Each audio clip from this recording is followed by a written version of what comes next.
Oh, yes, audio is working and we will soon have visual. My God. Okay. Well, I thought we'd soon have visual. What the heck is going on here? One moment, please.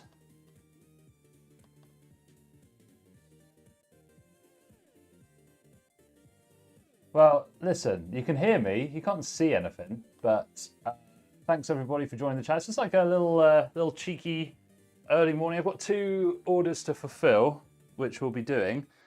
Once my camera decides that it wants to actually be picked up in OBS, we'll be good to go. I don't know why this happens every goddamn time, honestly. That's working. But why isn't this working? The capture card is in. It's plugged in. We got Zetra. Good to see you, my friend.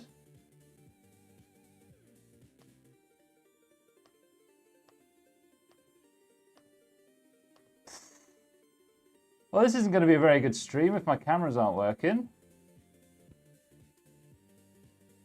Come on, let's see some life. Let's see some life. So the overhead cam does work.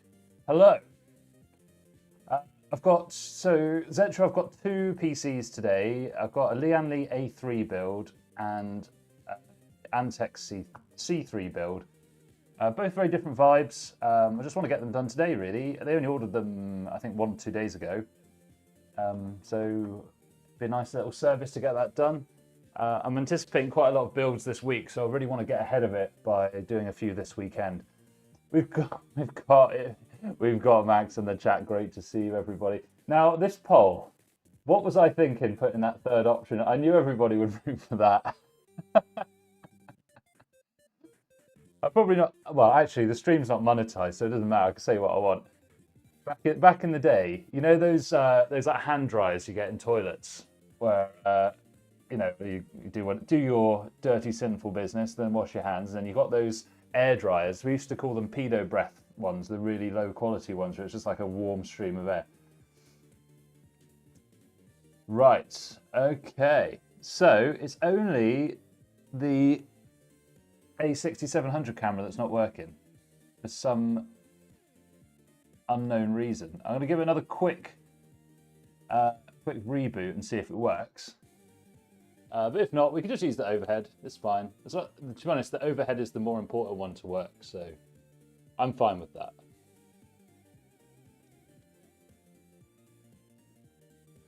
So I'm just giving it a little pluggity wug. Oh, don't get me started on the YouTube notification stuff, Max. Honestly. Ozzy's back as well. We've got loads of people coming into stream. I love this, dude. I love this. Nice one, Zetra. I'll see you in a bit. Obviously, hopefully the cameras will be fixed by then. Maybe if I don't use the USB-C, maybe we can use the USB-A instead. See if that helps.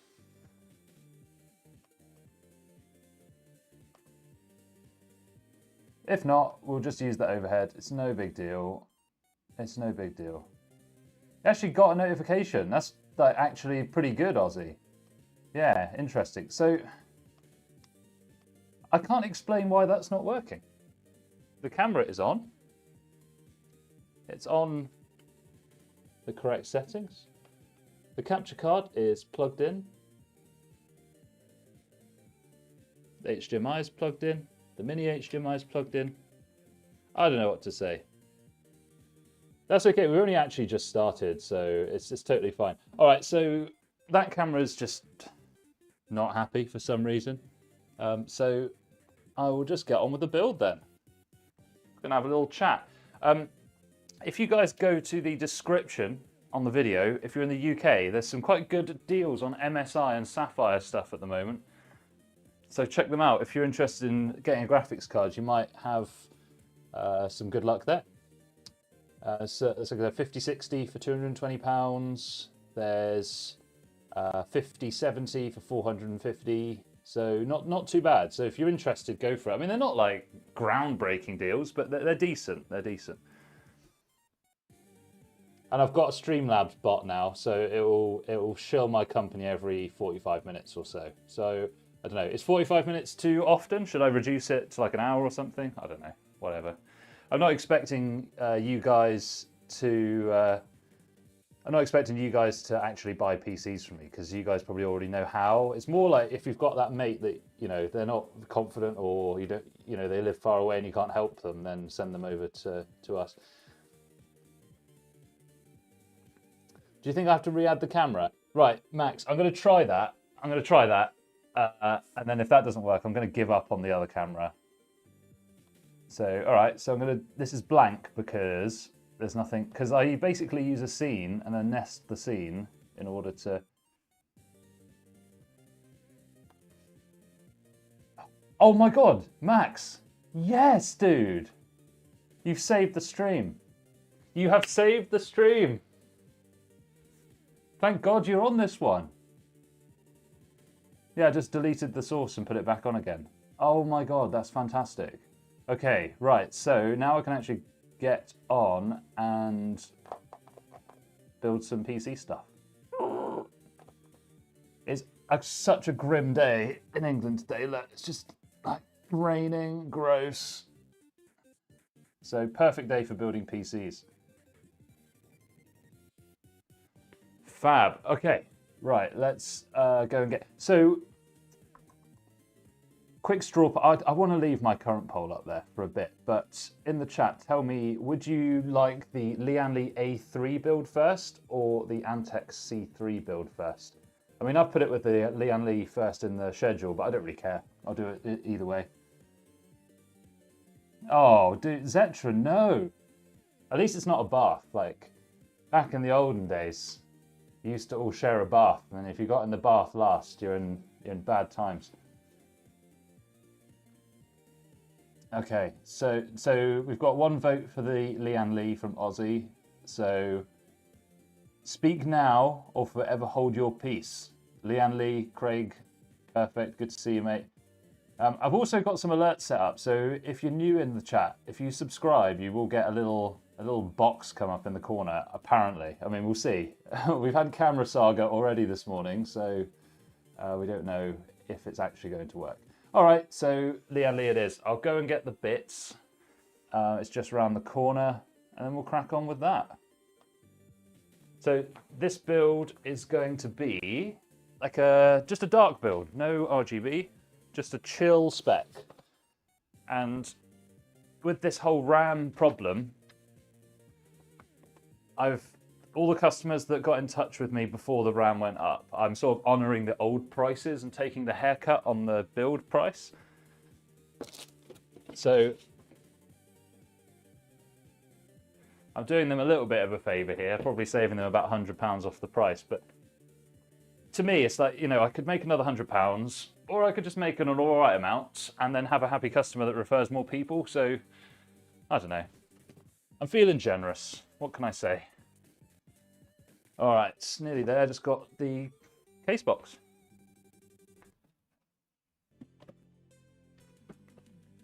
So we've got the Lian Li case here. We'll use this later on. And we'll just do a quick run through of the parts, then start putting it together. Double quick style. We've got Stanage Gaming. As a fellow PC owner, I'm worried for 2026. You're right, it's not looking great, Stanage, if I'm quite honest. It's mainly this stuff. Everything else is quite well priced. It's just the DDR. Oh, Brian, yeah, the 990 is a really nice drive. And maybe it will go lower than 77, but I doubt it. I really doubt it. It's a really good price. So obviously, guys, there's loads of good deals down in the description. If you're in the UK, if you like the look of one of those deals, I would grab it now, because if I know anything from past years, graphics cards tend to really go out of stock around the first week of December. So you want to fill your boots before then.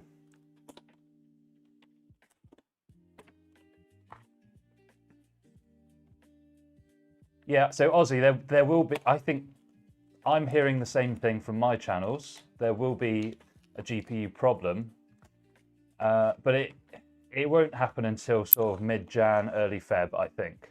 So if you're going to buy a GPU, I really would get it now. I don't think you're going to get a better deal.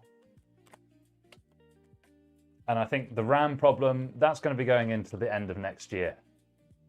It really is. So speaking of the RAM, we've got this XPG Lancer Blade. I've got it, yes, the camera is the correct way up this stream, that's good. So 6000 megahertz, CL30, 32 gigs. This is like the bread and butter what I used to recommend. I used to get these for £95 a kit. This one I paid £150 for the kit. I've got a few more upstairs where I paid £130 for the kit. But it just sucks, man. It's like you can't catch a break, can you? Like things start to get better and then they just sort of take it away from you. So crazy. But this is probably my favorite memory kit, just because it was really good value. Like it's just plain black, low profile, CL30, 6000 megahertz. Fantastic.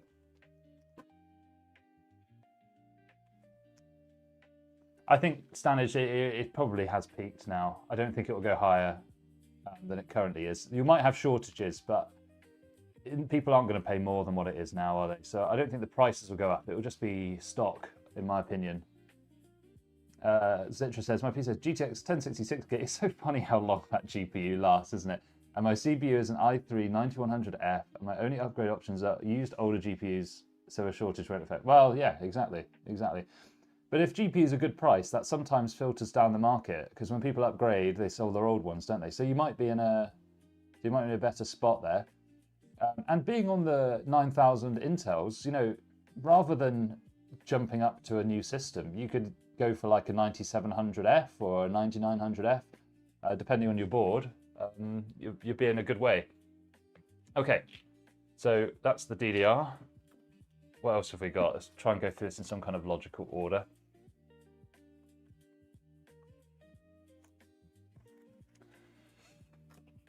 So we have, like this is like the best deal in CPUs at the moment, in my opinion. You can't really see it very well because of the reflection. 7800X3D. I get these in at about £290 roughly from my distributor, but I don't get them with a box. You know, they don't come with the retail packaging. So they're what's called tray CPUs. So they give them in these tiny little jewelry boxes. But I'm struggling to see a better deal than 290 quid for a 7800X3D. Unless you go on AliExpress, sometimes you can take a gamble there. So these I get, so basically I get this kind of thing from a distributor. So that's like one place in the food chain above retail.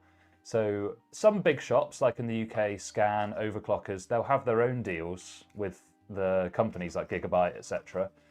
But for the sort of small to medium companies, because they don't have the volume to order enough, they go through a distributor instead. It's like a bit of a middleman in the sales process. That's why. Yeah, I think, Brian, do you know what? Apart from the RAM, it's an amazing time to build a PC. So there are some good things happening. And Brian told me about, he went to CEX, which is in the UK, one of these like thrift stores. He got a 6000 megahertz 32 gig kit for 100 quid. So that's pretty nice. I ordered 2 weeks ago, I ordered some Corsair Vengeance 6000 CL36 for £105. And Amazon are really digging their heels before they dispatch it. It's still not been dispatched yet.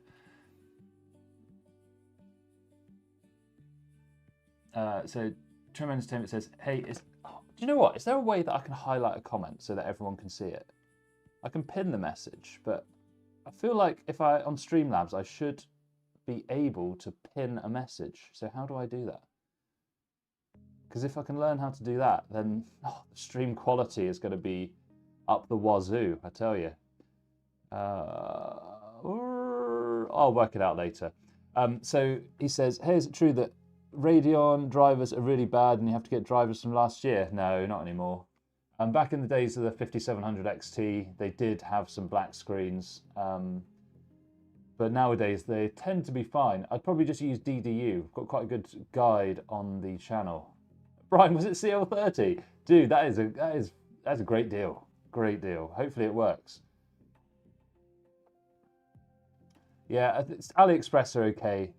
Usually for CPUs they're all right, but you do have to confirm that the CPU is correct because sometimes they have been known to swap the IHSs over, so you have to be very careful. So Aussie, yeah, you've got CEX, so that's essentially the only PC thrift store we've got. I've never had problems with drivers, apart from the Radeon 5700 XT back in the day. I've never had a driver problem, so I don't know if people have just got loads of junk on their computers or I've just been lucky. Never had a driver problem.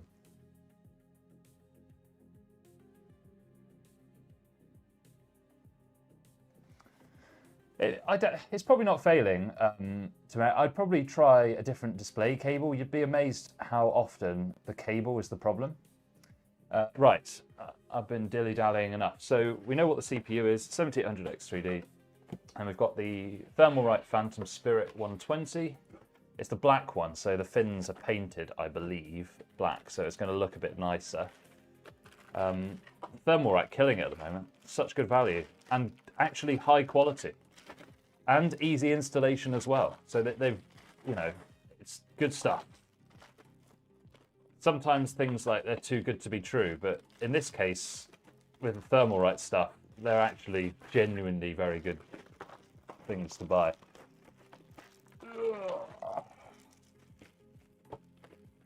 Yes, they have. This is the one with the painted heatsink. Perfect. God, the bag on this one is really weirdly applied. I can't actually just slip it out. Yay. Oh, there we go. This is beautiful. Look at that. Painted heatsink. Looks so much better than having that all in silver, in my opinion. Yeah, well, I would always recommend DisplayPort for connecting up your screen anyway, personally. Unless you really need the features of 2.1. So pretty nice cooler. We've obviously got the screws, etc. in there. But they're so... Thermalright coolers are so easy to install. They're fantastic. And then we've got the two fans here, of course. Oh, it's changed the cables. But have you actually changed the physical cable? Like, you haven't just plugged it into a different port, is what I'm saying.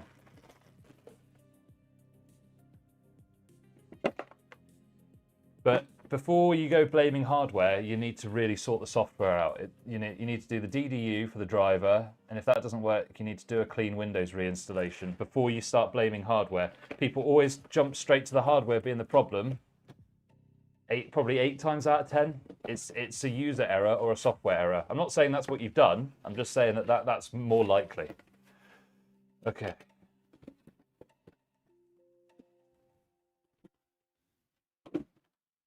That in a pile over there. So there's the fans, there's the cooler, CPU. So motherboard, we went for sort of more of a mid-rangey type board. Gigabyte B850M Gaming X, like decent, like pretty good power delivery. I mean, usually the Gigabyte ones, they'll tell you what the power delivery is on the back.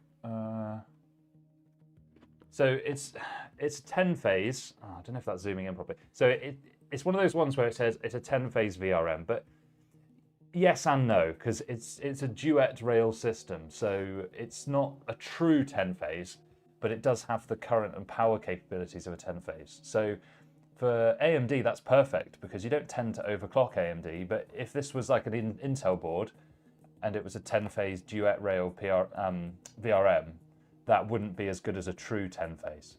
But for AMD, this is great, so because you're not going to be doing lots of fancy overclocking most of the time.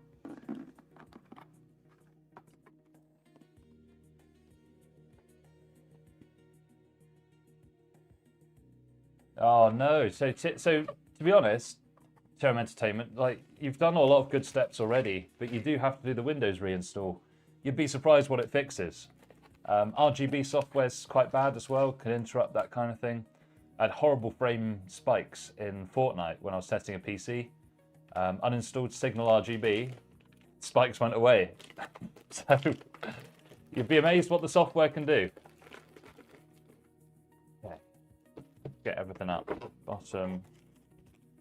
What I always do with a motherboard is just take all the screws, etc., out the bottom.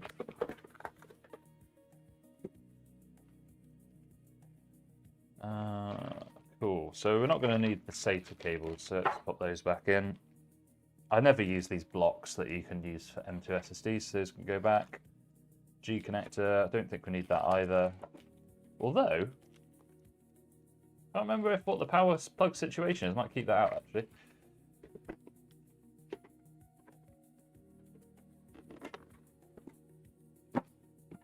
Okay, have a little cheeky look at the board. It looks nice. Most people, I'd recommend you just go for a B650 if it's cheaper, because there's not really any functional difference. But the customer wanted a slightly higher board than what is usually on the listing, so who am I to judge? And I want to see if that, was there a lot of noise coming out of that? No, the noise suppression is on. Good. Okay, so pretty nice board. Like you can definitely tell it is a 10-phase. It's just a 5+5 duet rail. Pretty nice. We've got 2 M2 slots here. Sometimes they put one on the back, but there isn't one on the back on this one. So 2 M2 slots. So the customer's going to put his own SSD in as well. One has a heatsink, the other doesn't. I think because this is a 990 Pro, we should probably be putting it under the heatsink for this one. So yeah, pretty good stuff. So we'll set that aside for a minute. We'll come back to put this together in a sec. No, don't say sorry for asking, TRM Entertainment. That's like half of the stream is just the ability to chat and ask questions in a relaxed environment where you're not going to get judged. Because like, if you go to Reddit and ask for tech support, like the first half of the replies will tell you like, what the hell are you doing, blah, blah, blah. It's like, well, it's completely irrelevant, guys, because it's already done. So why don't we just help the guy out, right? Okay. So it's a Gigabyte 9070 XT, just regular gaming, not gaming OC. Pretty nice, pretty nice. Now, one of these is 9070 and one is 9070 XT. So I'm gonna have to I'm going on the Shopify app. Just need to make sure I definitely put the correct graphics card in the correct PC, because that could be disastrous. I'm pretty sure this one is correct. It's the 9070 XT, but we'll have a look. Okay. So let's see. I'm pretty sure it's fine. So 970, yeah, fine. Just check on the product listing as well. In between that says, do you plan on buying LTT mod mat? Not necessarily if you have a mat already, but it looks cool with PC. Maybe, I don't know. I bought this one for my gaming setup. This is an LTT pad, and it is really good quality, so I can't knock it. But for PC building, it's a bit superfluous. I just don't use it on my desk anymore, so that's why I use it here. I think any mouse pad's gonna be fine, unless you're soldering. You don't really need a mod mat. That's all right, Craig. No worries, mate. I've actually got quite a few budget builds coming up, and then yeah, I've got some really cool ones coming up. We've got, because the difficulty is, if I put like a 5090 and like a 4900K or a 9800 X3D in every build, don't you think it just gets a bit boring? Like I see those shorts that come out sometimes from like, there's loads of Australian PC builders in YouTube Shorts for some reason. And they always have like the top end stuff. And like, just guys, does it not get a bit boring? Like, do you want to not build some PCs that people actually use? So yeah, so it's interesting. So these will be nice. We've got a 5070 build coming up soon, Deepcore CH260 blackout version. And then we've got some budget builds as well and some refurbs. So we've got some really good like variety of content coming out on the channel soon. So if you're not subscribed, you definitely should be. And put that notification bell on as well. So, oh, Arrow. So this PC, the sale price was 1,710, but the customer did get £50 off with the YT50 code. So it brought it down to 1,660. So, you know, I've got to pay £25 in shipping, £16 in shipping insurance, and then 20% VAT and all the other taxes and things like that. So my margin at the end of that are probably about £120, £125 when all is said and done for doing this build. So I think that's probably a fair price. It's, you know, you can get your PCs cheaper. I'm not the cheapest, but I'll get it done properly. And if something goes wrong, you can actually talk to a real human being, not an AI chatbot. So those kind of things go a long way. a lot of people buy a PC, it just doesn't work. Whereas that's not going to happen. Like, I've enough pride in my work that if something goes wrong, even if I make a loss fixing it, I will fix it. Because I don't want my reputation to be just another PC builder. I want it to be like good builds. You pay a bit more for the privilege, but it's going to work. Or if it doesn't work, I'm going to get it sorted quickly. So, you know.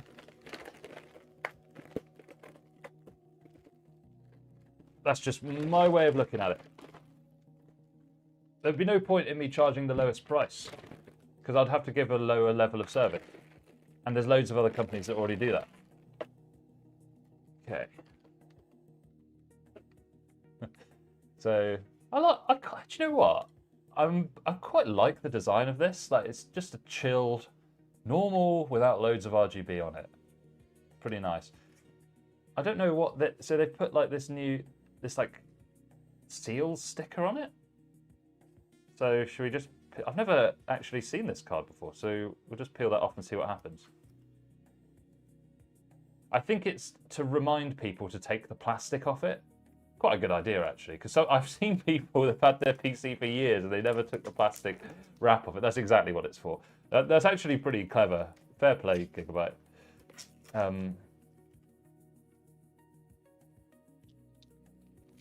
Okay. Although, oh, it left a little bit of residue, but actually it's just got a textured finish on it. So yes, I do Facebook ads and Instagram, but mainly for local people. I haven't done a nationwide one yet because the competition's so stiff. So mainly focus on local. Google's not very good unless you target local, but I wouldn't put a lot of money into Google personally. Yeah, Max, I know. The reality is, you know, they're always going to work when I send them out. But, you know, if they get bashed up in shipping or something comes loose, then it's that ability to know you have good support if needed. I've only refunded 2 PCs out of about, I don't know, nearly 1,000 now. So people generally are pretty happy with their computers. So it doesn't happen often. And if I've had to RMA stuff, you can usually do it remotely, which helps. You know, with the advertising stannage, you have to spend a lot to get a return because you're up against a lot of competition. That's why personally I focus more on like organic marketing and YouTube and things like that, and word of mouth. Because it's fun to make YouTube videos and it can be a lead gen as well. We just had a subscriber, but I didn't see it. But thank you very much for subscribing, whoever you were. Thank you. But I can see the alerts are actually working now, so that's good.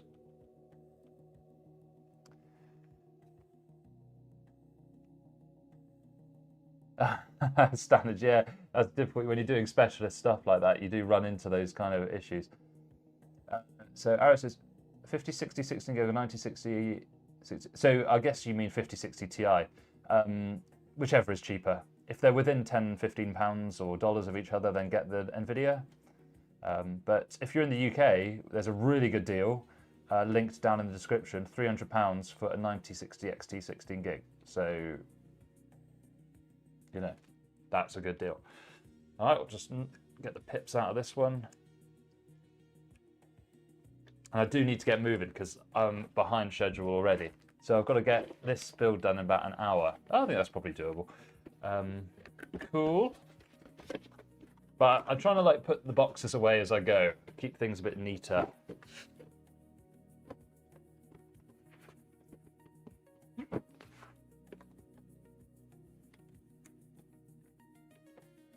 Bam. Okay, put that over there.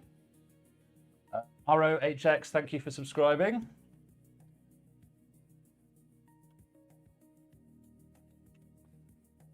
No, this isn't plastic. This feels like metal. It's just like a flow-through design, isn't it? It's pretty good. This will be fine for a 9070 XT. I think the design looks great. I'm pretty happy with that.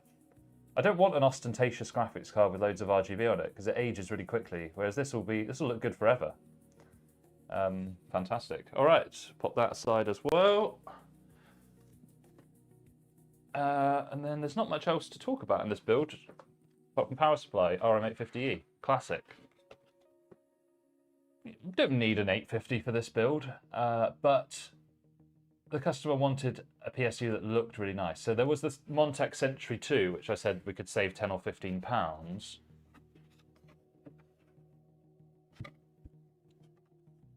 But it was silver, so it wouldn't have looked as good in the build. So I said, it's up to you. You can save the money or have it look a bit nicer. And he said, let's just have it looking nicer. They come with these nice sort of like soft cables now, the RM series, the latest ones. So pretty cool. And the Corsair packaging is really good now. Like, you used to get those big blocks of foam in there that you couldn't recycle. It's mostly cardboard, just with a single bag like this. So, you know, pretty cool. Stanage, I bought, so in the description I've got linked a load of MSI and Sapphire graphics cards. I bought some of those. I already bought a load of RAM, loads of RAM, about 4 weeks ago. So I'm probably going to ride it out for a bit now. Arrow says, how many PCs building take? Just 2. In the top left, you'll see we've got a little plan going on there. We'll see if we can get that done in time. We should be able to. Yeah, so I've got, so what did I pick up? I picked up lots of SSDs. So again, I've linked most of these below. They are UK only, but the MSI 1 terabyte sort of cheap Gen 4 drives, but they still have HMB, £42 for a terabyte. I don't think you're going to get better than that. RTX 5060, 220 quid, pretty nice. Yeah, Stanish, I've used that GPU before, the Sapphire one. You know, you don't need it for performance, but for the way it looks, dude, it looks real nice. It's probably the nicest looking GPU I've seen in ages. So, fair play. I don't know why I undid that, because we're not going to use this plug, are we? I'm so used to using NVIDIA, we're not going to use this. So that can get back in there. So we'll just need 24 pin. I've certified RAM stock. Do you know what? If the prices keep going up, I think I might be in for a big payday. Honestly, I've got about 20 kits. Okay, so PCIe, that's nice. So we'll use one of these. Have you seen the Gravistar Yeston 9070 XT? I haven't. No, we don't really get much Yeston in this country. You usually have to get it from Ali, don't you? Do you know what I quite like with these PCIe, like the modular cables? I like that they only have the one plug on the end rather than the daisy chain on some of them. But I bet they've only put one of those in there and the others are probably all daisy chained. They always do that. But do you know what, how many plugs does this need actually? 3? Oh my God.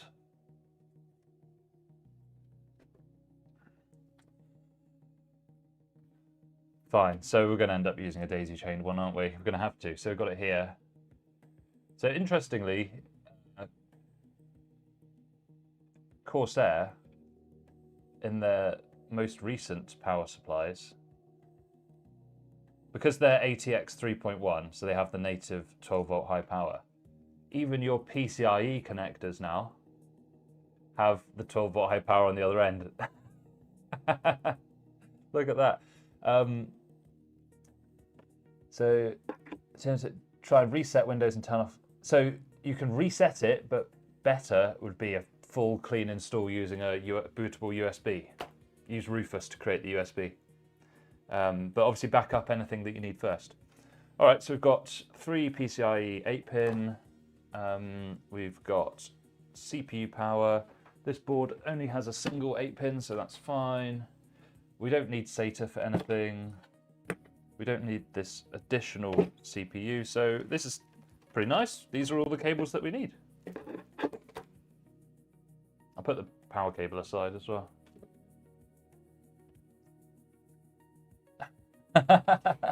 We do not love 12-pin. We hate it.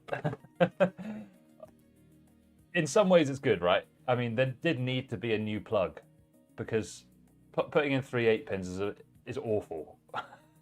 But the implementation was really poor. Great, so we've got power supply and that. One thing that is annoying about these new Corsairs is they've got this sticker on them, right? But when you pull it off, every single time it leaves that residue. Does my nut in. It's okay because the power supply will be like this, so it's okay. But just one of those things they didn't really think this through, did they? Did they have anyone actually unbox one for them?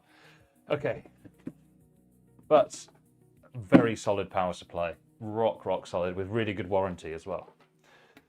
Okay, so we should start building the platform, eh? Let's do it.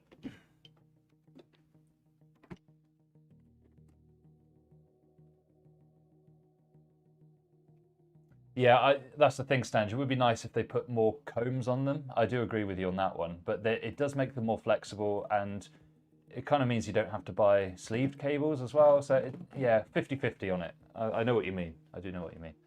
Okay, right, let's start hooking stuff up. So I usually start with SSD first. So this one has a little bliggity switch. I wonder if I can zoom in a bit more. No, that's the max. Okay. So we'll just undo that. There we go. Take off the dealy bop.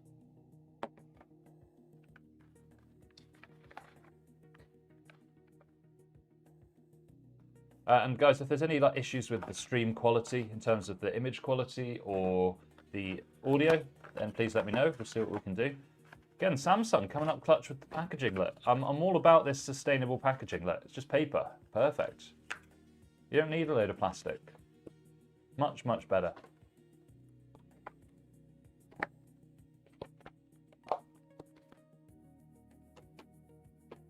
I always put the boxes aside. I like to give the customer all the boxes for the components. Makes them feel like they've got something else. And also saves me having to recycle them all. Pretty nice SSD this, 990 Pro. So put that in. It obviously is quite nice now that all these SSDs are now toolless. It does help a lot in terms of just putting it together. But it's not like a deal breaker. It's not something I'd go, wow, it doesn't have a toolless SSD, so I'm not buying it. But just nice. This one you'd obviously have to put a screw in. What I'll do, just as a little gesture to the customers, I'll put the screw into the board now. Just because otherwise you'll have to go digging through all of the spare screws to find this. So we'll just put this in here. Just so that it's in a place that it's definitely going to be able to find it. Crack-a-lackin'. So next I'll do the RAM, I think. And it's a good job we've got low profile because we've got a big tower cooler. Stanish says, if you found it useful, the boxes that came with the parts, I just give them to the customer. Yeah. So the way I ship them is that I put the PC inside its case box, usually with expanding foam on the inside. And then I put that box inside an even bigger box with a load of air packets at the bottom. And then there's usually a bit of spare room in there for me to put the other boxes. So I just put them in. If they don't all fit, if the customer requests it, I'll just post them out separately. Otherwise, I'll just recycle them. There's no use for them otherwise. So crunch, crunch, crunch, crunch. All the latches are in, so RAM is done. Nice. And CPU next.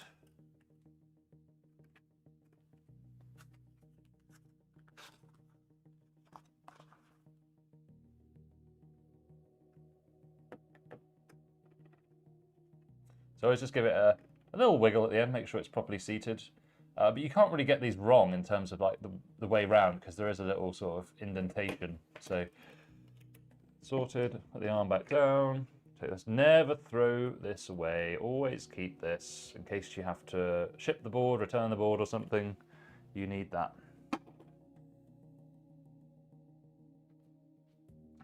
Okay, so let's take all the plastic off because I will forget if I don't do it now.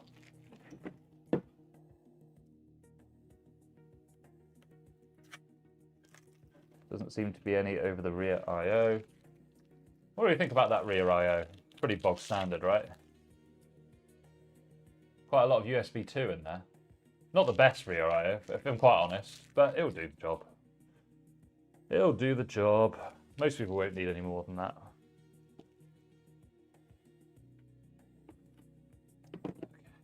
So next will be the CPU cooler.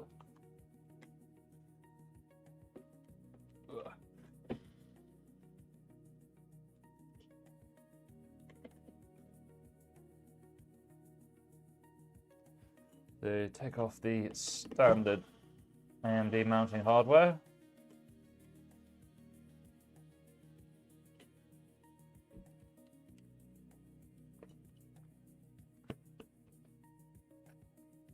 Yeah, there's not many CPU deals. There's the Intel 225F is all right. If you can get a really cheap motherboard for it, it could be a good call. But I'm not seeing the advantage of Intel until they release their next gen, or if they release this Bartlett Lake thing, which looks really interesting. I have a nice Z790 board that's just sitting around doing nothing, so that could be good. But yeah, there's not many CPU deals. I think they're probably as cheap as they're going to get. Let's be real. When I can get a 7800X3D for sub £300, I think that's pretty good.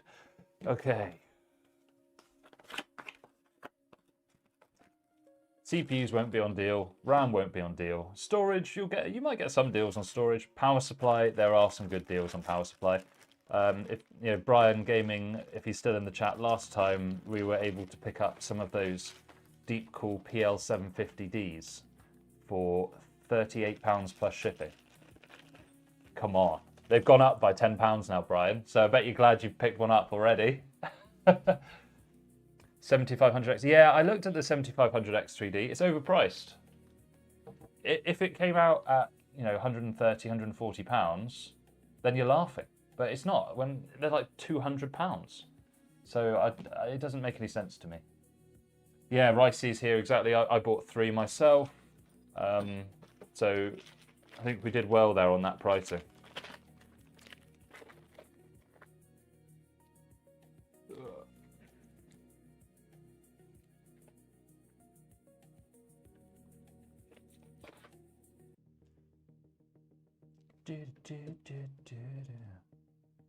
I've done so many Thermalright power cooler builds now. I can do it without even thinking. Does it outperform the nights? It depends on the game, doesn't it? If the game needs to stream a lot of assets, then yeah, it'll be good with the 3D cache, won't it? Right. What else have we got here then? So we need some brackets.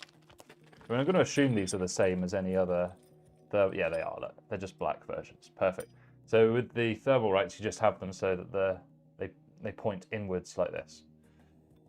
One little tip, when you're putting these kind of plates on, rather than putting it down and trying to feed it through, just like pre-feed those screws through first. Makes it so much easier to just put it in place. You just hold it by the middle and you just drop it in. You don't have to do all this balancing act of like trying to get the screws through the hole and not knocking everything over. Perfect. Rice has got... Oh, Rice putting together a build with 7600X 3080. Wow, in an H3 flow with a cheap Montec 850 watt PSU. Total is under £800. Great deal. Like that. Like that. I just had a trade in yesterday. So it was a 3060 Ti and 5600X, 32 gigs DDR4. And I gave him 500 for it, which is a bit more than I normally would. But the guy bought a PC from me for £4,400. So I felt like doing him a bit of a favour. He actually came down to pick that one up yesterday. Corsair 2500X build, 5090, 9800X 3D. Do I listen to DMV? No, do you know what? I like pretty much every genre of music. Any kind of club music. I can't do it, man. Most of the time. I'll even like classical sometimes, but you know, I do have quite a broad music taste, but not high energy club music myself. And my 990. So Ricey, I also bought one of those 7800X 3Ds, but I think my friend wants to upgrade his system that I bought from last year, which had something else in it. I can't remember what it was. So I'm going to use that to upgrade him. Yeah. There's so I've got 3 or 4 of those Sentry 2 PSUs. I'm going to use one today actually. £75 is a no-brainer. They're really good as well. Great. So we've got the mounting hardware on. So we just need the thermal paste now. Now, what I'll tell you guys is this Thermalright paste is quite thick stuff. So when you put it on, you can't like drop it on. You've got to like almost push it into the CPU as you're taking it out the tube, because it will just slide off otherwise. So if you push it in, it will stay stuck. I'm on the school of thought, a bit more thermal paste than you think you need. Yeah.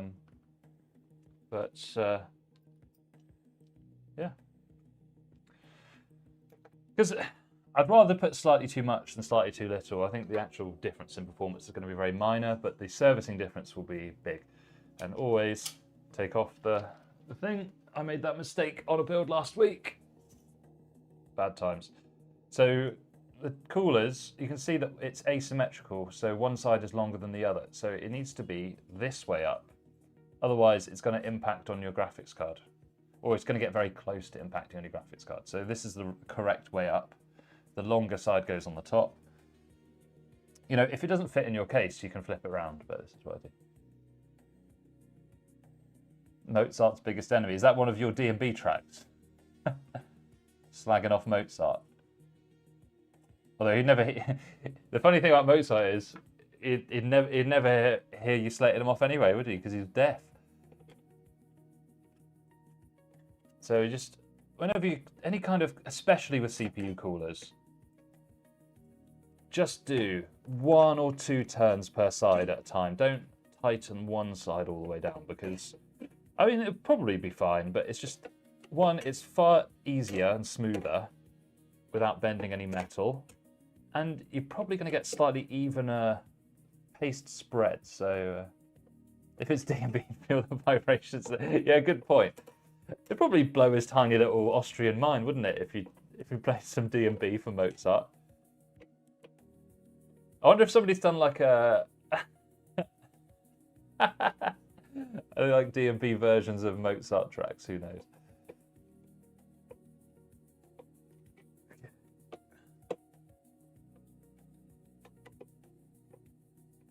You don't need to over tighten, just get it till firm resistance, and we can pick it up by the heatsink, and it's looking great.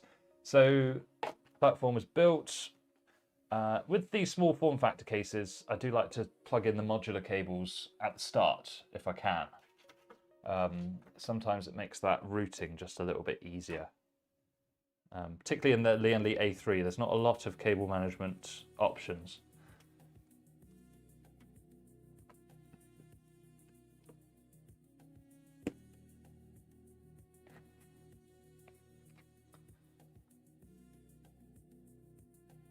I used an MSI board the other day that had a PCIe 8-pin on the motherboard itself. So I plugged it in, but I have no idea what it does. Something to do with AI or GPUs or something. Prime says, I have a question. Should I go RTX 5060 Ti 16GB brand new or RTX 3080 Ti second hand? They're both around the same price. Planning to pay a 40p. Joe, that's a really good question. I think what you're going to have to do, Prime, is go on to YouTube and just put 3080 Ti versus 5060 Ti 16GB and see if somebody's done a benchmark. The 3080 Ti only has 12 gigs of VRAM, does it? I think. That's not ideal for a higher performance. So just look at the performance difference. If it's within 10%, I would get the new graphics card because you'll get the warranty and the better software suite. But if there's a big difference in performance, then 3080 Ti.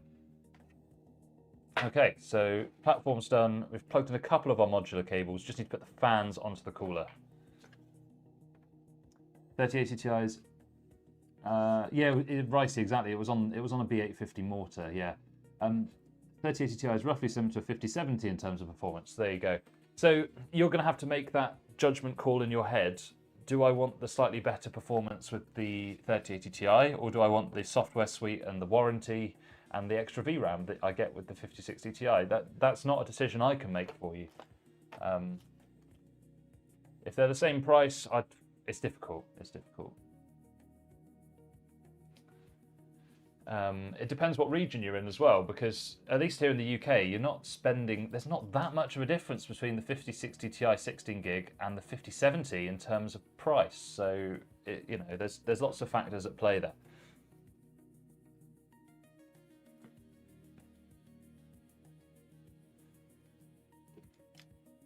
And then a little tip for new builders, if you're using a tower cooler, just think a little bit about which way your cable's going to go. Like if I put the fan in this way, I then have to put the cable over the top. It's going to look ugly. So if you put this so the cable comes out the back, you're going to have a much easier time with cable routing.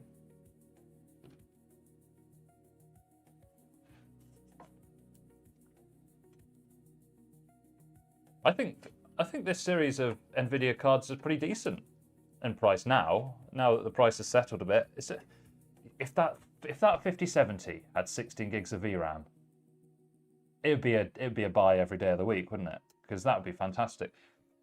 You know, we're building AMD Radeon systems today, but in my opinion, Radeon cards are not anywhere near cheap enough.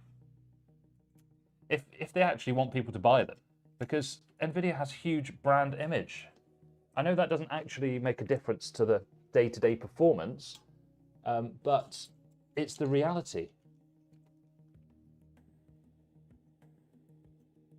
If Android, when they first released their phones, when they were the underdog, if they made their phones the same price as Apple iPhones, they wouldn't have sold any.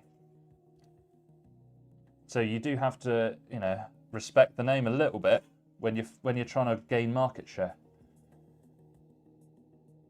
But the Radeons have improved a lot since the 5000 series, in my opinion.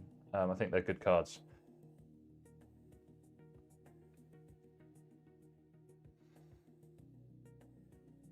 Yeah, the 5070 Super would have been an absolute banger, I think. Would have been well received, but it's not going to happen, is it? They might not ever release it. They might just be permanently cancelled now, which is a shame, but that's the world we live in. Because they really would have, it would have been like, at that point, it would have been, unless Radeon dropped their prices a lot, it would have been like dead cert, definitely get NVIDIA every time. But now that those supers aren't coming out, the decision's a bit trickier. And it really does depend on what you're going to do with your computer, what games you're going to play, resolution, settings, etc. How much you're going to use the software suite for each one. You know, these things make a difference. Okay, so the fans are there. I think this one comes with a fan splitter, doesn't it? So we've got CPU, CPU and CPU optional, and then we've got one fan there and one fan there. I think rather than use the splitter up here, I'll just plug these directly in, or should I use the... No, I will use the splitter because there'll be fans in the ceiling of this case, so I can use that point for that. So we will use the splitter.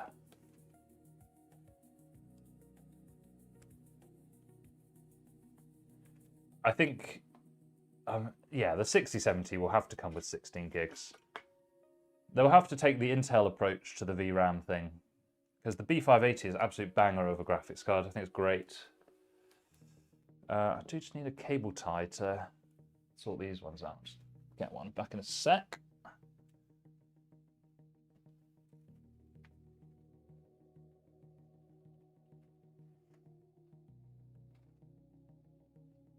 Why is Streamlabs getting chat points and pushing me down the ladder? Is it doing that? I can't see that in the chat. And I thought I turned that points thing off. Like, cause sometimes you know, occasionally you click on a stream and they'll be like, it'll be filled with the bot, like telling people about what points they've got and stuff. But I do these streams because I want to talk to the people. I don't really want to see a load of robots distributing points among each other. Okay. God, we've got 30 viewers. That's fantastic. If anyone's new, please don't forget to subscribe. We've got actually a full video coming out this afternoon after the stream. So, yeah. 18 gig with... Yeah, it could be. We can all speculate. We don't know what they're going to be using, etc., etc. I mean, if it's this generation, then it will be the 3 gig chips and it will be 18 gig. Imagine if they put 15 on it. Can you imagine? I'm sure there's a technical reason you can't do that, but it'd be really funny. Let's be a complete troll. L. Jetson says, I recently bought a Sapphire 9070 XT. Nice. I've got no budget for a new CPU because I'm getting an OLED monitor too. Well, it depends what your CPU is and what games you're playing, what resolution. Simon says, I've got a 3060 and 3600 16 gigs RAM. I want to get 5800 X3D and 5070. Great. I think that's a great upgrade. I think you're going to have a fantastic time with those. If you're going to upgrade, the next thing to upgrade will be your platform after that. But the RAM price is so bad now, honestly, I would just stick with your 5800 X3D, get your new graphics card, ride out this whole RAM shortage, and then get whatever new platform is out when you're ready to upgrade after that. That'd be my advice. Me, Ozzy, and Bot have said, wait. Where are you seeing these points? I didn't set up these points. Well, if you're enjoying the points, you can have them. That's so funny. Okay, platform is actually complete now. Chuck that aside. So the case will be the next thing to do. So I have to go and unbox that. Give me a moment. Well, your accent's super cozy, bro. GLGGGGG gamer. I don't know. I don't know how good my voice quality is in terms of the audio. It's probably not great. I'm using a Rode Wireless 2 so that I can keep moving around rather than having a big Shure SM7B or whatever. Okay, so that's the box with the screws.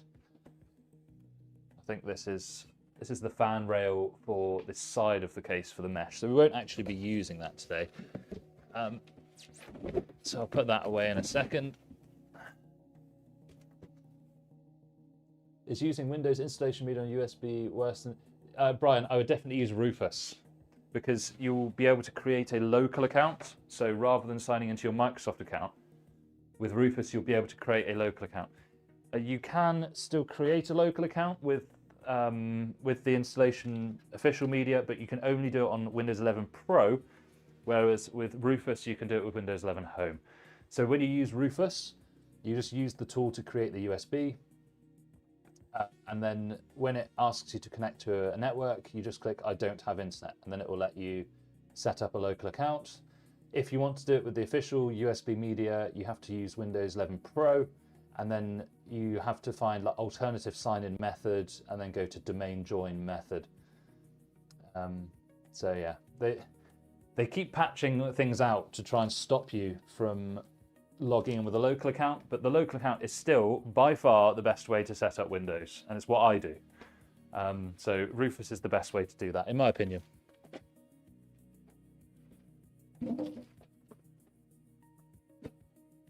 It also, the other thing with Rufus is it lets you skip all the privacy questions as well.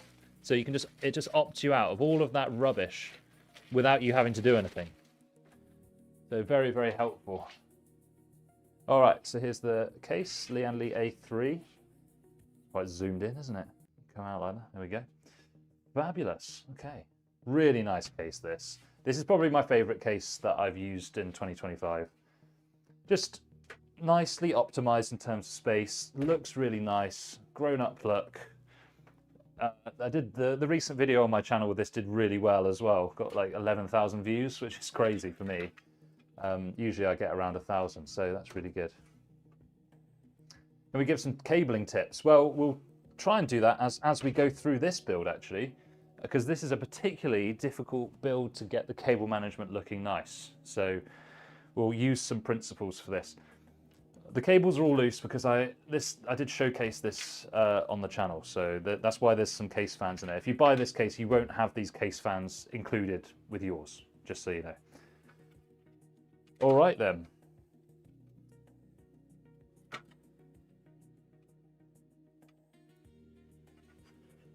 Just move all that out of the way. I'll probably, if I can, I'll shift those fans slightly over this way. So I'm going to have it set up so airflow in from the back and from the bottom, and it's all going to go up towards this corner like this. So actually I've put the fans on the, the CPU cooler the wrong way. So I'll fix that in a minute. But yeah, I forgot about doing that in this case actually. Yeah, reverse the airflow this way. So it goes in from the left, it goes out through the right. So we'll flip that over actually. I'll do that now before I forget. Otherwise, you're going to have the airflow fighting each other, and you don't really want that. I just went into autopilot putting this cooler on because I've done so many of them recently.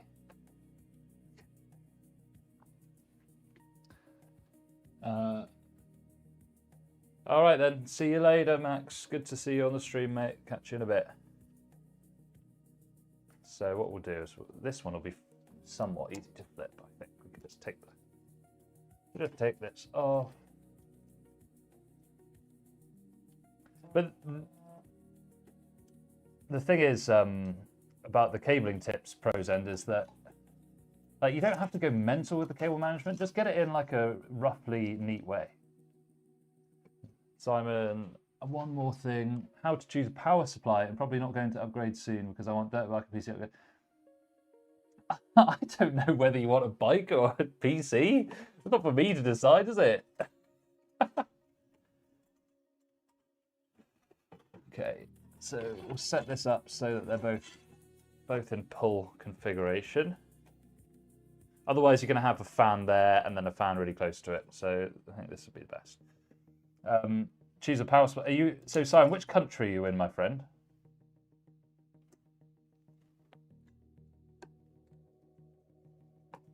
If you're in the UK, I've got some links that can help you. If not, I can still give some advice.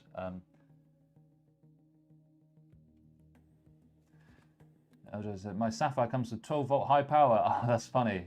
No, it's fine. You just have to plug it in properly. Honestly, I've never had one break and burn. It has happened. I'm not saying it hasn't happened. But if you make sure it's really fully plugged in all the way, give it a firm push, both sides, you will be fine. I don't know why they decided to use that though, especially with all the news of the issues with that plug. But I guess because it looks cleaner, right? That's why they like that plug. Well, Simon, I don't know what you enjoy more. I mean, I'm one of those tech. I'm not really a tech YouTuber. I just do this for fun. But I'm not going to tell you to get a PC just to get my affiliate income up. Just if you prefer the dirt bikes, mate, go out and do the dirt bikes. It's probably better for you. Like you get outside, have fun. That's more important than building a PC, in my opinion. But you shouldn't be using people on the internet to make your opinions for you. You should just do what you find fun. Cable management looks daunting. It's not that bad, honestly. Even if you... So, end of the day, even if you do a bad job of cable management, as long as the presentation side of your PC looks all right, it's not going to cause any issues. So I really wouldn't be too worried. It's not like it doesn't really affect performance. So I wouldn't, honestly, don't sweat it. It's not like when I do cable management, I don't make it really neat because that actually makes it harder to service. So I just have it in a somewhat neat way, but in a way that I could get to stuff if I need to. There we go, that's better. So I've got the fan set to pull now. So we've fixed our blunder from earlier and we can actually look at the case now. Okay. So I do want to put some bottom intakes on this, but I've done it before and you have to put the fans in at the end because otherwise you can't get to all the bits on the bottom of the motherboard. So we'll do that in a bit.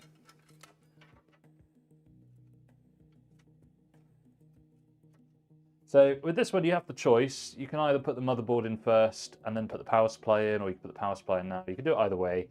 I think I'll just probably put the motherboard in. I'm sure you can access the power supply from either the front or the top. We'll see. Hedgehog, thank you for subscribing. And if that UK means that you're from the UK, please look in the description. Some really good MSI deals if you're in the market. On Amazon at the moment, and a couple of Sapphire deals as well. So go and check those out. If you need power supplies as well, there's a couple of good links down in the description there as well. Okay.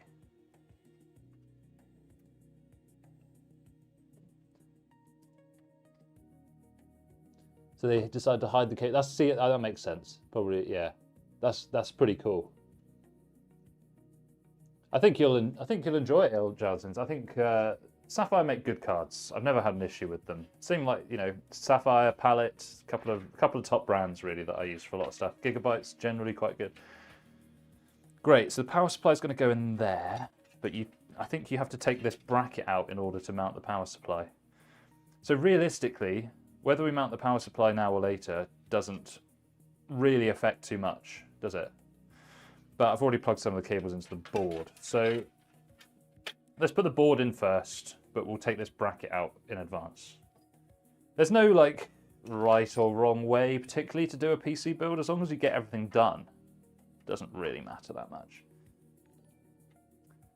VRL, thank you very much for subscribing. Guys, if you're new in the chat as well, please do sub, because it helps the channel. Encourages me to do some more live streams if you're enjoying it. And we've got 28 people watching at the moment, which is fantastic. Subrex says, yes, this is a non-RGB build. 0 RGB. The graphics card may have a tinge of RGB, but we can always disable it. But I haven't used this particular graphics card before, so I don't know, actually, if it does have any RGB. But we'll find out. But generally, this is just a dark build. It will have a mesh panel on it anyway, so you're not going to see the internals. What does that say? Hello, my friend. That's a really fun username to try and say. So this is just the PSU bracket that we can take off here. So we can front mount the PSU. You can have so in this case, you can have it so the fan faces the inside, or you can have it so the fan faces the front. Either will work, just depends on what looks nicer. So, yeah. What's my name? Or do I go, you can just call me Jack. Call me Jack, call me computer surgeon, call me whatever you like. Call me or you, that's what most people call me. Right, so we've got a good bit of space there. And then we can just clear all the cables so we don't trap them. This case has no cable management on the other side, so you have to do it all within the same chamber. So you do have to just make sure everything's out of the way before you start. Okay. So, and also, especially with micro ATX, you have to make sure that the standoffs line up properly. So on this one, I can see that the holes are offset, so they're not at the same level. And I can see that my standoffs in the case here, they're also offset, so that's good. And I have the other holes are usually in their normal place. So Hedgehog says, I just ordered a new custom build from Scan. Oh, you should have bought your PC from me. Where were you a couple of hours ago, buddy? I'm only kidding. What did you get? MSI Tomahawk Mobo, nice. RTX 5080, nice. Torrent case, nice. And HD 15, nice. Yeah, can't fault that. Sounds like a great spec. I think you'll love it. But if any of your mates want PC, send them to PC36 instead, because I'll definitely be cheaper than Scan. I'm not somebody that goes for cheap builds. I'm more of a premium positioning, but I'm definitely cheaper than Scan. But the thing is with Scan, their build quality is good, so you're going to have a nice PC. Destello's in the chat. How you doing, my friend? Actually, Destello, if you're still here, are you interested in doing a podcast at some point? Because I was looking at your channel the other day. I think we could have a cool podcast. So let me know. Because you know a bit more about the used side of stuff. I know a lot about the new side of stuff. Could be a cool chat. So let me know. We'll sort it out if you're interested. Right. So by plugging your cables in first, you can. It gives you a bit more flexibility in like routing them. So we could put this one along the top here. It's going to be hard for me to show you a lot of this stuff because this case is quite cramped for a filming perspective. But we can just tuck that into there. Yeah, we'll sort it out. Destello, we'll sort it out, mate. I know you've got a website, so I'll get your email off there. We'll do that. So Catgirl says, I have a Ryzen 3600 with a Radeon RX 580. That's such a classic combo. Gee, that takes me back. On a Gigabyte B450M, do you know what I can upgrade my CPU and GPU to? Yeah. Well, the thing is, Catgirl, are you on the used market or are you on the new market? That's going to make a big difference. But the thing is, because you're on B450, the next logical upgrade for you is getting a 5700X3D or a 5800X3D. They're quite hard to get nowadays, but if you can get one used or off AliExpress, you'll be laughing. And then your graphics, well, there's some pretty good deals at the moment on new graphics. You know, RX 9060 XT 16 gigs, 300 quid at the moment. That's a pretty good deal. And it will probably work with your current power supply as well. Okay.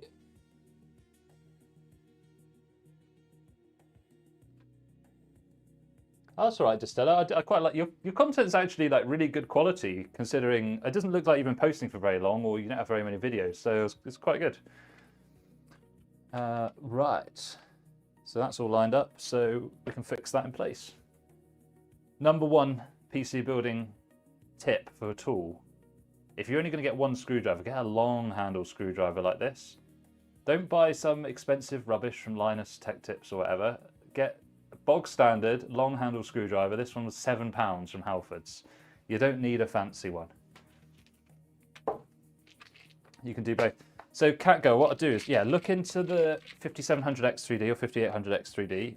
I'm assuming you've got like a tower cooler or a liquid cooler or something rather than the stock cooler. And then, yeah, 9060XT 16 gig, you're going to be laughing. Do these look like the screws we use for the motherboard? I don't know. I think so. There's not any other screws in there that would work in this box, I don't think. Oh, unless it's those. Hang on a minute. Because these look, to me, these look like hard drive screws. Matey, thanks for the sub. These look like hard drive screws to me. I mean, I've been surprised before, but we'll see. No, it's not these ones. These are the tiny ones that you use to put them, like the glass panel and the mesh panel on. So none of the other screws look like they'll fit. So I think it must be these. This one is, yeah, it's good. Oh, why did you buy it? So the thing is, it's not like I'm not against LTT. I mean, this pad underneath is actually LTT. It's quite a nice pad. What do you think of the screwdriver then? Do you like it? Because I just look at it and go, I don't really know what that's giving me, but maybe you've got a different opinion.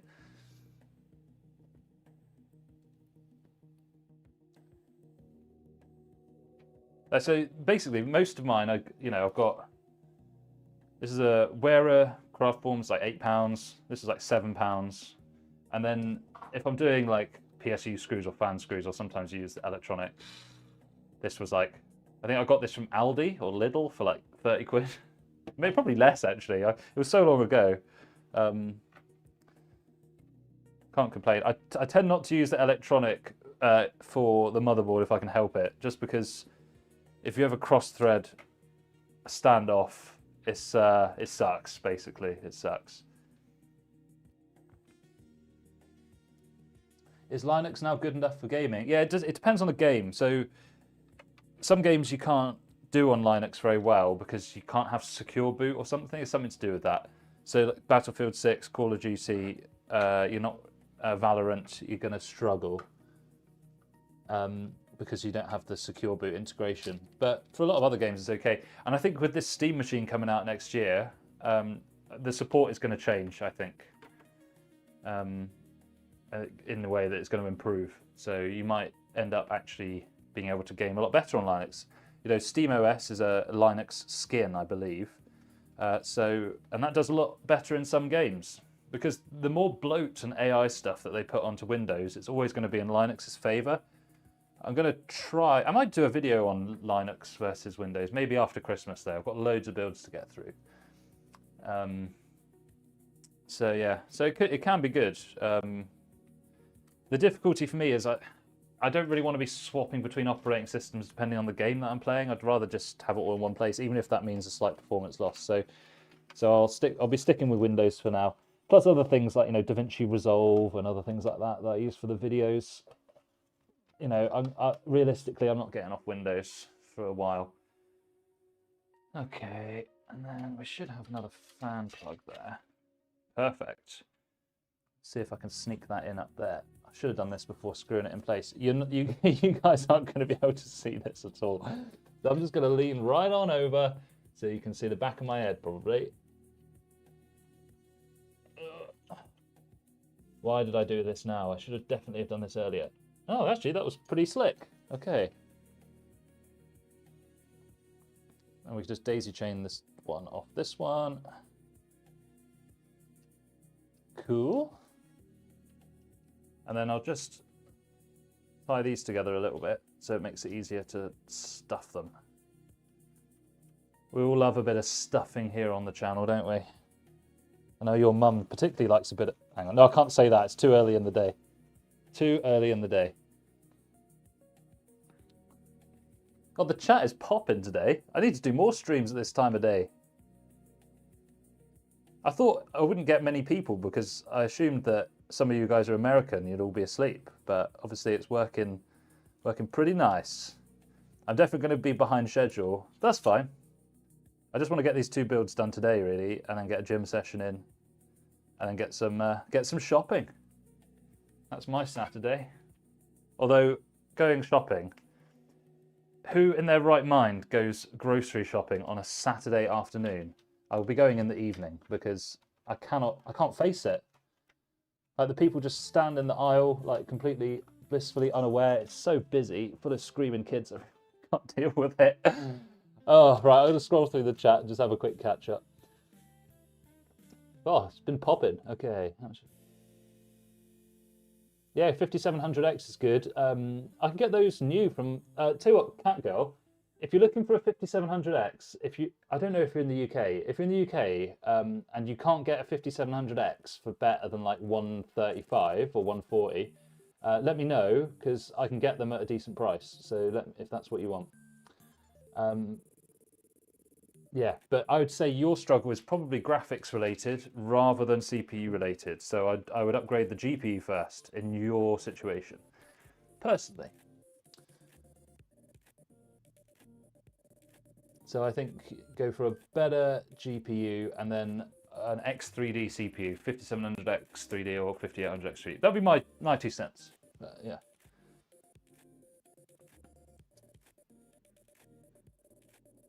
Whereabouts am I based? No, that's fine. No, it's okay. You can. Well, my registered office address is London, but I'm actually based in Southwest, so Devon.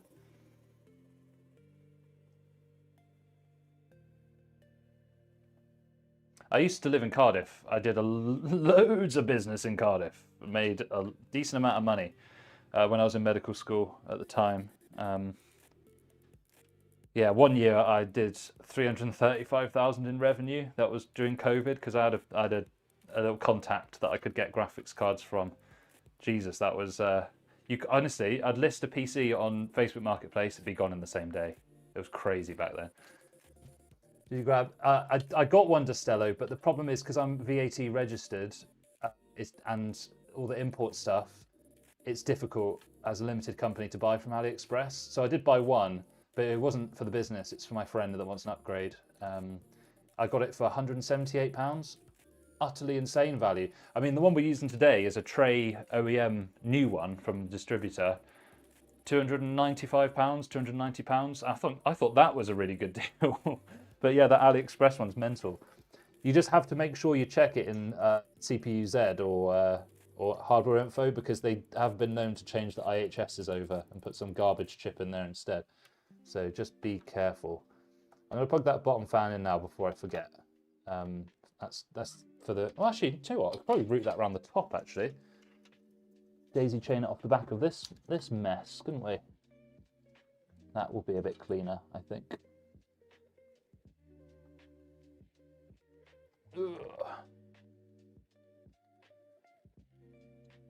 Can't go. Yes, I think it will be. I mean, it depends what games you're playing. If you're playing like Valorant and things, you will be, you know, you're going to be CPU limited. But even with an RX 580 is old now. You probably, I think, really, regardless of the game you're playing, that's what needs the upgrade first. And then if you're still not getting the performance you need, then look into the CPU. You don't have to do it all at once. Thanks, Hedgehog. Yeah. Do you know what? I've always got that anxiety about, like, have I got something gross in my ear? Because I never really look inside my ears. I never thought about that before. Live stream really does bring out a different side of you, doesn't it? So I find MSI B350 gaming in used condition for €39. That sounds good. 3600 with stock CPU core for €40. That's good, man. As long as they're working. We're seeing some of your content about this. Yeah. Yeah, it did go nuts. It went absolutely crazy. I was making like 400, 500 pounds margin on PCs, and I was still undercutting Scan by like 100 quid a build. Crazy, crazy, crazy, crazy, crazy.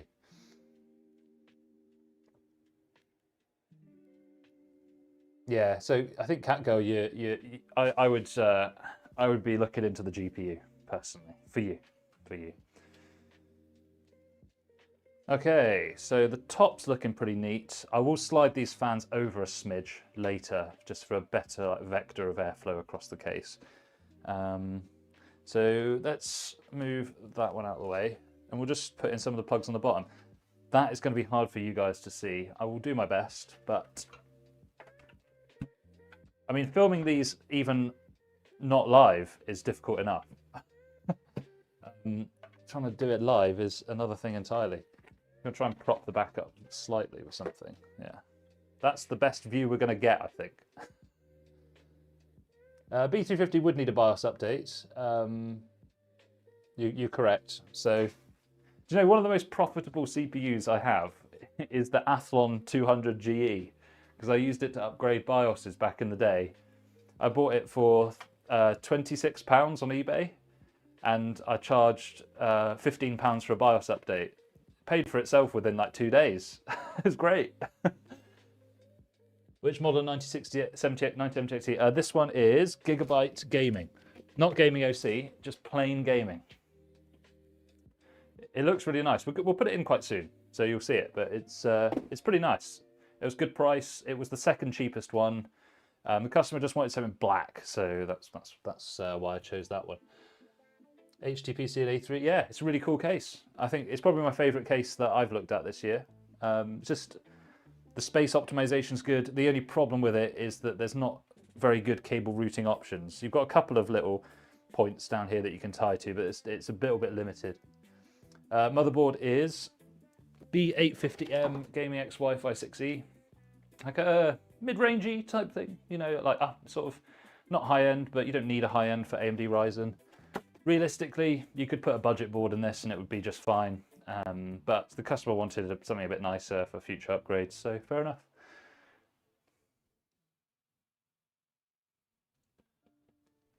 Fab. So let's grab what we need from the front panel. So we just go left to right. So it's so nice. It's so nice building a PC without RGB in it. I love it. Actually, much prefer non-RGB builds myself. They don't do as well on the channel because they're not as flashy for pictures, but they're just so much simpler. Like, you don't have to worry about those awful 3-pin plugs that you have to plug in. Everything is just chilled. Great times all round.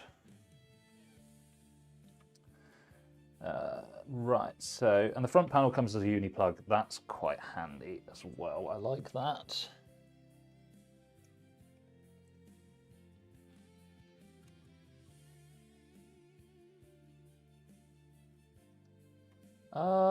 It's actually, with no RGB, it makes it so easy. There's nothing else to plug in there apart from the bottom case fans, which we'll put in a minute.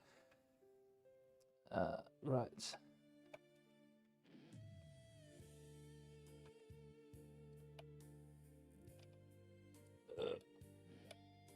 Oh, these side-mounted USB 3s, they're nice, but you have to be you do have to be careful with plugging it in properly so that you don't bend anything.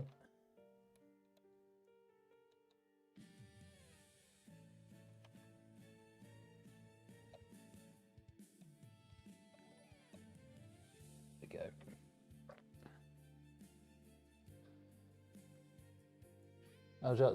Oh, thank you, Arnold, for subscribing, by the way. Does this case have good temps? Yes. You don't need a big case.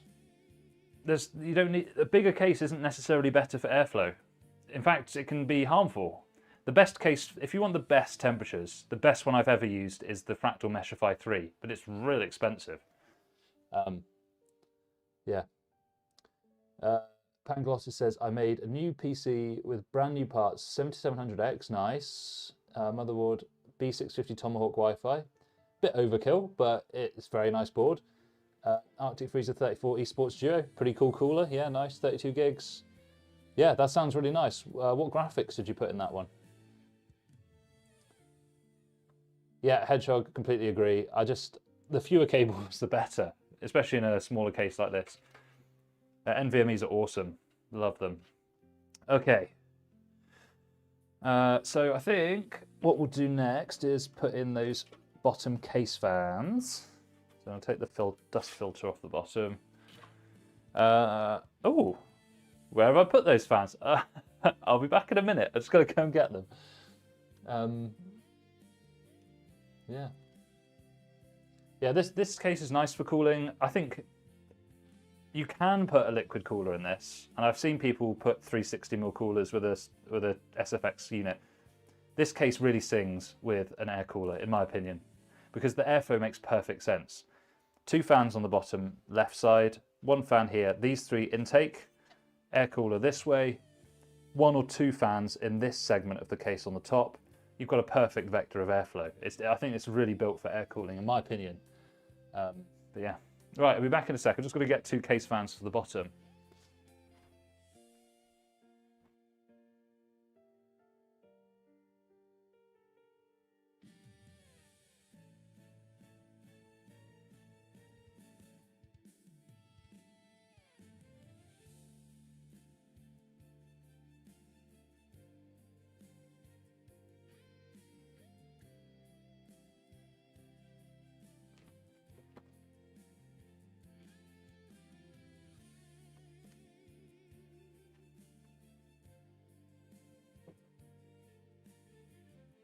Lovely. Right, so just some more of these. I buy these from time to time, just some Thermalright fans.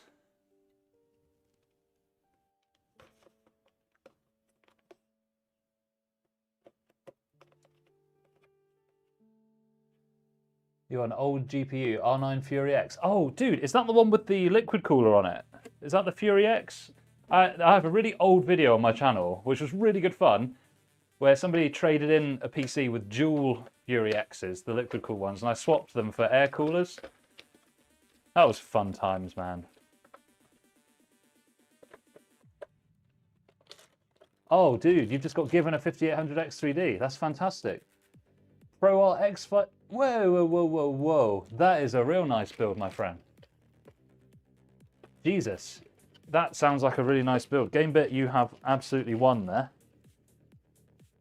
Good job. i5, i7 2600K and GTX 1070. Dude, $150 for a working PC is an incredible deal. You've done fantastic there. Well done. It's not going to be the fastest, but the price is right, isn't it? No, I might leave that.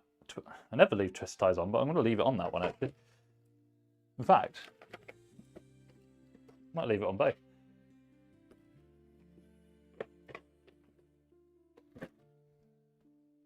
Okay.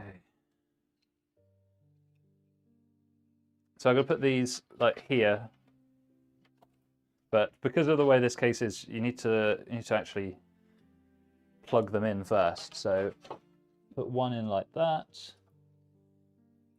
put it to the side, and then we will daisy chain off the back of that one like this. I think this is the first time I've ever actually left the twist ties on electronics. And then have them so the fans are facing backwards like that. Pop them in there. Cool. Nata, that is, dude, that is a deal. If that's a working PC, that's the best deal I've heard today. And speaking of deals, everybody, if you're looking for if you're in the UK, I don't really have any US stuff today, but if you're in the UK, there's some pretty good deals on MSI graphics cards down in the description, and a couple of really good PSU deals as well. So it might offset some of the sting of that RAM price increase. I want to see what my poll's doing as well. There is a poll on it. So we said air cooling versus air. I think there is a real trend at the moment. People going for tower air coolers rather than liquid coolers. I've noticed it's a bit of a trend. Maybe it's just my audience. I don't know.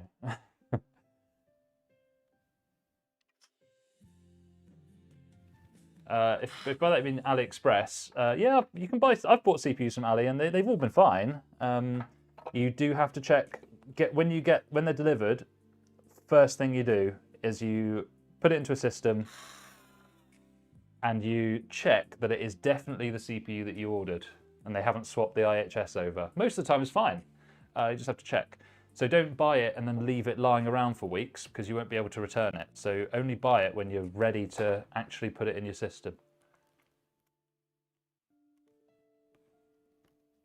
Why did RAM prices increase? 2 reasons.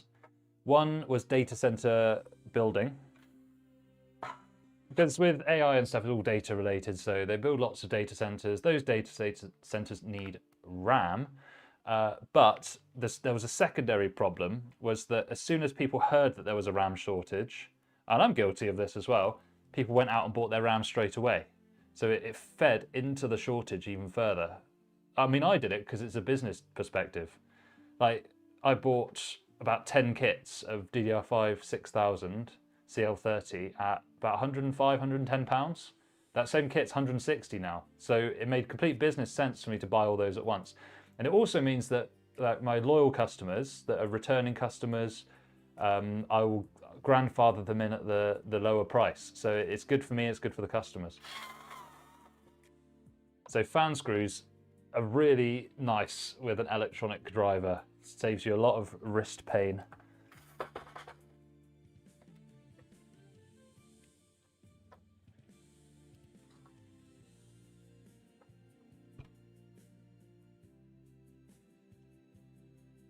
Just paid £450 for 64 gigs of RAM. Oh, that's literally double. When because I've got 64 gig in my PC because I use it for video editing, and I paid £230. So yeah. Yeah, Frozen. That's actually quite an apt simile, isn't it? It is just like the toilet paper in COVID. Yeah, absolutely right. That was one. That was one of the funniest things about COVID, man. That tickled me for years. Like, people would walk past like the lentils, the legumes, the canned goods, the things that would actually help in an apocalypse. And what do they buy instead? Shitloads of toilet paper, something you don't technically need. That's so funny, man. Oh.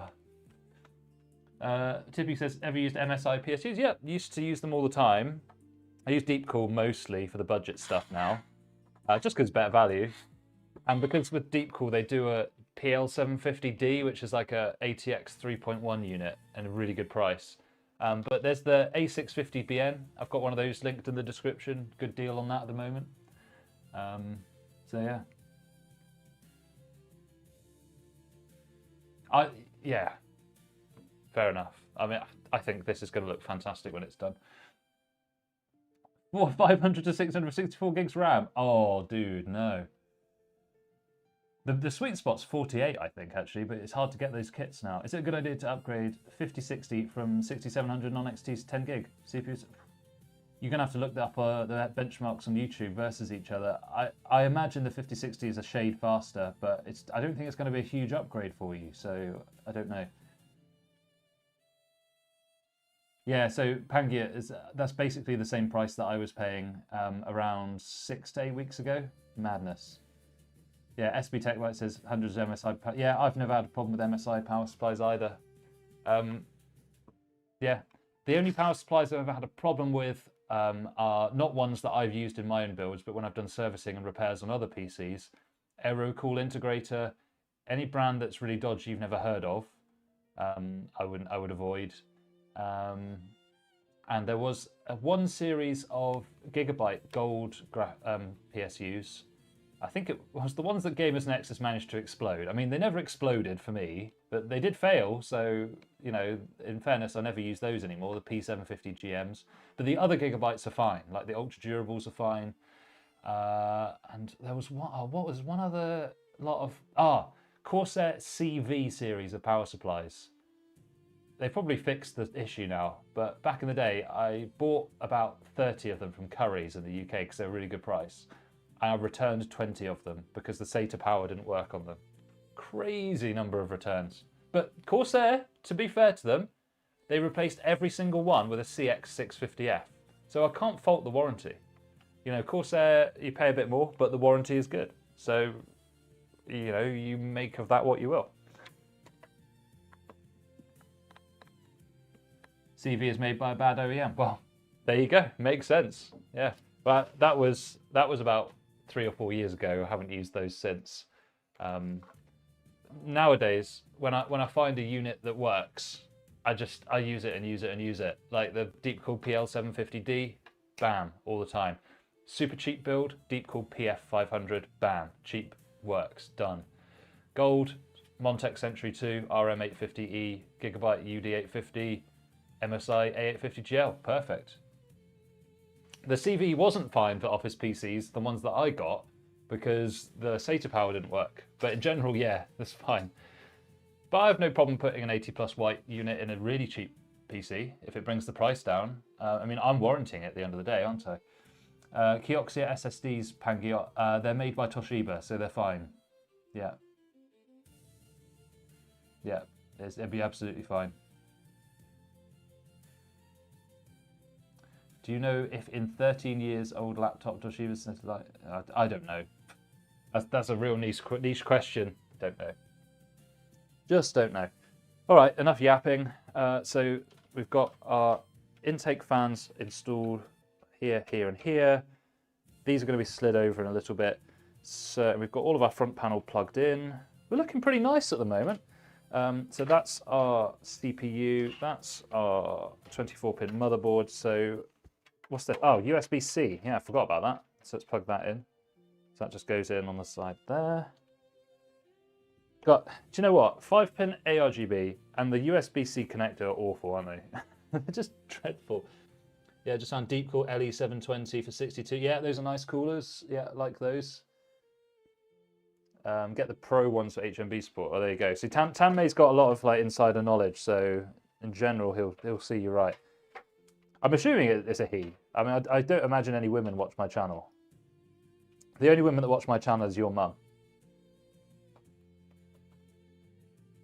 Okay, so I'm going to try and do just a little bit of initial cable management before putting in the power supply.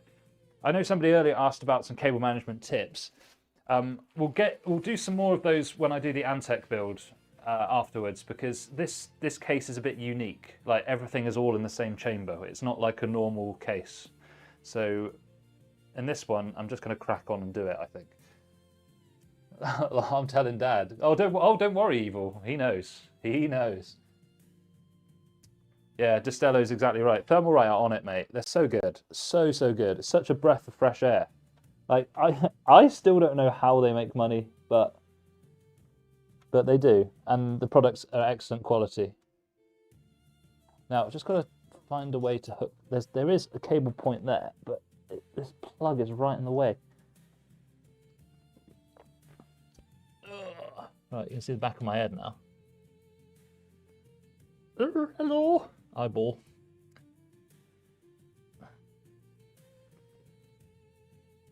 Don't worry, your dad knows. He's right there in the corner watching. Right.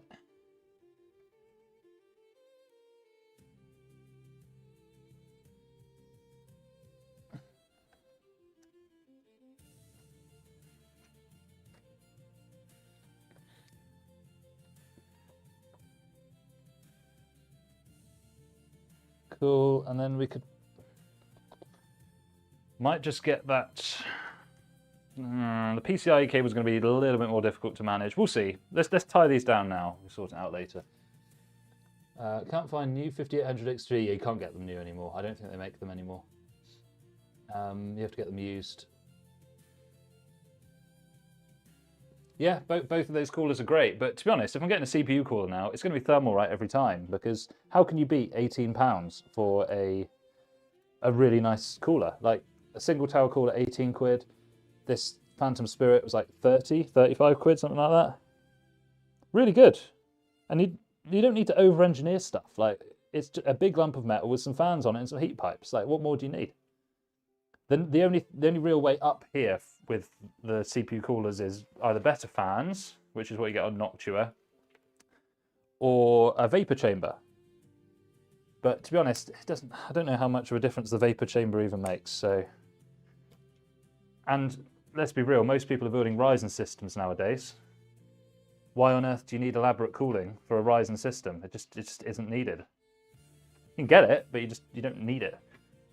Cool. So I think that's looking quite neat so far. So we just need to put in the PSU on the graphics card and we'll be done. So I'm going to move this out of the way because we need to mount the PSU to the little bracket. This thing. But I'm going to have to visualize which way it goes because I've forgotten already. So this will go like this, I believe.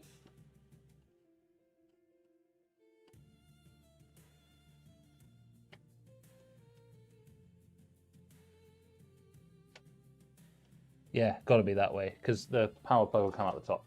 Great. So we'll go there, power plug facing up and the fan facing that way. Perfect.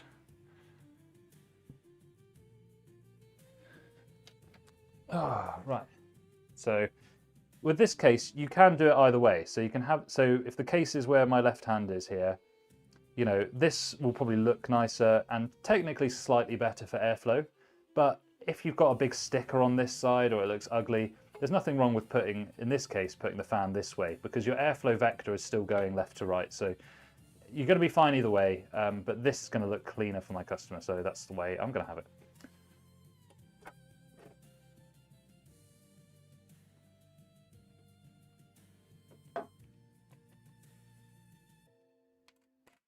Right, just need to go and grab the screws for this.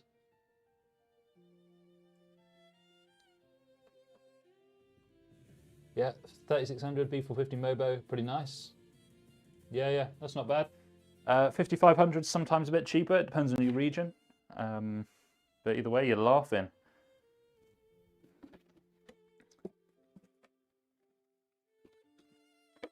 I know I'll go on about it, guys, but Corsair packaging has improved a lot. I mean, they've just put it into paper bags now, which is fully recyclable. I'm quite passionate about recycling. It's not really about the global warming side, it's like the landfill side. The more stuff we can keep out of landfill, the better. So this is greatly appreciated. I know nobody will mention it in a review, but it's one of those little things that I do really like. It comes, you know, these power supplies come with a decent number of cable ties as well, which is pretty nice. Although they do always make them quite short. I wish they'd give you longer ones. But that's really nitpicking, isn't it? Okay.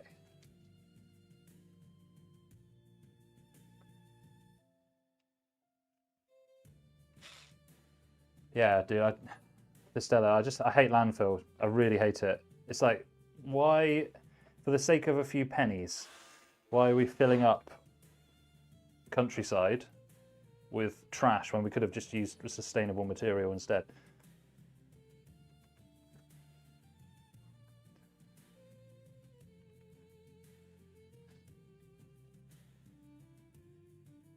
Oh, spinny winny. You don't, yeah, that's fine though. It doesn't matter if your case fans are old. Like, you don't need posh case fans. I know, you know, you watch like a build channel and they'll put Noctua fans in their build and everything. It's like, but you don't need that. Like these Thermalright fans, they work out like £4 a pop and they're amazing. So I don't really know, you don't need posh fans. I think for most people, buying Noctua is a complete waste of time. You could have spent that money much better on the rest of your systems. So that's the power supply unit. And then we need to plug in some of those modular cables in a second, don't we?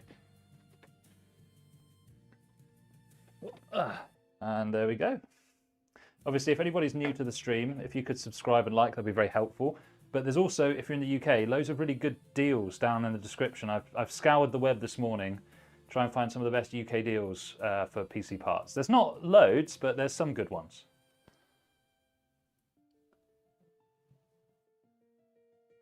Yeah, I use Instapacks because it's the only way. I wish there was a way that you could do it without using Instapacks, but the way, so I have it so that I've got the PC and then this goes in its case box, then that goes into a really big external box with void fill, and I reuse the void fill that I get from other shipments. And I lay the PC down so that the glass side of the case is facing up. So actually in a lot of situations, I could probably get away without using the Instapack. But I don't know. I'm not quite in that mindset where I can gamble yet.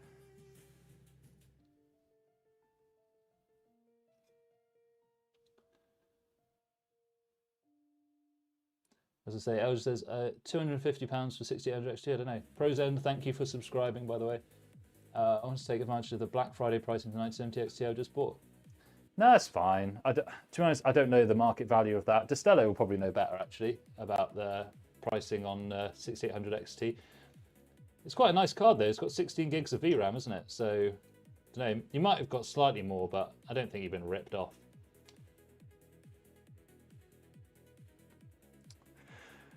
Okay, so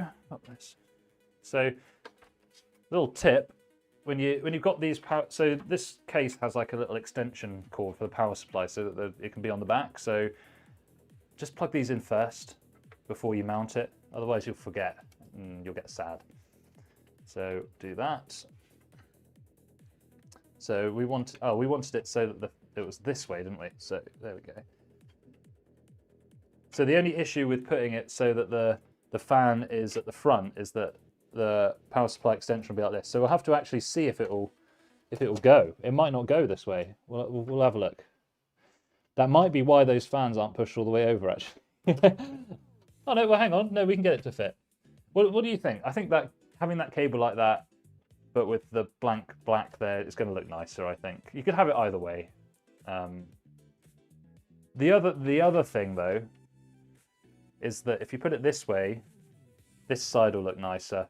I'm starting to change my mind now. I think I've changed my mind. I'm gonna have it so the fan faces the inside. Technically, maybe slightly worse, but in terms of like presentation, it's gonna look nicer. And I'll have to just get that residue off that sticker that they put on it. All the Corsair RMs will do that. It's really annoying. Right, I'm gonna just go and scrub that off with some isopropyl. I'll be back in a minute. Just managed to pick up a 7900 XTX for 655. Is that a good deal? I don't know if that's a good deal. I don't know enough about the XTX, so it could be a good deal, it might not be. What would that be like compared to a 9070 XT? I guess would be the comparison. Right, I'm just going to go and get some IPA to scrub this off. I don't actually know where my IPA is, so it might be a quick minute.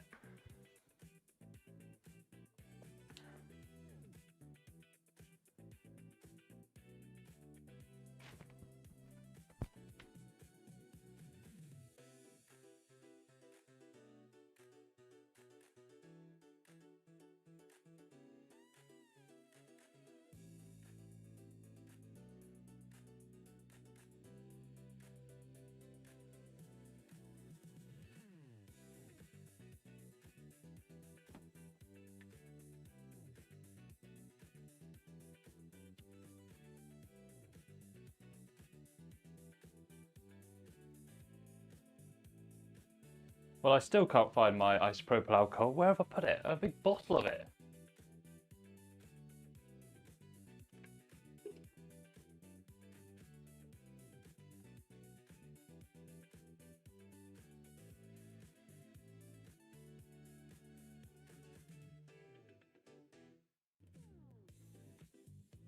Yeah, so I don't know. I would take the 9070 XT personally over XTX, only because of the warranty situation, but yeah. This is the A3 wood, yes. The wood is off at the moment, but yes, it is. And it's actually nearly finished. We're just putting the final bits in, graphics and power supply.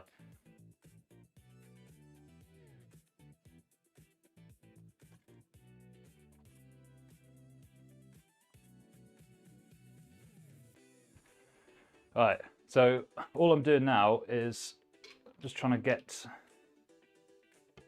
this sticker residue off this power supply, and we'll remount it the other direction, I think.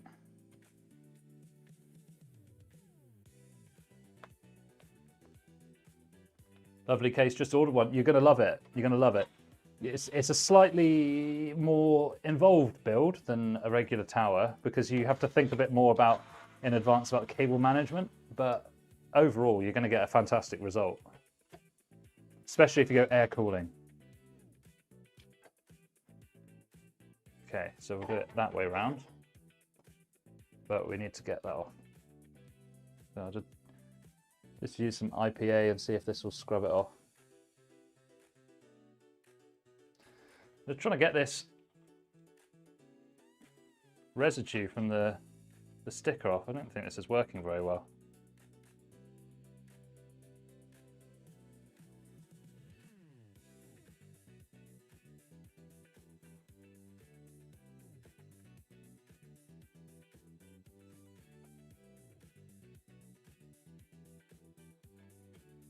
It's like one of those oversights that you sometimes make when they design a product. It's like they don't think about, when you take that sticker off, is it going to leave a residue behind, you know?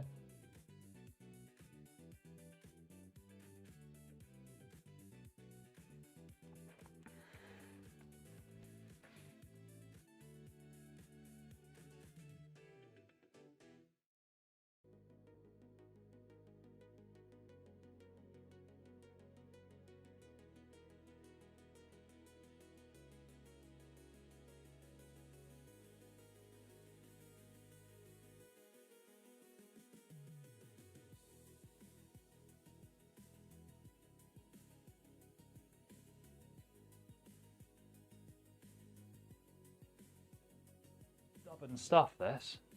Crazy. Got some of it off.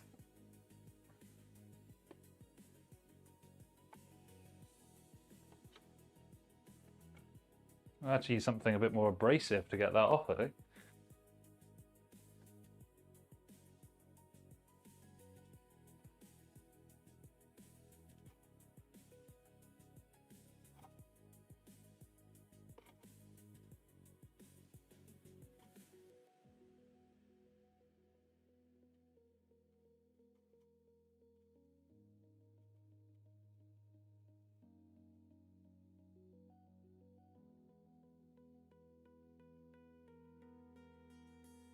Right, I got most of it off. I think we're gonna be all right with that. Yeah, Destello's right. As long as it does everything, everything that you need, it achieves the goal that you set out for. Splitting hairs over a couple of percentage of value either way, it's not going to make any difference. So as long as you're enjoying it, buddy, you crack on. Yeah, that's better, because now when you see it in the case, you'll see the nicer side of it rather than all the voltage information.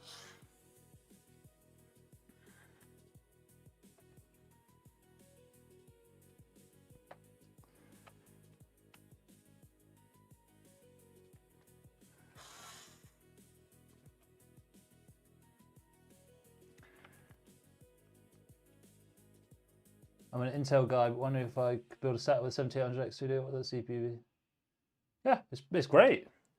I'm not brand loyal, I don't care either way, which is to my detriment, because if you say anything good about Intel or anything bad about AMD on YouTube or Reddit, you just get absolutely flamed. But it's not that simple, is it? Intel can be actually superior in the right hands. Like if you're very adept at memory tuning, you'll actually be able to get very comparable performance. In fact, in some cases, the Intel will be better. Usually, if you're playing at 4K, or maybe sometimes 1440p max settings, you can actually get better performance out of a 285K than you can out of a 9800X3D. So it depends on how you set it up. But for most garden variety gamers, the AMD offers a simpler solution.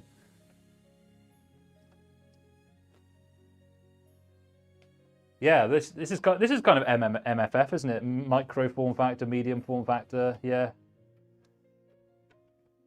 Okay. But now that that's facing the back, can I actually get this in? Because this is going to be like a PSU saga now, where I can't get it in any direction. There's going to be egg on my face. But this is why you try things out. No, it's fine. Okay, we got it. We got it. So, we've still got enough room for our graphics there. Try and get this as high as possible.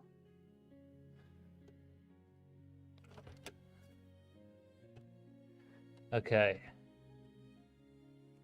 Just lining this up now.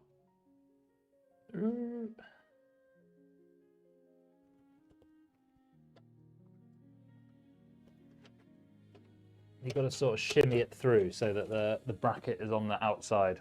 It's a little bit of a poke, but we'll get it to work.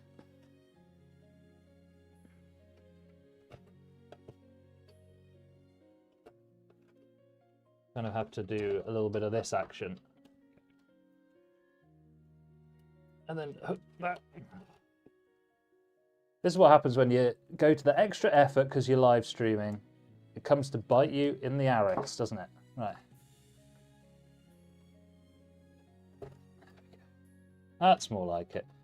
So what we'll do is we will slide it down, plug in the extension.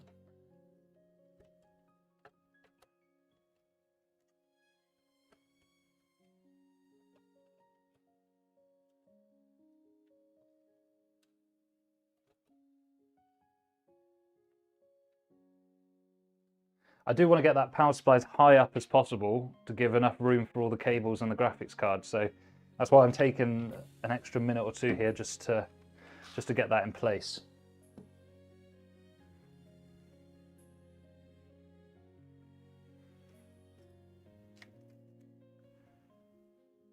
Brand loyalty is definitely stupid. Why would I be loyal to a brand? I just want the best product that I can get for my money that offers good support or whatever else, good features that I want. It doesn't matter what the badge is, does it? Mobo. So what we'll do, VRL, is if you stick around for the next sort of 10 minutes, we'll do a little spec roundup at the end because we've almost finished building it.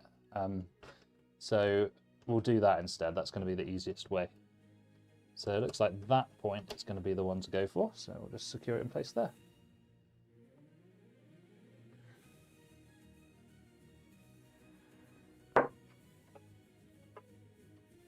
I'll just put one screw in. I just want to make sure that everything fits. So I'll just pop these modular cables in. I probably could have done this before securing it, but it doesn't really matter.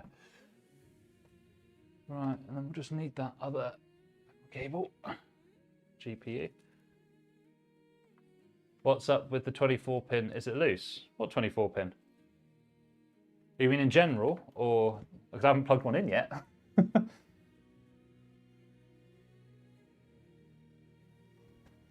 Oh, is it okay? Okay, fine. Seen a comb, disaster averted. Right.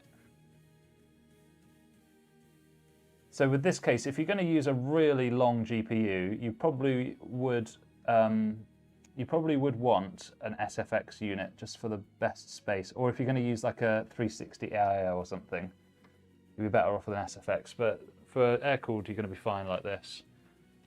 So that's one of our PCI powers in, and we just need one more, which can go in there. Beautiful. So we've got all of our PCIEs. We just need to put in our CPU, which is one of these somewhere.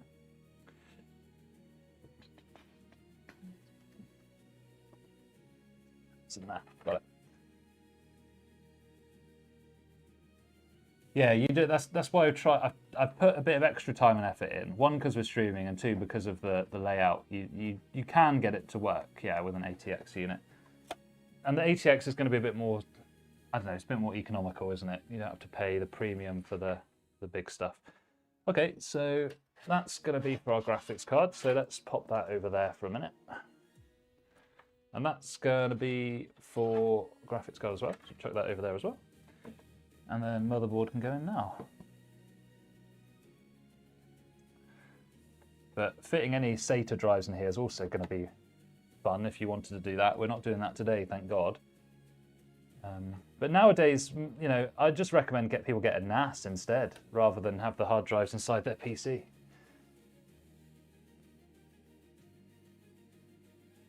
I still am trying to decide. I'm trying to create some educational products for universities so that their students can build their own PCs rather than buying big box ones, and that's going to be something I try.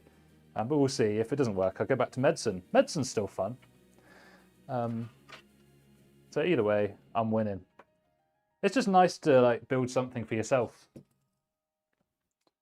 And there's lots of problems with the NHS that, not clinical problems, political and management problems that do my head in, basically.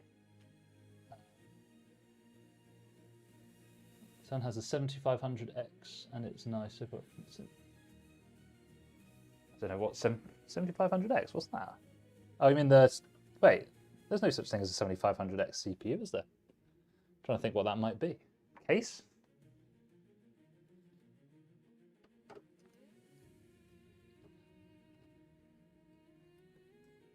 Okay. So we should only now need to route in our PCIe power cables, right? That should be the only things needed. And we have the 3 plugs here. Very nice. Come on, I think this looks pretty neat at the moment.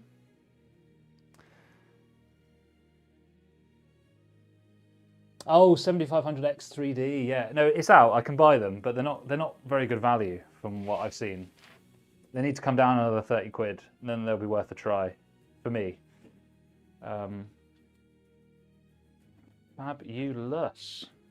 Right, graphics now, we're nearly done.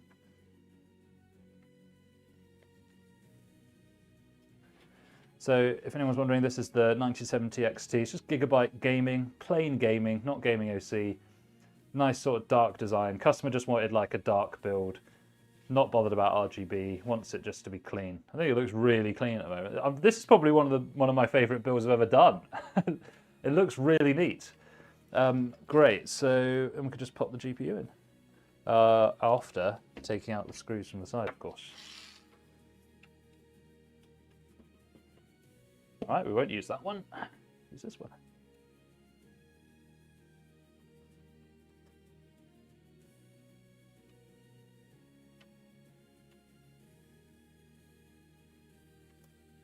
What makes GPU good in value? I don't know. It depends on you. What you want from it.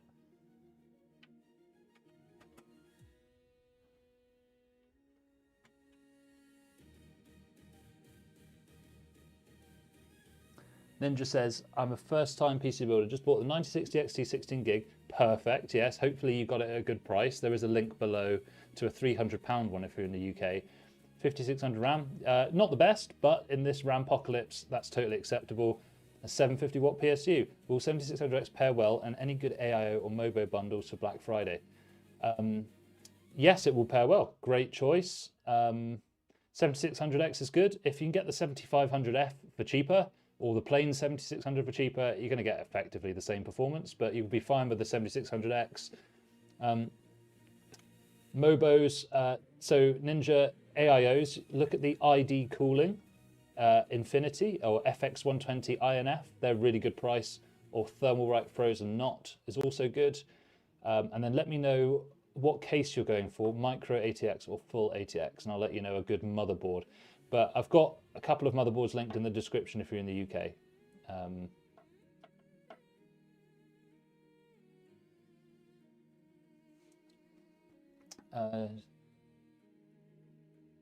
4 times 16 gig. Oh, dude, yes, you have just struck gold. That's some fantastic RAM pickups. I love it when you see that. I thought, do you know that when I moved house, because I moved from Cardiff down to here, like, I don't know, a little while ago, and then I moved from another place southwest to where I am now, and I found 2 PCs in my garage, just like 2 full PCs. I was like, okay, fair enough. So they're going for good price at the moment. If you're looking at the website, I've got it's a 3060 12 gig with a 3600 CPU, and it's 549, but you can get it down to 499 with a code, so pretty good. ATX Thermalright Infinity cooler, yeah, nice, yeah. All the Thermalright coolers would be great. Motherboard, I think a B650 Eagle is a good choice, or B650 Gaming X, or MSI B650 Gaming Plus Wi-Fi. Those are all really good, good pickups. Don't need to spend a lot of money on a Ryzen motherboard.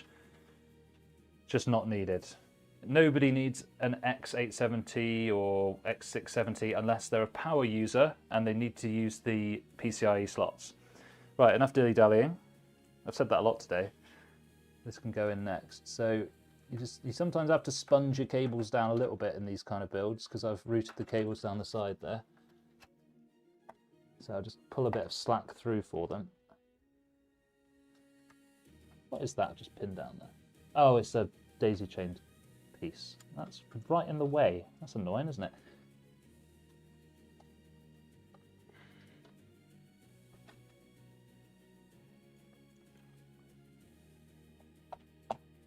Oh yes, look at that, it's beautiful. It's like it's designed for this build, look.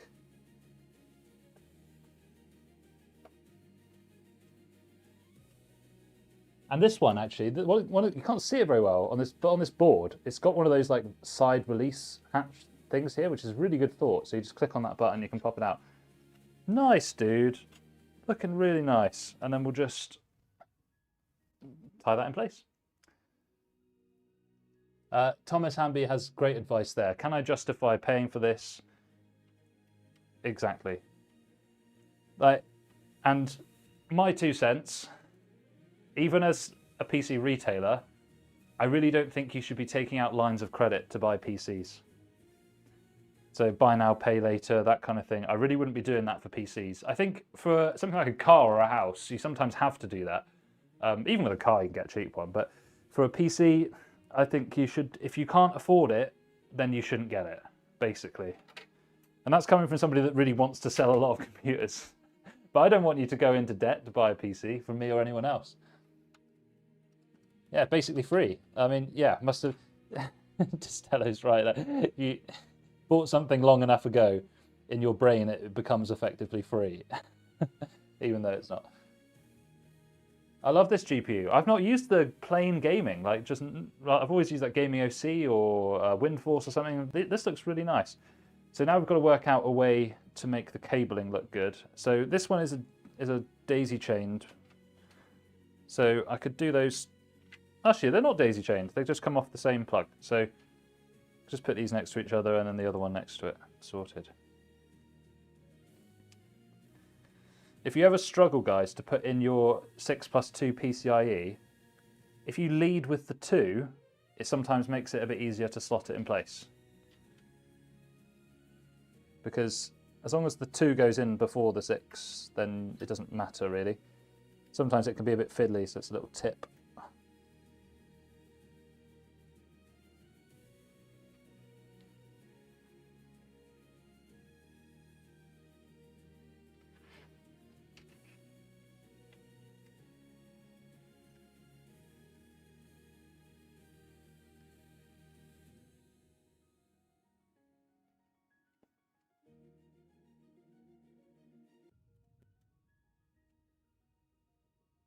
"62 people watching. That's crazy. I didn't even look. Amazing." Yeah, don't take a loan out for like this level of thing, you know. Crazy. Looking at 9700X for a 9070 XT. I wouldn't get that. I would look for a 7800X 3D instead. If the price is somewhat similar, I would get the 7800X 3D. Although, you know, it depends. If your use is less gaming and more your other work, then maybe the 9700X is slightly better. I don't think you're losing either way.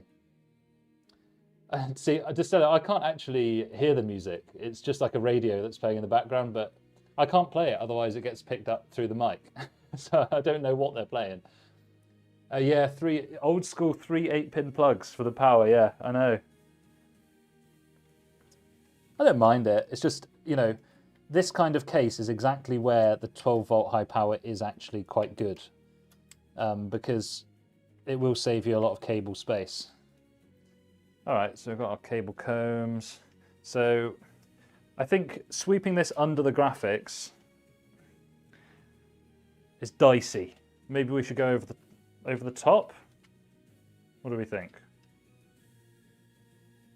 I think we could probably get away with going underneath. No, I don't like the look of that. Okay, so we'll tell you what, we could just sweep it across then.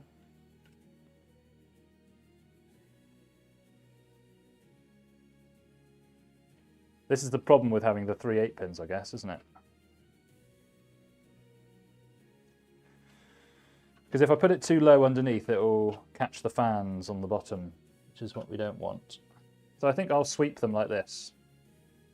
I think that's going to be the cleanest way. I'll just tie them together here. Well, the tip to properly connect it is just plug it in all the way, give it an extra push at the end. And sometimes the power supplies have like a coloured bit on the connector, so you shouldn't be able to see any of the coloured bit, but it depends on the unit you get.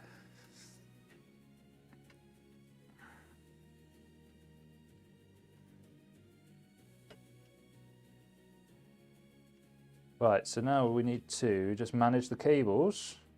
But we did a lot of good work earlier for this, so it shouldn't actually be too much hardship to tie the rest together. We're really getting there now, guys. Nearly done. Why can't I lean on the back? Oh, it's got that wedged bit, isn't it? Okay. So now we'll just find a way to tie these together. I mean, we don't have to be too fastidious about it. We've done the bulk of our cable management already. So I just want to grab most of it, just try and get it into one bundle.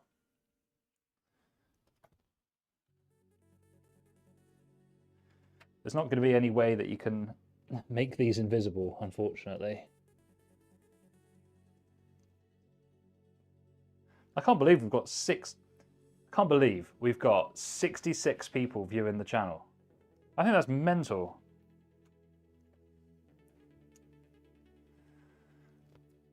Is there any reason to overclock RAM?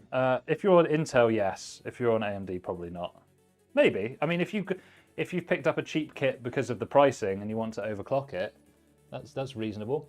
Yoda in Pajamas, great name, and thank you for subscribing. The small PCs are more difficult, yes, but it kind of makes the end result more satisfying if you can do it properly. I like to sort of try and reframe things in a nice way if I can, in general. Right.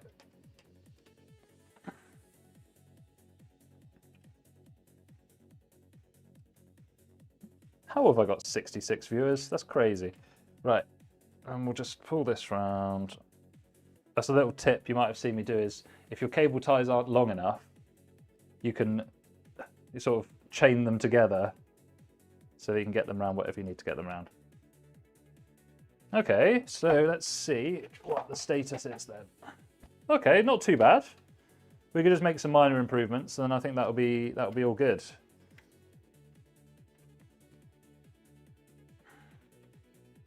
I think even if I left it like this, it would be satisfactory, but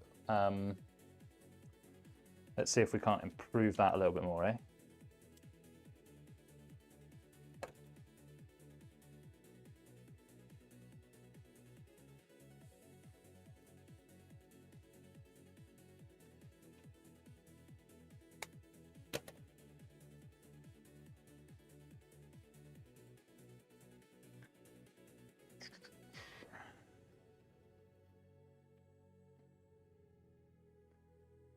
Do you think 9070 XT, 9000 XT could run with a 750 watt? Yes, definitely.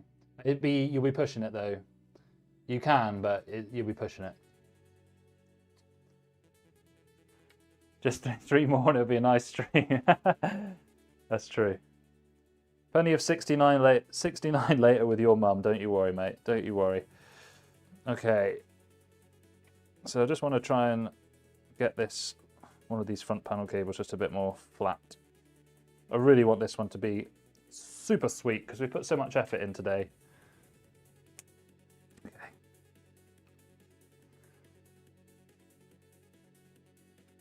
You see what I mean though? It's flat here. You can't put any cables behind here. Like the Deepcool CH260, which we've got a video coming up soon. There is space in the back, which does make a big difference. So you just have to take a bit of extra time in this one. That's all. Right. Get another tie for these.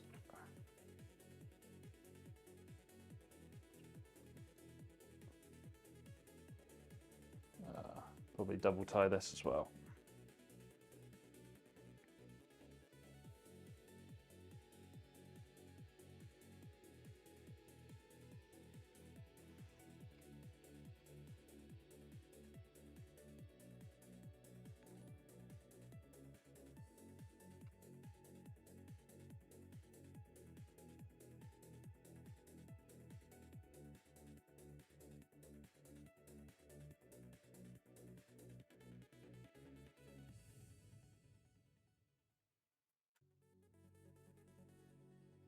Oh. What a faff. Right. Cable management, eh guys? Cable management.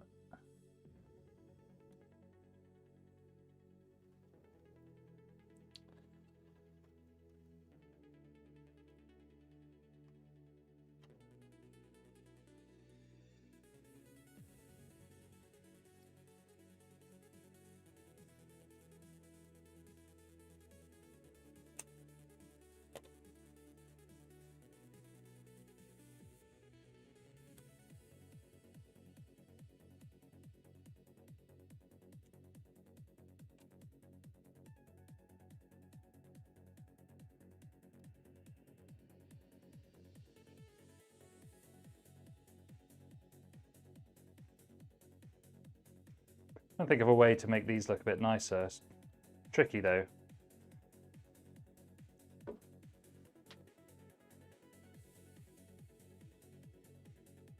Yeah, this is a micro ATX rather than ITX, and I think this is a much nicer form factor to work with than ITX. You also don't have to spend as much money. Okay, I think that looks really neat. Everything looks to be plugged in just fine. I could probably just, there's one tiny cable in there that's bugging me a little bit, so why don't we just... Another little tip you can do is, I'll show you on this fan.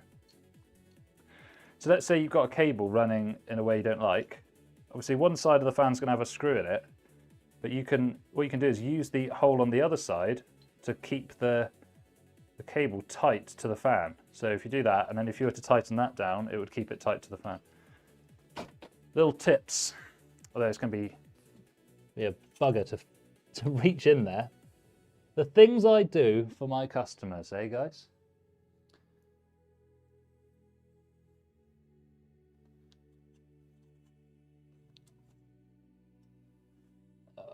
Right.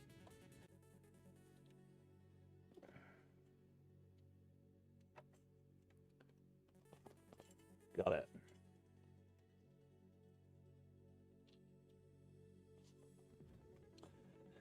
Oh, this is really fiddly.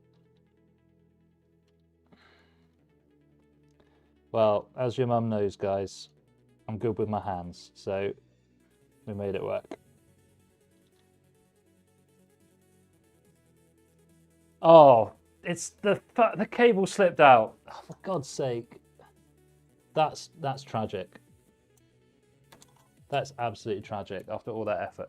Right, take two.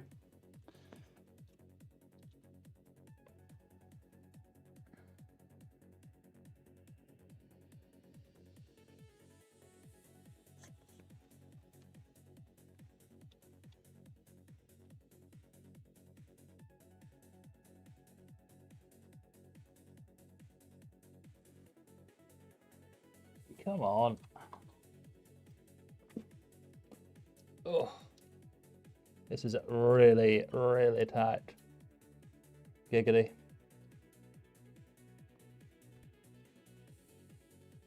Gotcha. Right, this time I will not let the fan escape me.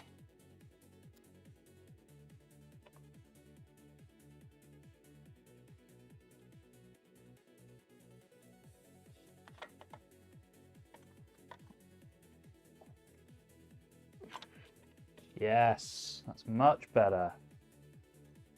Okay. Worth doing that. Okay. Right, I'll just turn the exposure up a little bit, and you can tell me if you think the cables are managed appropriately now. I think so. So 34, we're pretty late, to be honest, on the builds. We're still doing the Lian Li A3. We'll get them both done. I wanted to take a bit more extra time on this one because the cable management's more difficult. We could share a few tips, and the chat has been absolutely popping today. No, that's just the comb. That's the comb there. The plug is definitely in. It's not the plug is definitely in. It's just the comb. Yeah. So we'll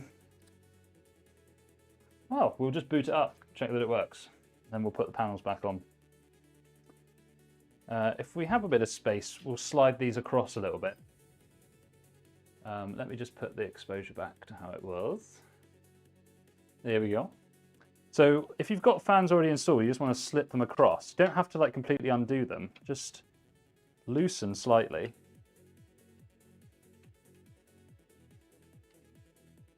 And then you can just usually slide them across. If it's on like a corner piece like this, you might have to take the ones off that are on the corner piece, but the other two fans will hold it in place while you slide it over.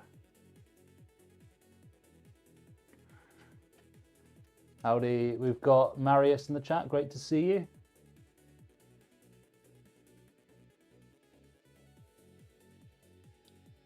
What's that say?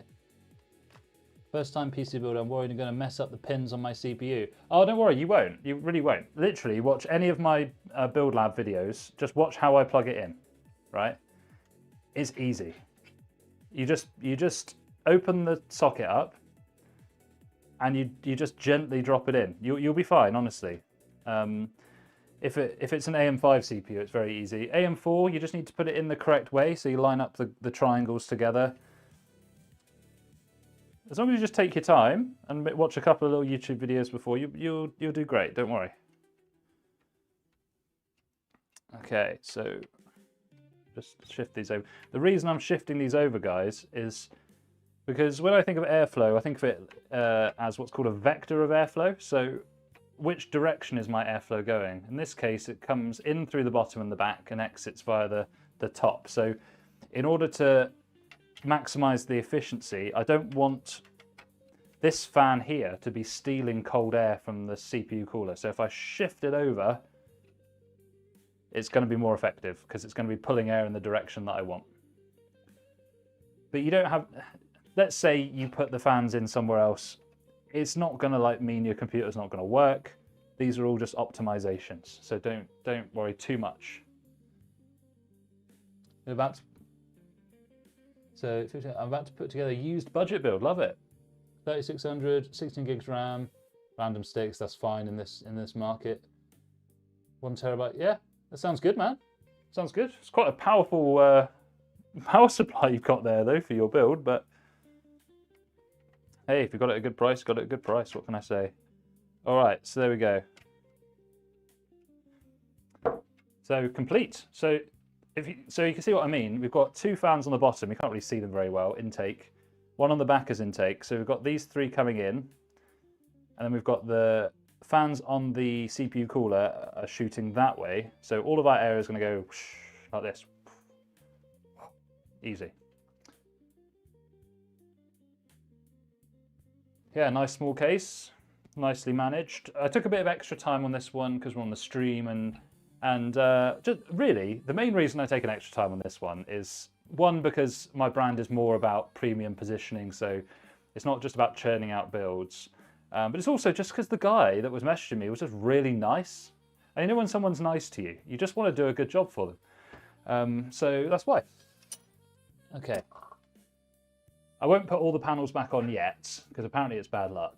But I will put the dust filter on the bottom here.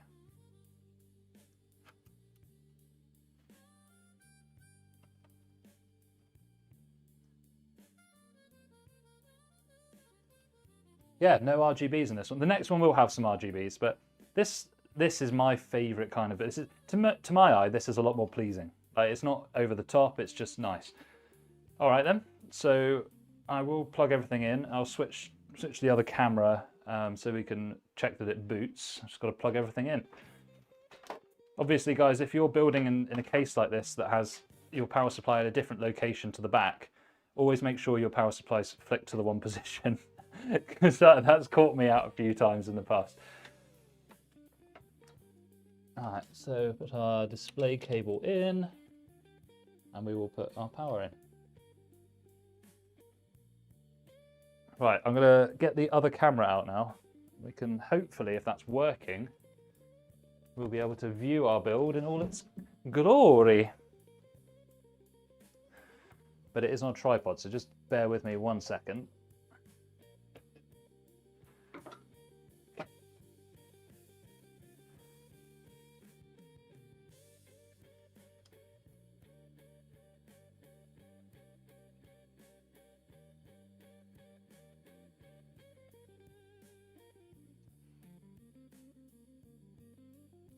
Right, hopefully now I switch to my other camera and it will look nice. You got a case for Corsair 4000D. Our missing glass side panel. Oh, dude, no, you need that. XTV3 case the other week. It's nice to have a small case. Yeah, nice. Yeah. I've seen that case. That looks really cool as well. It's one that's on my list to check out. 7800X3D doesn't usually get too toasty. If it does, you can set a TJ Maxx in the BIOS. Make it a different kind of glory. All right, there we go. So that's see, it hasn't got a shell on it yet. We just want to check that it's definitely going to boot. So let's do it. Oh, we have fans spinning, so that's a good start.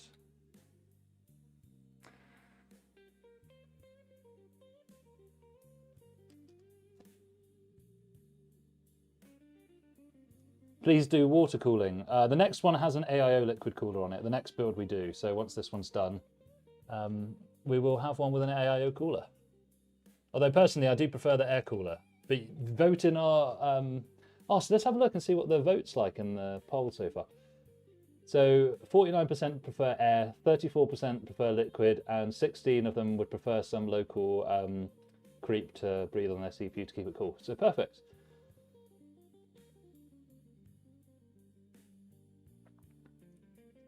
Coolio. Right. So it has booted. Let me show you the BIOS screen. I'll get rid of that reflection in a second, don't worry. It's just, it's because I've got a studio light here. Is it this one? Yeah, there we go. Turn that around that way. And then, because it's looking at a screen, there we go. So enable X3D Turbo, no. If you're on a 9950 X3D and you want a game, then you can. It will just disable half the CPU. But I won't be enabling that. What budget GPU do you suggest for Skyrim modding? I don't know enough about Skyrim modding, but probably something with a lot of VRAM. Yeah. So what we'll do is I'm just going to create a USB, put some BIOS update on it. I always like to get the latest BIOS on when I build these for the customers, just because it just helps with the compatibility and things. I've run out of USB ports on my laptop. Oh no! I don't actually know what I'm going to do. Unplug one of the cameras and plug them back in. I'm sure I've got a USB-C hub here somewhere, haven't I? That's a shocker. I didn't even think about that. There's a problem with everything being USB-C now, isn't it? Okay, well, I'm going to unplug this camera and hopefully I can use the top-down camera again later. Let's see. Oh no, because it's not. No, that's USB-C. I can't update the BIOS because I've run out of USB ports on my laptop. That's so funny. Have I got a hub somewhere that I can use instead? This is the dark side of going this way, guys. Right, I'm going to unplug that main camera for a second. We'll go back onto the top down for a second so I could put BIOS on it. Okay, I'm just downloading the BIOS for this. So B850M Gaming X Wi-Fi 6E. You do have to be careful with Gigabyte because you have to make sure you get the correct revision number when you download the BIOS, especially if it's a board that's been out for a while, because they won't have the same BIOS files. So.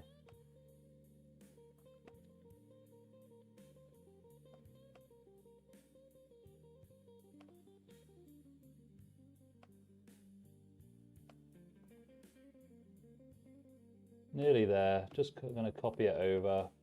Un momentito, por favor.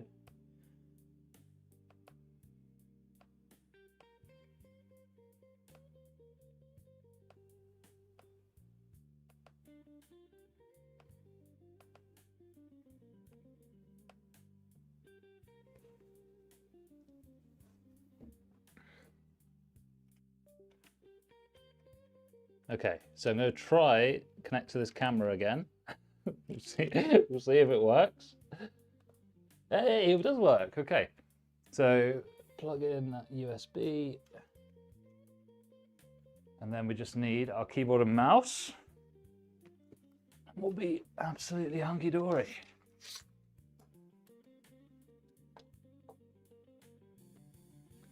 And you'll see something more interesting on the screen in a second than this generic Gigabyte intro. There we go. Oh no, tell you what, it hasn't worked. Let me just swap this. Marius, thank you very much for subscribing, my friend. There we go.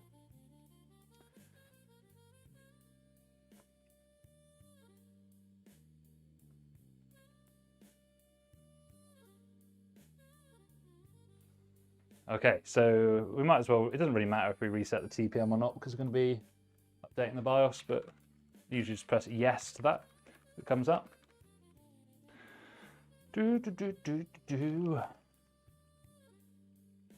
That's good to know that it all boots.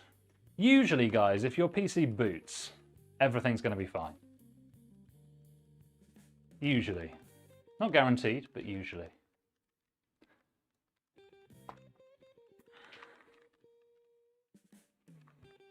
And don't worry if it does take a few minutes the first couple of times you boot, because it has to train the RAM, and the DDR5 does take a while. All right, so we'll just Q flash. There it is.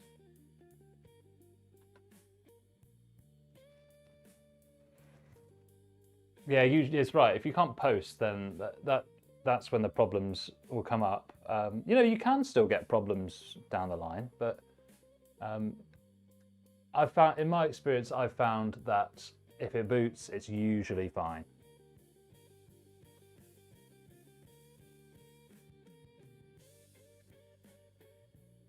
Dude, this build looks so nice. I'm actually really jealous. We'll have a proper, I'll put the panels back on in a second. We can have a proper look. We'll do that whilst the Windows is installing. Windows 11, all bets are off. Stuff breaks too much with the vibe-coded OS.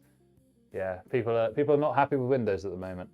Build my PC next week with a 7500 F and ARC B580. Astrocraft, you are after my own heart, my friend, because that's one of my favourite combinations at the moment. Excellent balance of being new with good VRAM and good performance. I think you're going to love that. Great choices. All right, so BIOS is updating. That's going to take a little minute, isn't it? So why don't we get the panels back onto the case, give you something a bit more interesting to look at.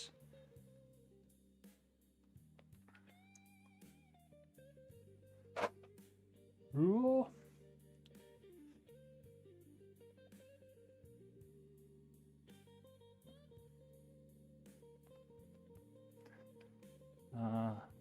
That exposure seems really low, doesn't it? Should we boost that up a little bit?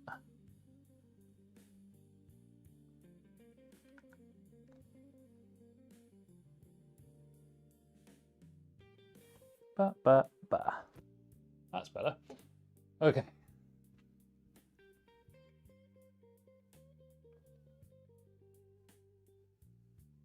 Should I go with 8x2 or 16x1 for now, then upgrade to 16x2? I mean, can you really... The really difficult thing, Supersonic, is that if you're building a mid-range or like a new platform, if you can't afford the extra $80 to $100, can you actually afford the PC at all? Because how much is that setback going to be worth it to you? If you have to choose, then I would get a 16x1 because the DDR5 is more stable on the on 2 DIMMs rather than 4. So, you know, good deal on the 7500F there, Astro. Nice, like it. I would just get the 1x16 rather than the 2x8s. If that is a genuine choice that you have to make, then that's what I would do. All right. Well, actually, the BIOS update's finished, but I'm still going to put the panels on now because why not?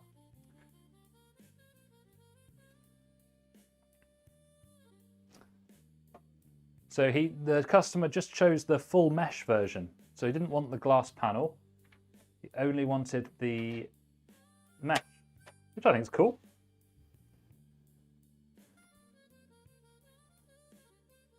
So I'll leave this other side panel till last, because then we can get a good look of like how it looks from the front and everything like that before we finish up.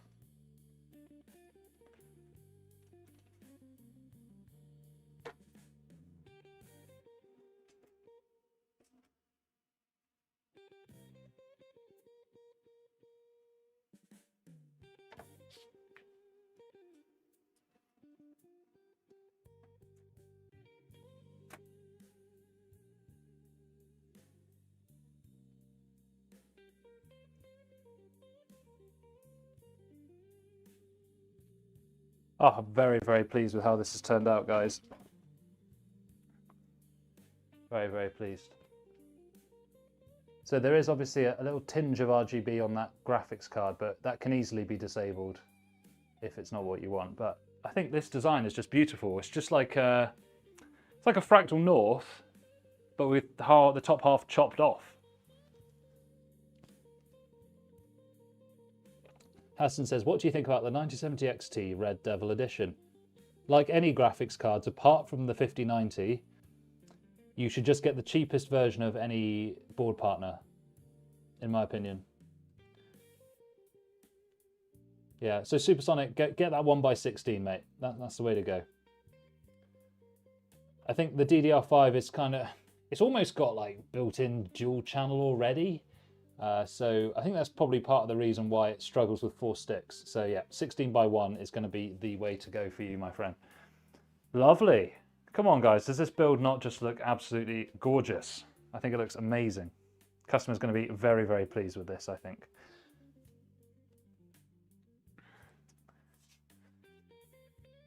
So, and then he just wanted it with the mesh. So when it's on the desk, that's what it will look like. We definitely need to disable that RGB though, don't we? And this corner's up a little bit. Hang on. One sec. It's got to be perfect. If it's not perfect, then... There we go. That's better. It's clicked on properly now. Good. I don't know why, like, when you put these kind of mesh cases on camera, it always looks like there's loads of fingerprints on it, but I look at it now, I can't see a thing. I don't know if it's an artifact. I don't know. Weird. I'm trying to get this top piece to be like straight, but it won't go.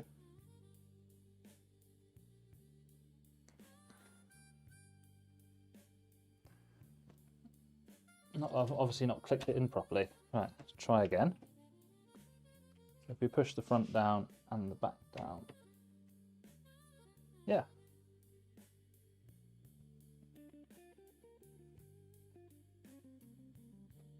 Yes, there we go. You just have to put a bit of, you have to push the top down as you slide it on. Yeah, amazing. Thanks for the likes, everybody on the stream. If you're new, please subscribe. It encourages me to do more of these if you're enjoying it. 750 watts is a nice power supply for a sort of a budget system. Anywhere up to a mid-range is great. See what everyone else is saying.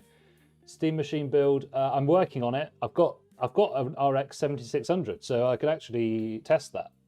So I will be doing that at some point. I've just got loads of customer builds to do at the moment, loads of them. Whatever you're seeing me do on stream, I'm doing about twice the speed off stream. So yeah, yeah, the case is really nice, isn't it, Thomas? It looks really cool. One of my favourites this year.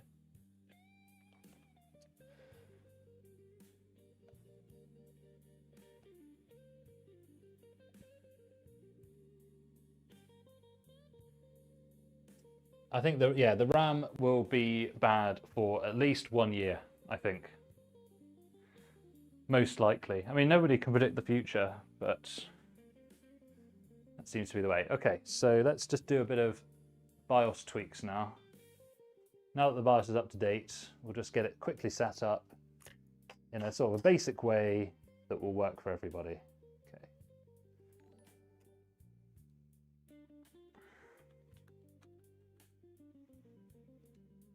Okay. William, thank you very much for subscribing. Love to see it. Love to see it. Okay. So I think usually the first thing I do is turn on the secure boot if it's not already on. So we'll go into advanced. Is it under boot? It is under boot. Secure boot. So it's enabled, and then I always put it onto custom and then restore the factory keys. The reason I do it first is because it makes you reset the BIOS when you turn the secure boot on, so do that first. Yeah, Tanbei is true, you can't future-proof, it's not possible, but what you can do is buy the best that you can afford now that's decent value. That's the only thing you can do. It's a difficult question to honestly answer, what's the most future-proof thing, because it's just not true. So Expo 1 will be our profile, 6000 C30. And there's not really anything else you have to do. I mean, we could make sure that the PBO is on. So if we go to Precision Boost Overdrive, it's on auto. We could put it on advanced and change the PBO limits to motherboard. You might get a few percentage points of performance there. And you could go into the curve optimizer. You could do a negative alt -20. That's how that's how I would set it up with a -20. But because it's a customer build, I want things to be stock, really. Unless the customer requests the additional stuff, then I tend to leave it on stock. But most people, I would suggest that you can change it. Yeah, Destello's right. You just when you're ready, when the computer's no longer doing what you want it to do, then you upgrade. That's how it works. That's why you buy a PC and not a console, isn't it? Other things you can do if needed is you can set a thermal limit on the CPU. I can't actually remember where it is in a gigabyte BIOS. And if you want to like keep your temperatures low and only lose a couple of percentage points, you just set your thermal limit to like 75 or 80 degrees C and you'll be laughing. But I like to leave things generally quite stock for the customers. So that's why I do that. So last thing is fan curves. I always set these up because you don't want a complaint from a customer saying my computer's really loud, but you also don't want it to be overheating. So it's not, for me, this is not an exact science, just something along these lines will do the job for me. You just got to make sure they're all set to read the CPU. You can use fan control software in Windows if you want. I prefer this, especially selling PCs to customers. I want them just to have something that's just going to work. I don't want them to have a load of software if they don't need it.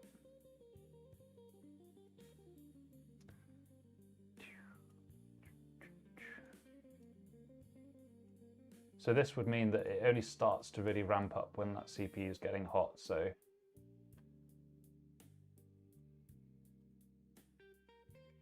I don't think this one's actually got anything plugged into it because it says 0 RPM, but just in case customer plugs something in like fan, we could just have it set up.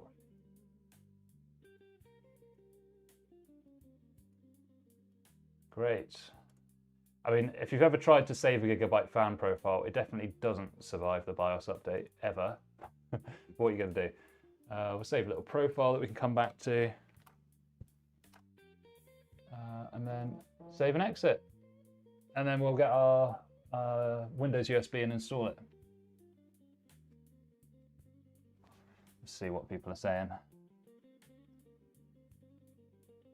Yeah, you can change the thermal limit. So basically, Jack, what it does is it means that the CPU will start to slow down at a lower temperature than it would normally. So the reason I do it is that in games, you don't really use the full power of your CPU in terms of the watts. So what putting it down to 75 or 80 thermal limit does is in games, it's probably not going to affect your performance at all. But if you're like loading in shaders and things like that, or doing like video exports and things like that, it will stop your CPU boosting to mega high temperatures. That's just my school of thought.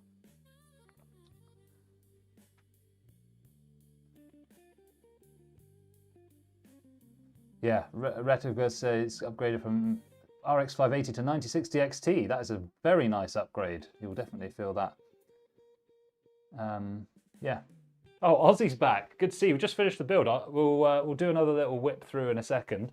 I just want to get Windows installed on this. And then we can have another whip round. And then the Antec build we'll be doing after this. I'm going to do it a lot faster because it's a standard build. It's more of a classic chamber design. So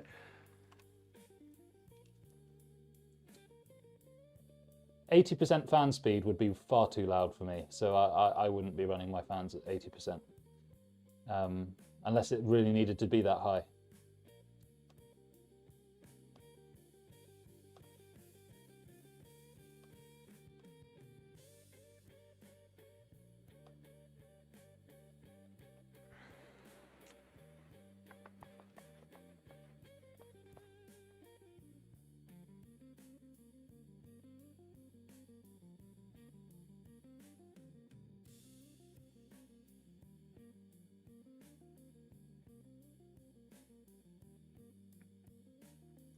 Oh, while we're waiting, just made another sale. Let's see what they've bought. Oh, nice. That's so somebody's bought a really good deal off the website. That's good. I'm glad that was sold because it is really good value. Right, I just need to fix this autofocus a minute.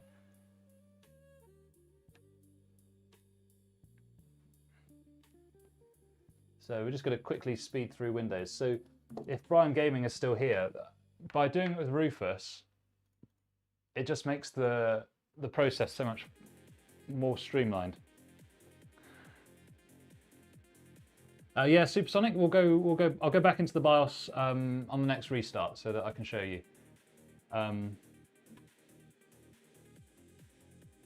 But it's not too hard.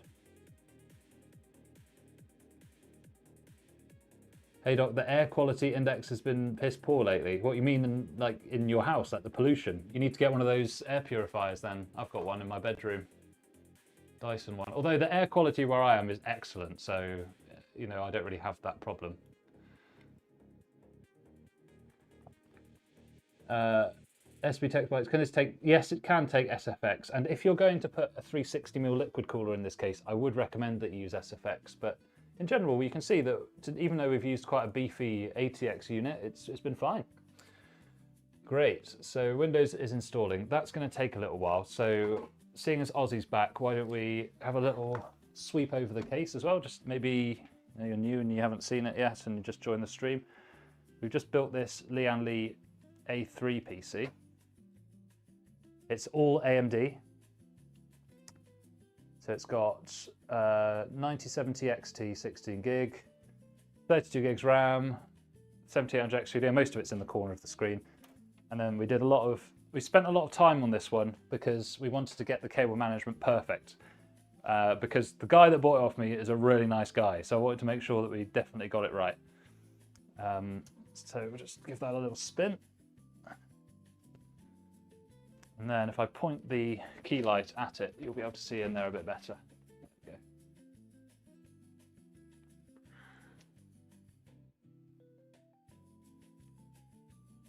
So we spent a lot of time on the cables and everything. Let me just put the focus back onto autofocus. There we go. So we've got the 2 fans in, 1 fan in, and on the top we've got 2 fans exhausting. We've got the air cooler pulling air from left to right.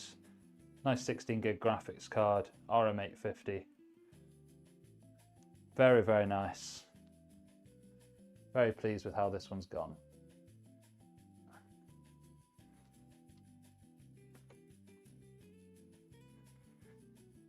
It's just so classy, man. I love it. This is my favorite design at the moment. Black interior, slight wood paneling, no RGB. Perfect. And it's quite a reasonably priced case as well. It's only like, in the UK you can get this for £70. If you want the glass panel on the side, that's like an extra 15. But the mesh will look nice. Depends if you want to see the inside. What games can it run at 1440? All of them. One would hope. I think you could play 4K on this machine as well and have a good time. Right, I need to get a quick drink because I get dehydrated. So whilst Windows is installing,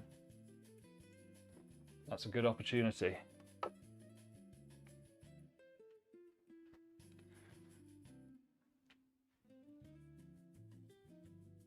Thanks, Tramon Entertainment. I don't know, what is it? I'm going to have to read how, what's your name? TRMN Entertainment. Cool. This is my big goblet of, this is protein water. 60 grams of protein, just have to chug it. There's also creatine in there as well. Okay, so the screen's just flashed, so that must mean that Windows is installed. And I was just going to show the BIOS steps that I take again, just for a bit of clarity.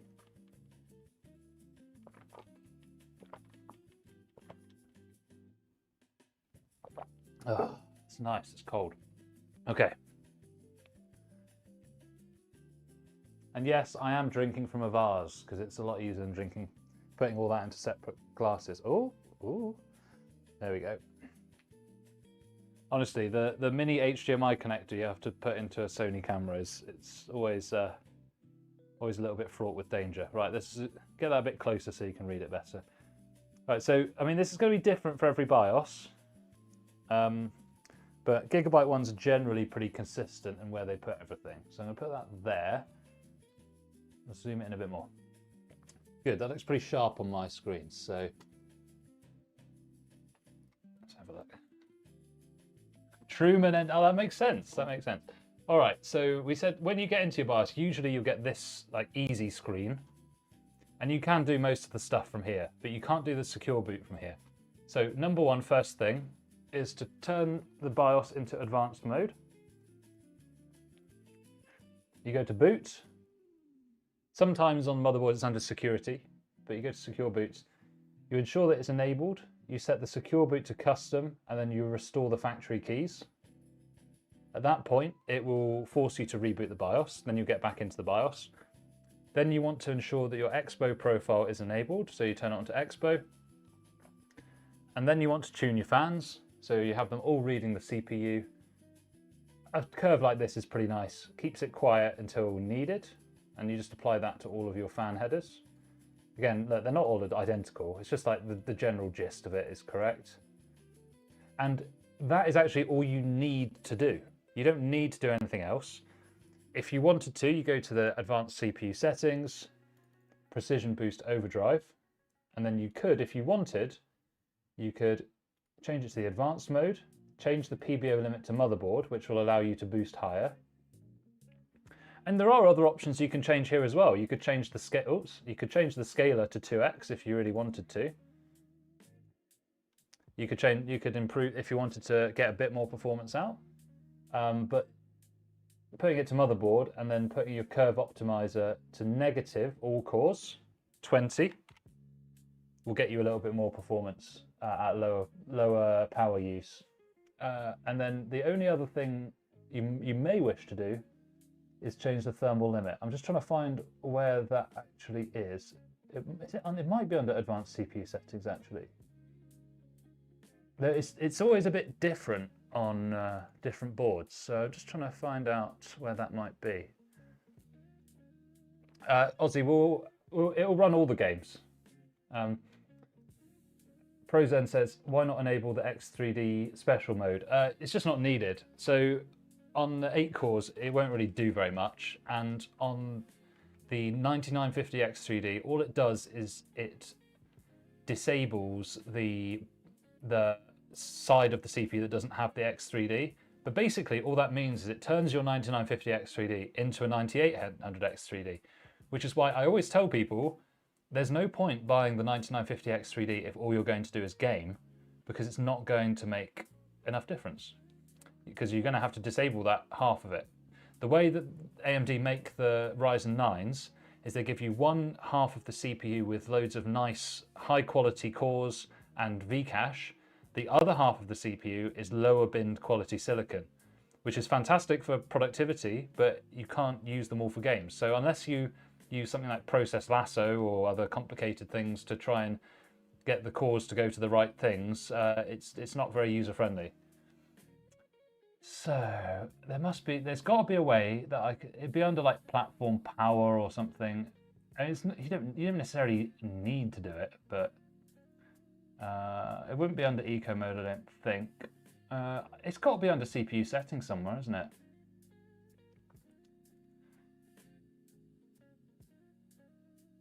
PBO limits manual, maybe? No, that's not it. I don't want to mess with that either. Thermal throttle control. There you go. Throttle limit. So you could set this to like 70. So if you wanted a really quiet system, you could set it to 75. If you want slightly more performance, you set it to 80. That's the best of both worlds for me. But I'm going to leave this stock for the customer.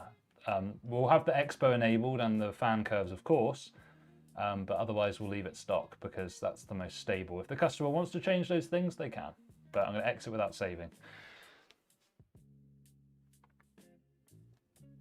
So if that's useful to you, Mui, then all you have to do is just add this, once the stream's done, add the VOD to your watch later on YouTube, and then you can always scroll back to this point. Cool, so it's just setting up Windows, quick temperature test, and then we're banging.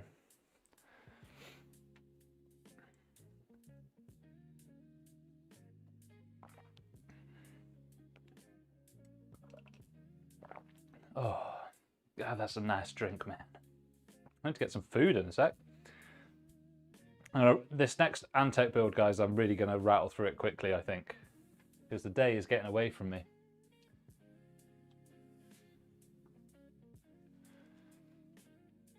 Okay, so guys, whilst we're waiting for Windows, so what do we think about this for a deal? I'll see if I can show it on screen. It is on my Shopify mobile app, so you can't see it very well, but it's the last one I've just sold out. But what do you think about this for a deal? So it's NZXT H5 Flow, the new version. Liquid cooler, 14600 KF and 5070. And the pricing, 1249. That includes Windows, by the way, and shipping and warranty and everything. So that's the final price, including everything. And then we'll have a look at the spec. So 14600 KF, 360mm cooler, Z790 board, 32 gigs of DDR4 for this one, because I wanted to use it up. 1TB SSD, white Asus Prime 5070, fans, deep cool PL750D, etc, etc, etc. I think for 1249, that's an all right deal. I'm telling you, I'm not making barely any profit on that one. I just had some components that, like that RAM and other bits, that I didn't have any use for in a current system, which were left over stock. Yeah, so it's 3 years warranty, includes the shipping, and guys, the shipping cost me so much money. Like the shipping label is £14. The box is that I put it in is £6. The Instapack foam is about £4. And then if I want to insure the shipment, that will cost me 1% of the parcel's value.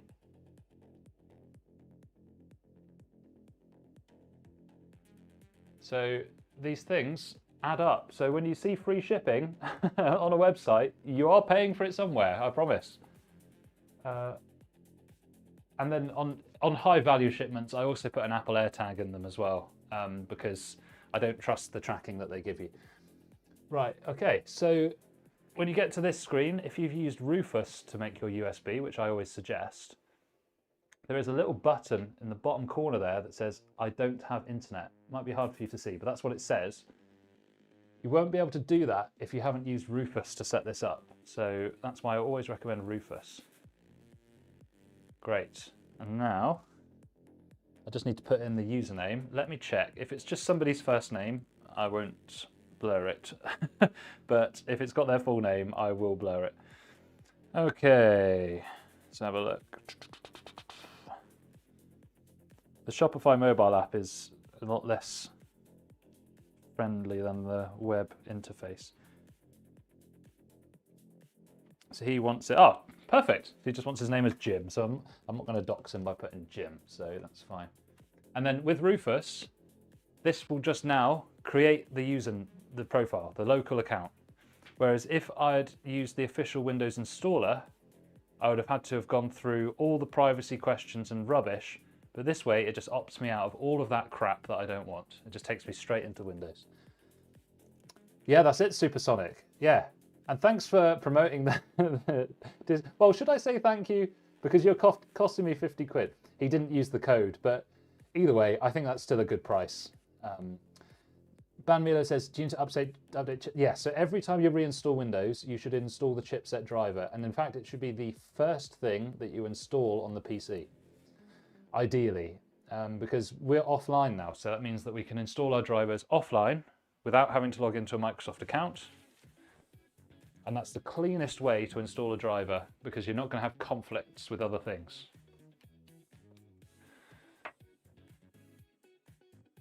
Well, they're not lying when it said it would take a few minutes, was it? Bloody hell. I swear Windows 10 didn't take this long to install. Do you remember?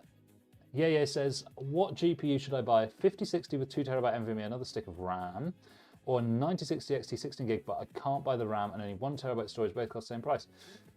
Oh, dude, that's CPU, 4350G. That's a bit of a weak CPU for either of those.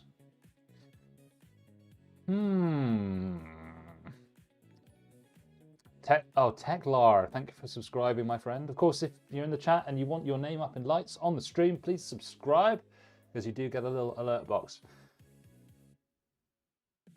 Difficult one, difficult one. It depends. If it's a 16 gigabyte stick of RAM, you might be better off with a 9060 XT 16 gig, maybe. That's tough. If you need 2 terabytes of space, then you need the 2 terabytes, don't you? So it's a tough one. It's a tough one. I don't have a clear answer for you there. Okay, so we're in Windows.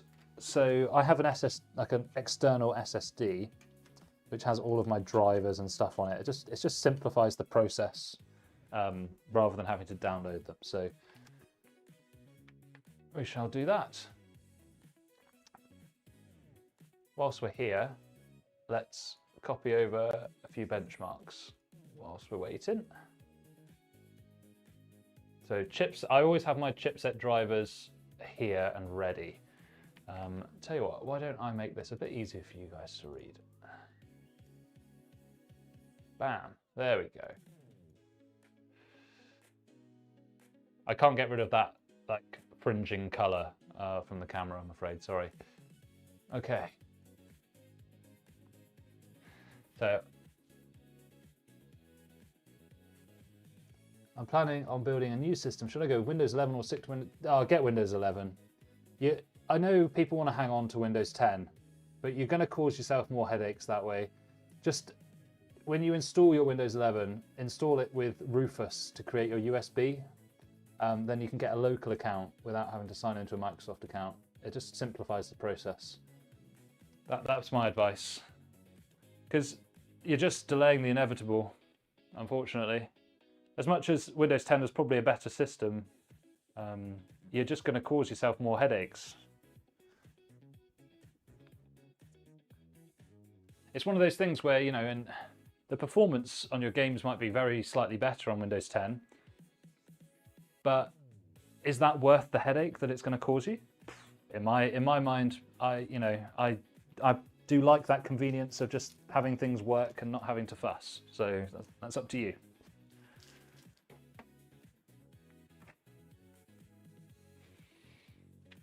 That's up to you.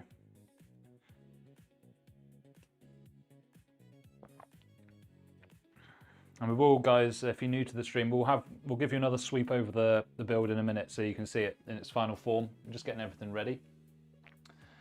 So we'll restart in a minute. Before we restart, let's get the graphics driver on. Oh, no, that's... Oh, I don't want the auto detect really, do I? I want the full one at the bottom. There we go.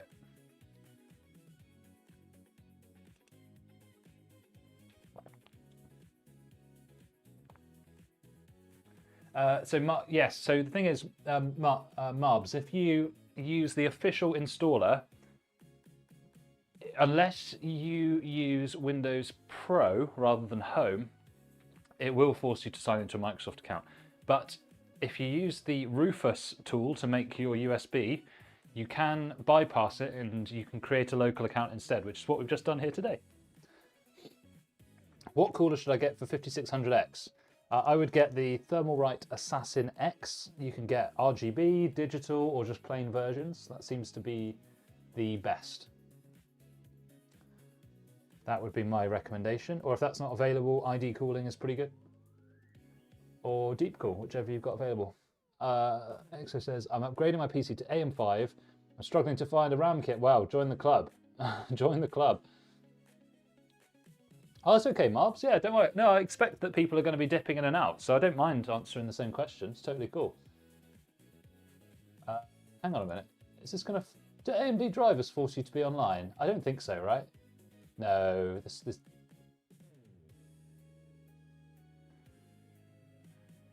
The whole reason I download the software is so that I don't have to be online to download the graphics, because I don't want Windows Update trying to decide which driver I'm going to use, and it will get conflicted. Much rather do it offline.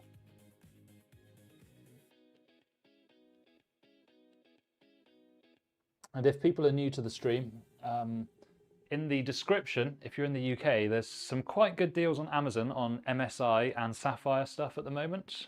So worth having a look if you're in the market. Hans Verst is here. I'm glad you're able to join the stream live, my friend. I don't mind that you're late, as long as you're here. That's all I'm here about.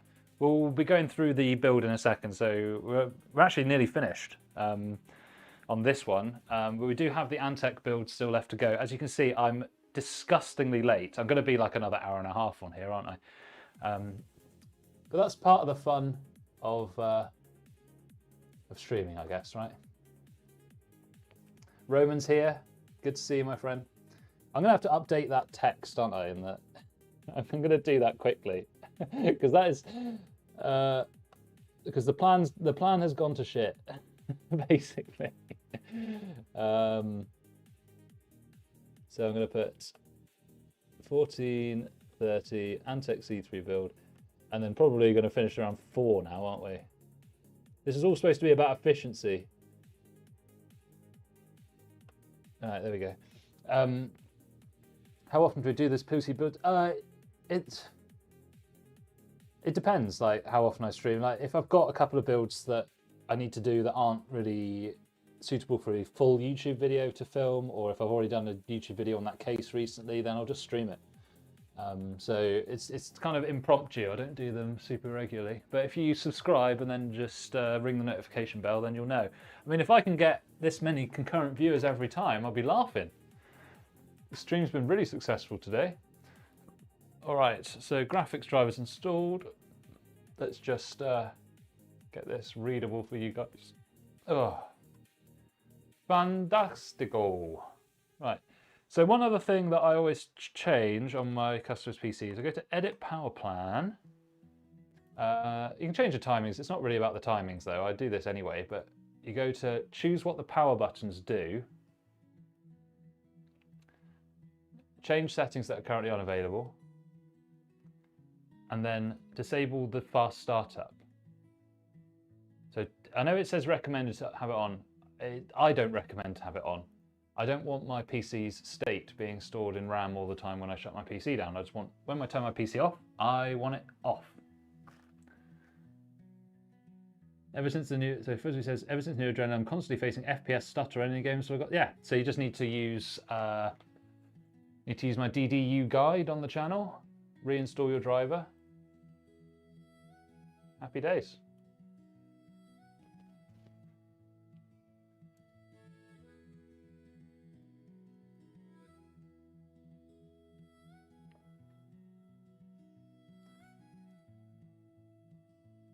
Just going to put Heaven benchmark on just to check there's no artifacting or other problems from the GPU.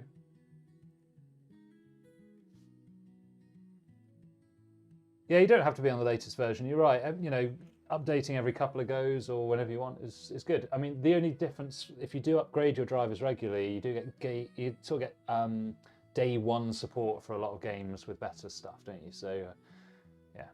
So we'll do a quick GPU thermal test, and then we'll run the CPU test at the same time so that you get the full load through the system. I think people that test their GPU and CPU temperatures separately are giving a bit of a false impression of what the system's actually going to be like. You really should run both CPU and GPU stress together so that the maximum heat is going through your system. So this is a stability test, of course. So we've got the 3D test running there, and then we'll run Prime 95 as well, good old Prime 95 in the background, and then we'll just let that go. I'm expecting the thermals on the CPU to go around sort of 80, 85 probably, and then the GPU, I reckon it's got a good cooler on it. I reckon we're going to be hitting around 70C on the core after about 15 minutes. That'll be my guess. Make a Rufus clean setup Windows. All right, I will at some point. I'll add it to my list. Can the 1700 extra be undervolted? Yes. Yeah, you can. Yeah, if you, a little bit back in the stream, probably about 20 minutes ago, we were talking about the curve optimizer and the thermal limit. Those are a couple of ways that you can reduce your heat. Yeah, Rufus Windows setup. Yeah, we can do that. No problem. No problem. Yeah, nowadays, I think it's crucial that you create a local account rather than a Microsoft account. What's a worrisome temperature? For Ryzens, I don't want them going over 90. For graphics, I don't really want them going over 80 on the core. Above that, there's probably an issue somewhere. ITX systems, you might get above 90 on the CPU if you're using a small cooler, in which case that thermal limit and curve optimization that we showed earlier will be very helpful. But it's chilling at the moment. 100% usage, 70 degrees. But it's only in the early stages of the Prime 95. It goes through some cycles, so we'll give it a minute. Roman says, finished customer build 12900K 5070 Ti. Nice. Oh, dude, the Lian Li V100. Fantastic case. Got a video coming up on the channel probably in the next week or two with that case. It's actually one of my modern favorites, the V100. It's such good value for what you get. It's well built, fans included, easy to build in. Strong recommendation. This is OCCT. So I'm running the 3D adaptive, so this just on the extreme preset, so it loads the graphics to 100% or near enough, and then I have Prime 95 also running, which will load the CPU to 100%. The Prime 95 is also pretty good at loading the RAM, so if you get a RAM problem, it'll often cause a blue screen, so it's worth doing. Okay, so that's going to run for a little bit longer. So let's have a little look over it. And of course, we're going to need to put the mesh panel back on for the most accurate reading, aren't we? So let's bring this out. And I just want, because I know we've got a couple of people that have just joined us and want to see the PC in all its glory. So there it is. I'll get the exposure right, don't you worry. Just setting up the camera settings so that you can see it better.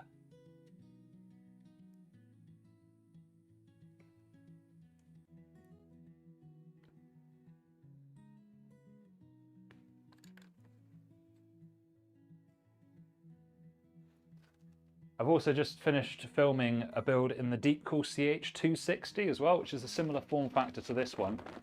That's a really fun video, and it's got a really good song in it as well, which you'll enjoy. Okay. And I've got a couple of other ideas in the pipeline too. So pretty nice looking system. If I just drag that corner around like that, you can get the full wood panel effect. Cool. So I did a Ryzen 7800 XT, 9070 XT, and a Deepcool CG530. I've not heard of that case. I'm sure it's fine though. Yeah. So newcomers to the stream, what do you think about the design on this build? We spent a lot of time getting the cable management right on this one. For a build with a Ryzen 5650G and a RTX 56 with temperature under 70. Yeah, that's fine. Yeah, don't worry. You don't need your temperature super low. Under 90 is safe, under 80 is ideal. And we'll put the mesh panel back on because that's going to make our temperature reading more accurate.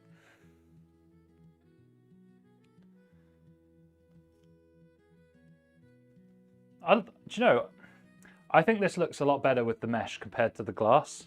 I think the only difficulty is obviously we spent a lot of time making the interior cable management look really nice, and then we just put a mesh over it.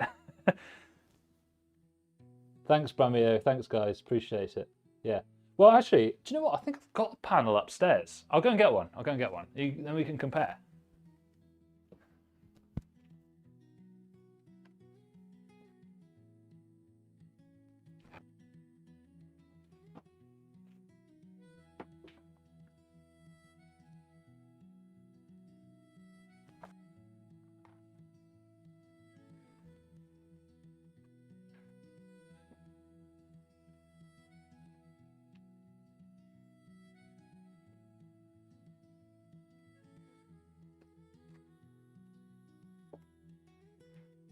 Here it is. I thought I had one. Yeah, it's a big CPU cooler, bro. Luckily, so basically with this build, I kind of cut my customer a bit of a deal because he messaged before the big RAM price increase for his inquiry. So I did lock him in at the old price. And he was also just a nice guy. So I like to reward nice guys by giving them good deals. And I've just knocked my camera over. Camera saga. I actually can't believe that the HDMI stayed in place. I'm very impressed. That's so funny. Don't put me on like r/live stream fails, guys. Not for that. I'm actually stoked that the camera didn't turn off and the HDMI like stayed in place. Honestly, if you look at the floor where I do these streams, there are cables everywhere. So it's no surprise that I've knocked the camera over. Okay, right, let's put this glass panel on so we can compare the difference between the mesh and the glass. Well, HDMIs can snoop on me if they want. They're not going to find anything particularly interesting. That's right, pal. Yeah, I do. At the moment, I am. I'm also a doctor, so I took a little bit of a break from work to see if I can make this business viable. If not, I'll just go back to medicine. It's no big deal. Fractal Design Epoch. That's cool, man. That's the one that is the same as the North, but without the wood, right? So if we put this on, this is the glass. I think the glass still looks really nice. This way around. Prince, thank you for subscribing, my friend. Welcome to the stream. So that's the glass. I mean, I think it still looks really nice with the glass. And you can see your internals. So I don't think, it's not like a thing about like being right or wrong, is it? It's just different. Power, the name of the case is a Lian Li A3. Yeah. So, Jacob, the temperatures, you might be able to see that we've got something running in the right-hand side of the screen there. We are running the temperature tests as we speak. But the customer bought his with the mesh panel rather than the glass panel. So we're going to swap that back over.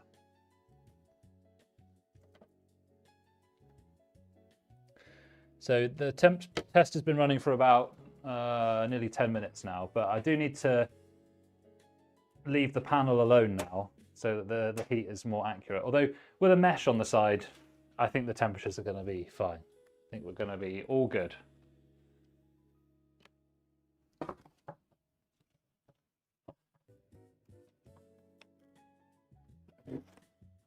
And the glass panel is quite economical. It only costs you about 15 quid, so it's not like they're going to charge loads for you to get a glass panel.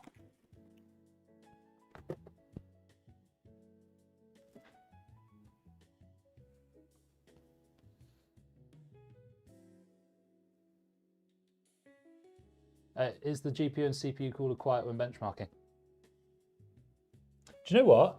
Actually, yes, this is nice.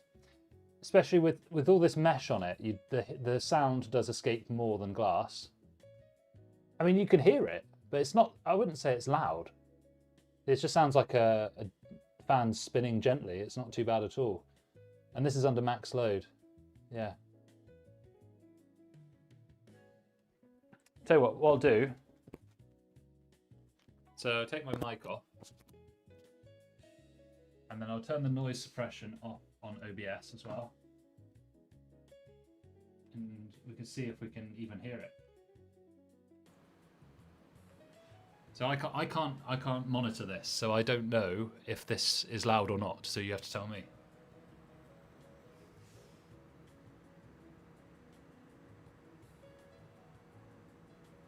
Barely anything. I mean, I can barely hear it. It's there, but it's nothing bad. You'll never get your PC to be completely silent. That's just unrealistic.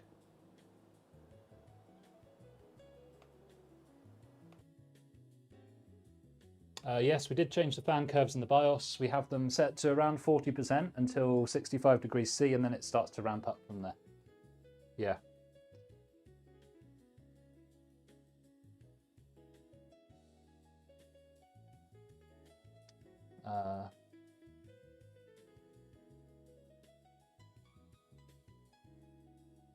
It's not the Eagle we're using for this one, it's the Gaming X, but that's fine.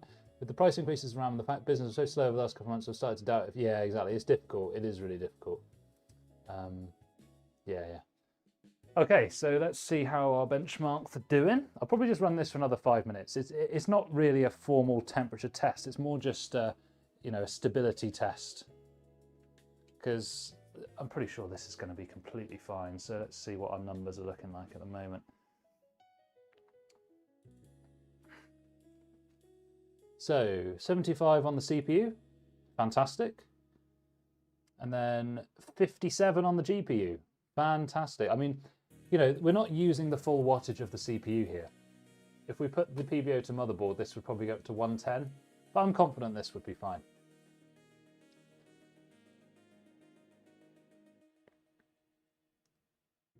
Yeah, okay, yeah, so I don't delete the VODs, so you can always go back to them. Yeah, no problem. It's the same curve I use on everything. The only difference would be is if you've got a liquid cooler on your CPU, the pump curve should be different to the others. That's the only change. Otherwise, I keep the fans all the same.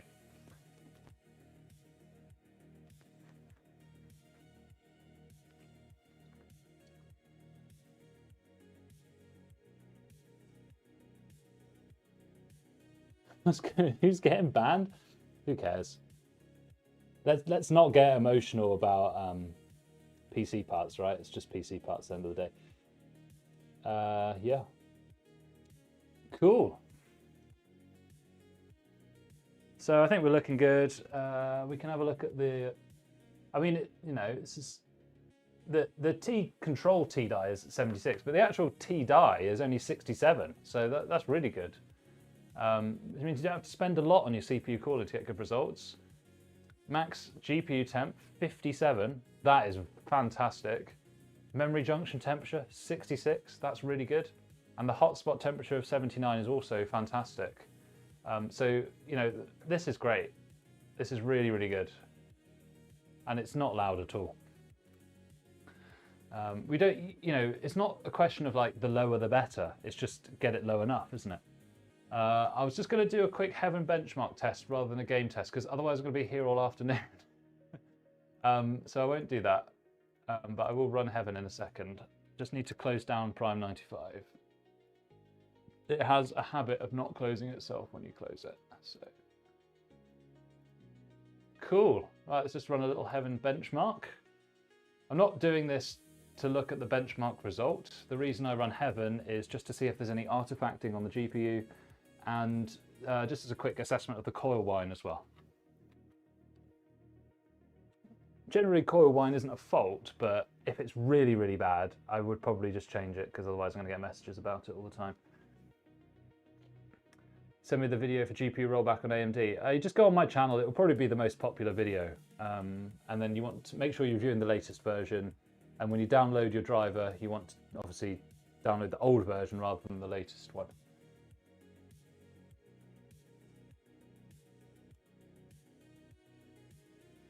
So it does have some coil whine, but I'd describe that as probably low to medium.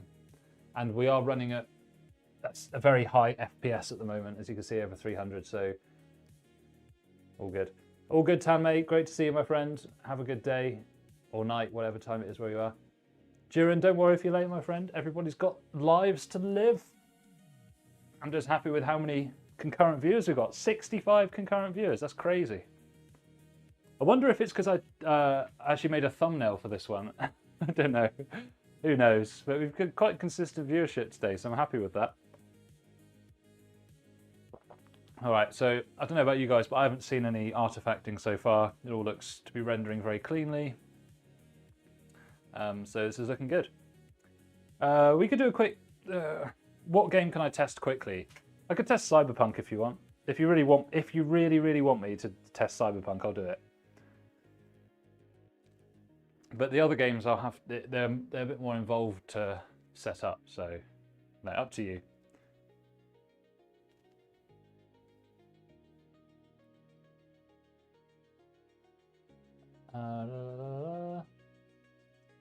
So was one, I don't know how to say your name. Literally, if you go on my channel, it will be one of the most popular videos. I'll find it now. Might as well.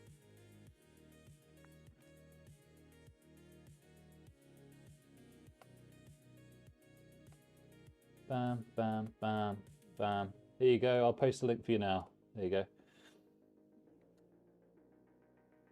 I just want to see the temps one. Well, the thing is, yeah, headphones. Whatever temperature we see in the stress test, it will be even lower in games. I can assure you of that. Banmila, you just need to download the driver onto a USB stick. And when you're on the website, you don't get the one that says auto detect and install. You get the full Adrenaline driver. Yeah, it's as close to silent as you're realistically going to get on a PC. Realistically. Cool. So this is looking nice. We'll back out of this. I mean, if you want, do you want to know you can look at the CPU temperature while we're in heaven, but it doesn't use the CPU very much, so it will probably be very chilly. But we can do that. So if you're playing a GPU-bound game, this will kind of tell us, won't it? Let's open up hardware info.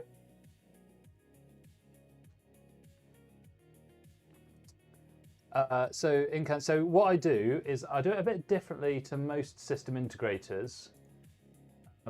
In that I just set them up with a local account. So when the person buys it from my website, there's a box there that says, what do you want your username to be?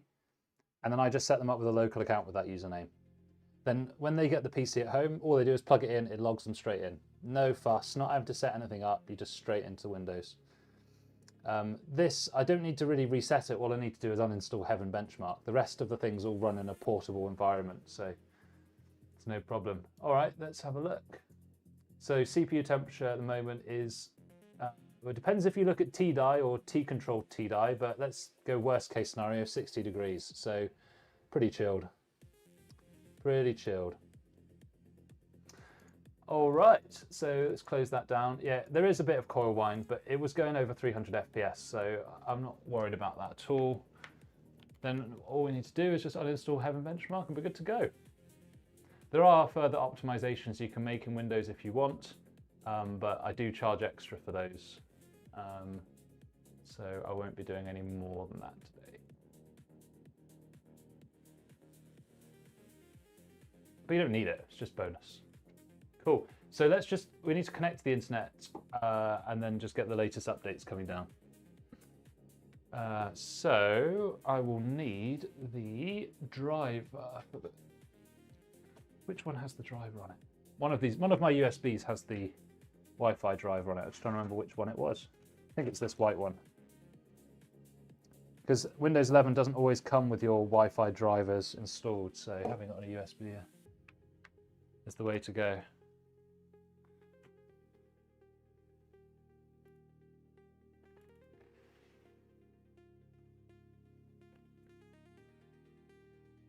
Yeah, so PC repair is actually probably more profitable than builds, realistically. So I do some repairs, and you'll also get given stuff when you do repairs. Like I got given a free ITX case yesterday. I got given a motherboard and 5600X CPU. So you will get some other benefits from it. So it's worth doing a bit of repair as well. But stick to desktops and don't do board repair and soldering, because the time invested in doing that is not worth it. Just go for simple component swap fixes. So the repairs don't give more money, Jacob, but there's less you have to do. Like when I sell a PC, I give a 3-year warranty. But with a repair, you do the service and then it's done. So it's different. It's a different value proposition. So yes, usually if I was to set up Windows for the first time, I would have Windows on its own dedicated USB using Rufus, and I'd have a separate USB with the BIOS update and the Wi-Fi driver on it. That's how I usually work these things.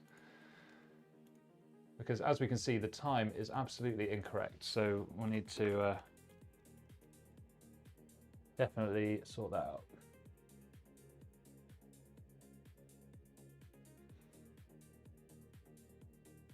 Do you like my Wi-Fi names?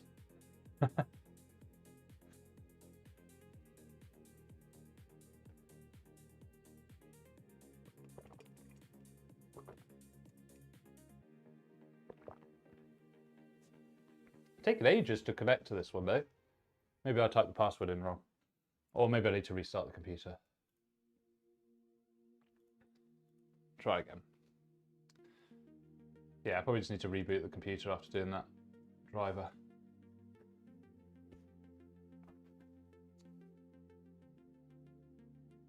Yeah, well, Prince is on it because, yeah, I don't have RGB in my build. In fact, I can't even see my build. It's strapped underneath my desk, so I've got more space on the top. So, yeah, I've grown quite tired of the RGB. I just want something that's tidy, gets the job done. But the next build will have RGB in it, so it's not like I hate it. It's just not my personal taste. But you see how easy that is with the local account. It just signs you straight in. Like, you're not having to faff around with logins and stuff. You're just straight in. Right. Also, probably the reason why that's not connecting is because I need to put the Wi-Fi antenna in for the better signal, which I've got here somewhere, I think. Yeah. But I've got a full video coming out on the channel this afternoon, and that is a full RGB, like full RGB. It's too much for me. So I'm basically taking the mick out of the build the whole time. It is a nice build, it's just not for me. Okay. Unable to connect this. No, it's fine, it's just needed antenna. Okay. So we'll do the store updates. We don't necessarily have to actually have it finish the updates. We just need it to be in progress so that when the customer connects to internet, it will all be hunky-dory.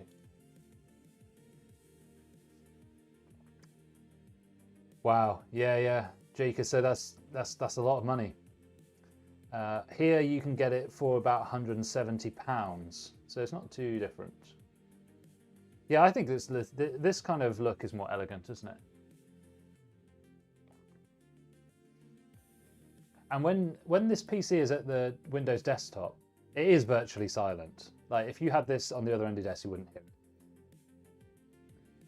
I ordered some RAM 32 gigs 6000 C30 for £106 2 weeks ago, and Amazon is still saying it's not been dispatched yet, so I'm probably not getting that RAM, am I? They probably thought, oh no, we don't want to sell it at that price. Do we have... Yeah, we've got Bluetooth as well, good. All right. That's all going nicely, so we can just get rid of all those. And this is now ready to ship. Okay. Oh, Jake, I've got loads of RAM. I've got so much. I saw the price go up from £90 for a 32 gig to 115, and I smelled blood in the water, so I bought loads. I've got about 15 kits now, which will hopefully see me through the holiday season. Okay, done. So we'll do another sweep over the case so that you can see how the design is if you've just joined us. Then we'll go through the parts quickly, and then we'll get on to the next build. Yeah, I'm rich now. I'm sitting on sticks of gold. Okay. So if anyone's new, we're just finishing up this one. I mean, it is finished actually. Lian Li A3 build. Nice, like, wooden front. Just a beautiful spec overall. Really nice. Full AMD system, 9070 XT and 7800 X3D. Nice little combo. Pretty well optimized. Ban me. Oh, don't be scared. Don't be scared, mate. You'll be fine. You'll be fine. I'm actually working on some digital course guides. So if you're a first-time builder, you can follow the guide and build your own PC from scratch using the exact parts. And it will go into more detail than what you get in a YouTube video. But they're not ready yet, and I will have to charge for them because it's a lot of work. But it will still be cheaper than buying a pre-built most of the time. All right then, so let's unplug. We'll do a little bit of tidying up, and then we'll get on with the next build. So this was a cool 7800 X3D, 9070 XT build. What more can I say? We've gone through it all. It looks beautiful. We'll pack that up later on. I dispatch my PCs like only once or twice a week. Otherwise, the delivery drivers give me a bit of a lecture about getting them around too often. So I'll put this in my pile to package. All right, say goodbye to this build. Bye-bye, build. And then if you just bear with me a few minutes, I've just got to tidy up my work area so that when I do the next build, I don't get anything mixed up. Yeah, we're doing one more build. We're just going to do the Antec C3 build. Hopefully get this done within an hour. We're going to speed through this one because we took a bit more time during the Lian Li build because we needed it's more difficult on the cable management, and we were talking through things as we went, doing a bit of teaching along the way. But now I'm quite keen to really motor through this one because I mean, not to be boring, guys, but I've got like loads of grocery shopping and other boring adult shit to do later this afternoon, so it does need to be done. And I haven't been to the gym yet either, so I definitely need to get that in today. So, you know, as I'm tidying up, we can sort of run through the specs of what we've just built. So in this box, I had the 7800X3D because I get these from my distributor without the retail packaging. Saves me a bit of money. So we had that. And when I send these PCs out to the customers, I do like to give them all the component boxes. So I'll often sort of nest boxes inside boxes, if that makes sense. And then we had, what's next? We had some memory, XPG Lancer Blade, 32 gigs. So this was one of the kits. This kit, 6000C30, 32 gigs. I had this in stock. I paid £95 for it. And now they're going for 170. Crazy, crazy, crazy. Hey, Green Flag, good to see you, my friend. Balance says, what's the difference between DDR4 and DDR5? It's just a new standard, that's all. Being considered between Haven's 360 Flow and Pro. Both of those are very expensive cases, Jaker. They're both good, but in my opinion, overpriced. But it's up to you. If you like when you're spending that much money, you have to get the one that you like the look of the best, because that's what you're paying for. You're not paying really for performance. And they're both hideously expensive. I think if you're going to buy a case to be the best case, I'd probably get the Meshify 3 Fractal. But it might not be to your taste, so up to you. I'm planning to buy a new PC and CPU-wise 7700K or Ryzen 5. Either one will be fine. It depends on the price. The 7700K system should be a lot cheaper. I would hope it'd be a lot cheaper. The Ryzen will be easier to cool, but it's all much for a muchness. Won't matter too much. Okay, so that, and then we need the power cable to go in that box as well. Box of screws. Thanks, somebody just subscribed. Thank you. I missed your notification, but thank you. Yeah. The Fractal Meshify 3 is the best. It's the best temperatures I've ever seen in a PC case. So if you care about temperatures, it's the way to go. The only difference is you can't run a 360mm cooler in the top, but you can run a 280, which is essentially the same level of cooling. So that's just one thing to be aware of. But it's a really, really good case. It's just a shame it's so expensive. But if you're in the expensive price bracket, it's a strong recommend on that one from me. I haven't used either of the other cases that you mentioned, so I can't say for certain which would be best. But I have used the Meshify 3 and it is amazing.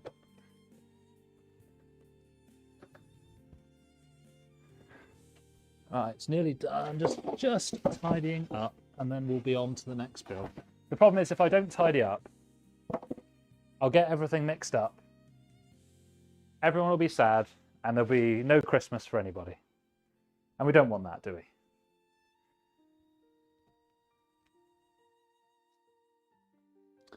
Dex, tell me... Oh, tell you what, loads of chats come through now. That's good. Antec...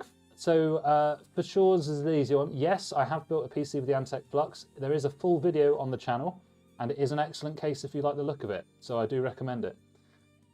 Fractal Torrent is also a good build. I just don't like the way it looks, so I wouldn't get it myself. But if you like the way it looks, then great. Thanks, Green Flag. Appreciate that.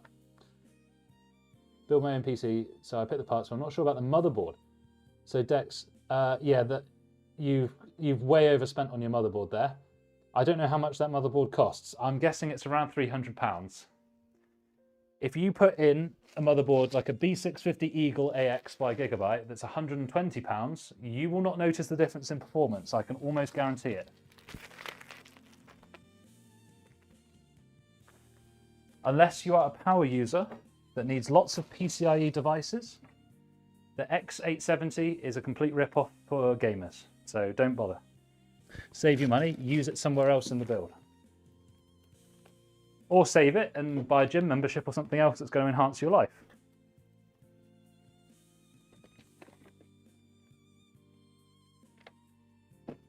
Okay.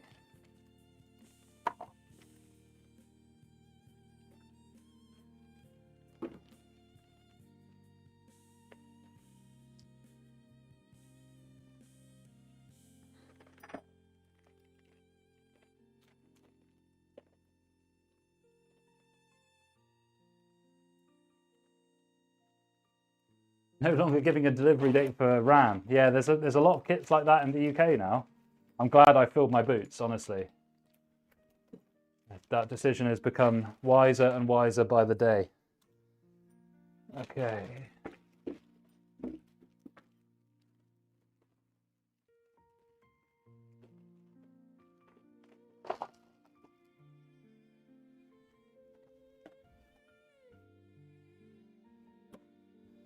So the motherboard we used today in this A3 build, the one we just finished, B850M Gaming X, Wi-Fi 6E, 10-phase VRM, pretty nice for any Ryzen. You put any Ryzen in that, do a good job. We had the 9070 XT Gigabytes, just the gaming. Looks nicer than the gaming OC to me, and the temperatures were excellent. And we had the Phantom Spirit 120 Thermalright as well.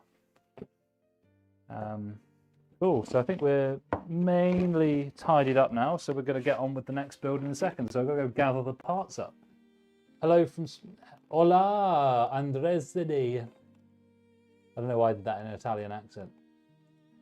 Not sure what Phantom Spirit you use because Amazon so many. Oh, so yeah, they just get... Basically, you want... There's just different sellers, basically. So there's one in the UK, there's a guy called Deli Ming that sells them. There's, or the official one is thermalright.eur.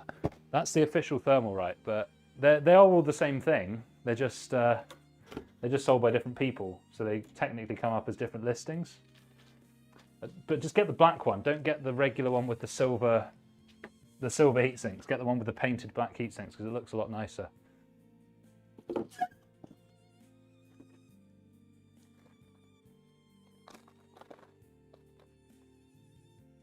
Okay, right, just clear a bit of space on my desky, and we'll be good to go.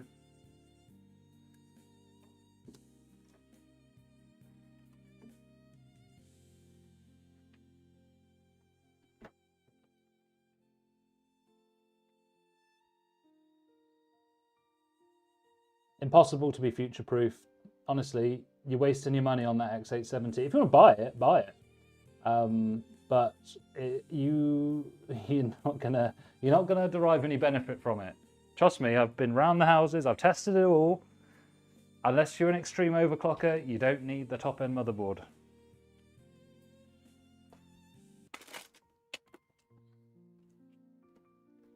Alright, just getting all the bits ready, and we'll do the top-down view so that we can see them all properly.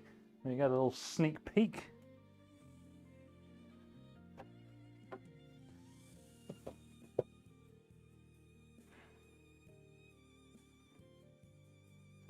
Speaking of the eagle, there it is. Funny. Okay, right. Let's swap cameras.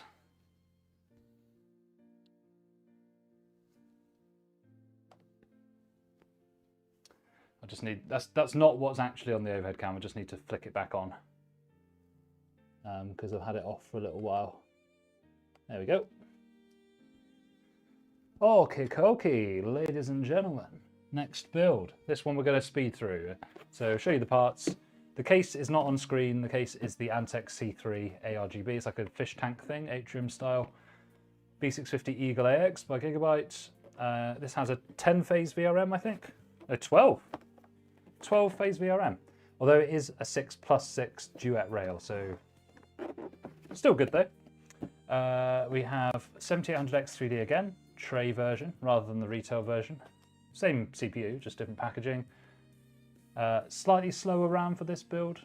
DDR5 6000C36, Crucial Pro. This kit, I paid £88 for it when I bought it. It is now £160, so got lucky there. We've got 2 terabytes, sort of lowerish end SSD, but the capacity is more important. It'll have 8 HMB on board, so it'll be fast enough. And then of course we've got the Thermalright Frozen Knot 360, and then the Montec Century 2 850 watt gold. These are a really good price. There's a link in the description. It's not actually even an affiliate link, but it's a good price in the UK, £75. So if you're looking for a good quality power supply, that's a good call. Right, let's get building because I don't have a lot of time now. The day is fast escaping me, and so is the daylight actually, if you can believe it. Right. I'm not as much a fan of liquid. My builds are all going to be air-cooled from now on. The simplicity is much better, fewer points of failure, but at the end of the day, people love the look of the AIOs, and that's why they sell. Doesn't mean it's right or wrong, it's preference. But I'm in the same camp where I don't like liquid cooling anymore. Now that Ryzen's are kind of quite dominant, you don't need that really fancy power supply and really fancy cooling anymore. It's not like you've got some 13900K or whatever pulling 330 watts, which I've seen before. Not, you don't have that anymore. So you're all good.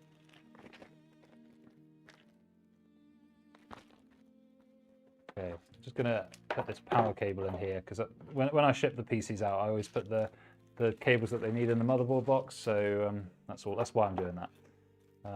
Wi-Fi sticks. I'll just put that in there for now. I will pre-route these SATAs just in case. Actually, no, what? I'll leave it. And we've got screw for M2. Perfect. All right then. Let's close her up and let's get building.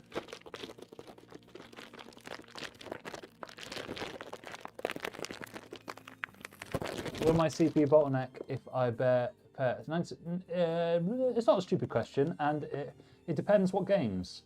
If you're playing Valorant or CSGO or something very CPU intense, then yes, but bottlenecking isn't damaging your system, it's just showing you where the limitation is in your system. So it depends on the games. If you're going to play super high FPS shooter games or things like that, then you want a better CPU. But if you're going to play games on high settings, ultra settings, then you'll be fine with the 9600X. Caleb says, not a big fan of the block with 2 fans sticking out the motherboard. It does provide sufficient cooling, but it is a personal choice. Now that the pricing is so good on AIOs, you can just choose whichever one you prefer. But we just used the 7800X 3D there with the air cooler. Temperatures were fantastic, so I don't know. I don't think it's needed to have liquid anymore, unless when you get to Ryzen 9 territory, i9 territory. All right, we can have a conversation about liquid being a bit better, but below that point, not needed. How do you know which games are CPU or GPU intensive? Well, you have to look it up on a case-by-case basis, but it will mainly, if you run the game at really high FPS, then it's more likely to be CPU intensive. That's generally the rule, but you will have to check on a game-by-game basis. Yeah. So this is the B650 Eagle motherboard. It has a 12-phase VRM. So theoretically, this could handle a CPU dishing out, I'm trying to work it out now, so 12 times 60, 720 watts. Do you know any CPUs that use even half that? Because I don't. So I think this motherboard is going to be enough for any chip that you put into it. If you're going to overclock and stuff, you might want a higher quality VRM. But if you're not going to overclock, or if you're just going to use PBO, then what's the point of spending money on an expensive motherboard? Particularly nowadays with the RAM being so expensive, you don't have that luxury. So M461 2TB, it's just a really good value 2TB. There are faster ones out there, but it doesn't matter. For a general gamer, it doesn't really matter. The reason I'm putting it in this slot rather than this one is because it is a lower speed SSD, so it doesn't necessarily need the heatsink. The main reason I put it here is because this is going to be much easier for the user to service later. If they want to add their own M2 SSD, if we leave this one free, they can easily take this heatsink off and put their own SSD in. If I put the SSD in here, they would want, if they wanted to then add another SSD, they would have to take out their graphics card to put the new SSD in. So that's the reason I do it this way.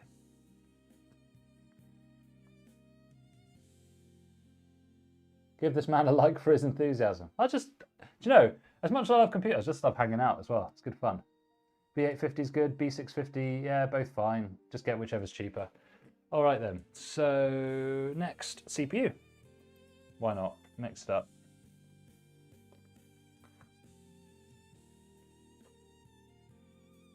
Recently built PC, 14 years old. That's very impressive. Well done. 3,300. Oh, dude, and you have a 14700K. No, won't bottleneck it. Just make sure your BIOS is up to date if you're on a 14700K, and you'll be golden. It will probably bottleneck it, but it is a 5090, so what are you going to do? Can't always avoid that. Yeah, it's going to make a real... I can tell this is going to make a big crunch, isn't it? Oh, there we go. Sometimes these ILMs, like, they bend a little bit. It always makes me a little bit squiffy. Right.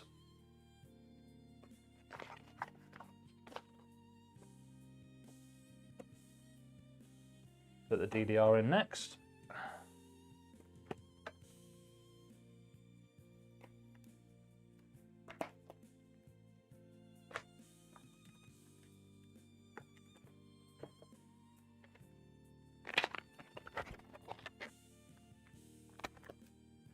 Yeah, maybe. Yeah, that might be because of your air cooler. Yeah, might be.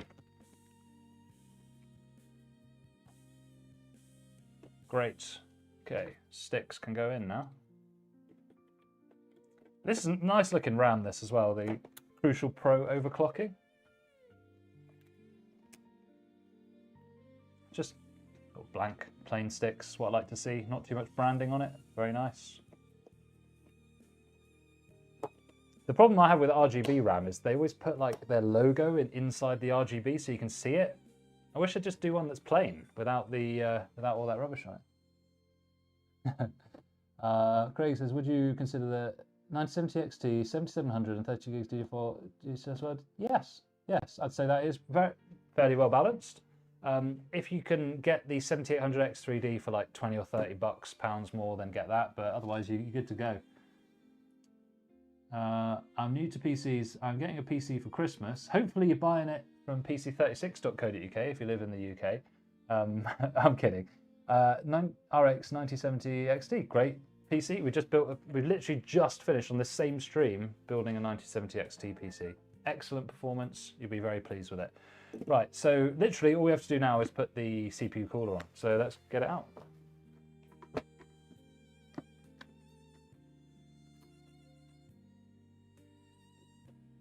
So this is the frozen knot. Or is it, I don't know, I never know how to say it. Is it the frozen note? Or is it the frozen knot? Who knows? Pretty nice little AIO for the money. Cheap, does the job, love it. Looks good as well. The only thing to be aware of is that it has a decoupled pump, so the cable for the pump comes separately out of the line. Not a problem, just something to be aware of. Finalizing says, what's the difference in motherboards like B6? So, if we're just talking about AMD for now, B650, B850 is definitely the way to go for a gaming board. So if we run through the chipsets while I'm undoing these twist ties, I can talk to you about it. So AMD has A620 and B840. Those are the entry level chipsets for your motherboard. They will still work, but they will have limitations. Like you won't be able to boost your CPU as high. The next rung up is the B650 and B850. You can essentially consider them the same. The B850 just has a couple of other little tweaks and features to it that are very slightly better, but not to the point where I'd spend any extra money on it. So that's the sweet spot. That's going to give you the most sort of best mainstream gaming performance. Then you have the X series, X670, X870. On Ryzen, you're not really getting any benefit from those boards. I wouldn't recommend them, unless you're somebody that has lots of PCIe devices plugged in, like Blackmagic capture cards and things like that, all plugged in at the same time. Those kind of people would benefit from it. Gamers, you're wasting your money. Spend it somewhere else on your build. Or spend it somewhere else in your life. Get outside, get a gym membership or something. Yeah. So, in short, stick to B650, B850. So, 005 says 7800 X3D, 32 gigs RAM, 2 TB SSD, 970 XT, 16 gigs, 1.7K on. Right. Have you bought it yet? Because I want to see if I've got something that's better for you on my website. I'm not going to tell you that my stuff is better if it's not. So 1.7K. Let's have a look.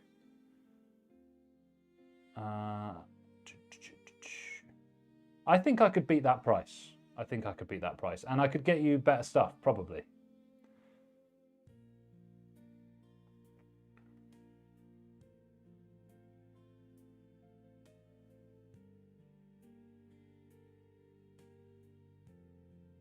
Yeah, I could beat that price. Oh, you bought it. That's cool. No, don't worry. It sounds good anyway. You'll have a good time. Yeah, I've got a few on the website that could beat that, but it's okay. You'll still enjoy it. What build did you... For $900 rendering build, that's tough. You just need to prioritize VRAM, don't you? And RAM, which is difficult nowadays. And usually the rendering is more GPU heavy in most modern stuff, but it depends on which application you're using. All right, so we don't actually need this screw, so I don't know why they even gave it to us. So next will be to put the CPU cooler on, so I just need the box. Again, Thermalright mounting system is so easy. It's much easier than others, I find. Especially if you use the same stuff a lot, it's quite helpful. So this one, for the frozen knot, they have this kind of hook system. Probably the fastest way to install a CPU cooler on Ryzen. If you get one like this, just give it a little loosen before attaching it.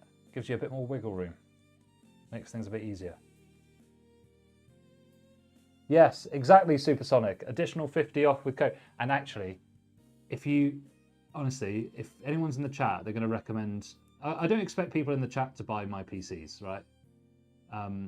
Because you guys probably build your own. But if you've got friends that need PCs and they don't want to build it themselves, if you just get them to send a chat to our live chat and just say, oh, watch the Computer Surgeon YouTube channel, what can you do for me in a deal? I'll get you more money off than £50. So let me know. Your B850 is coming last in December. Oh, really? You could get a B650 Eagle like this one for £120. But either way, you're going to be laughing, so don't worry. Okay, so really, this is going to be the easiest AIO install that I can think of. So again, this thermal paste that they give you in these tubes is so thick and dry. You have to really drive it into the surface of the CPU, otherwise it goes everywhere. Just try and centralize that blob a bit. That'll be all right. Oh yeah, an extra 10 for the B850 is probably worth it. Yeah, fair play, Brian. Fair play. Don't forget to take these little film bits off, because that can cause you all kinds of trouble later if you don't.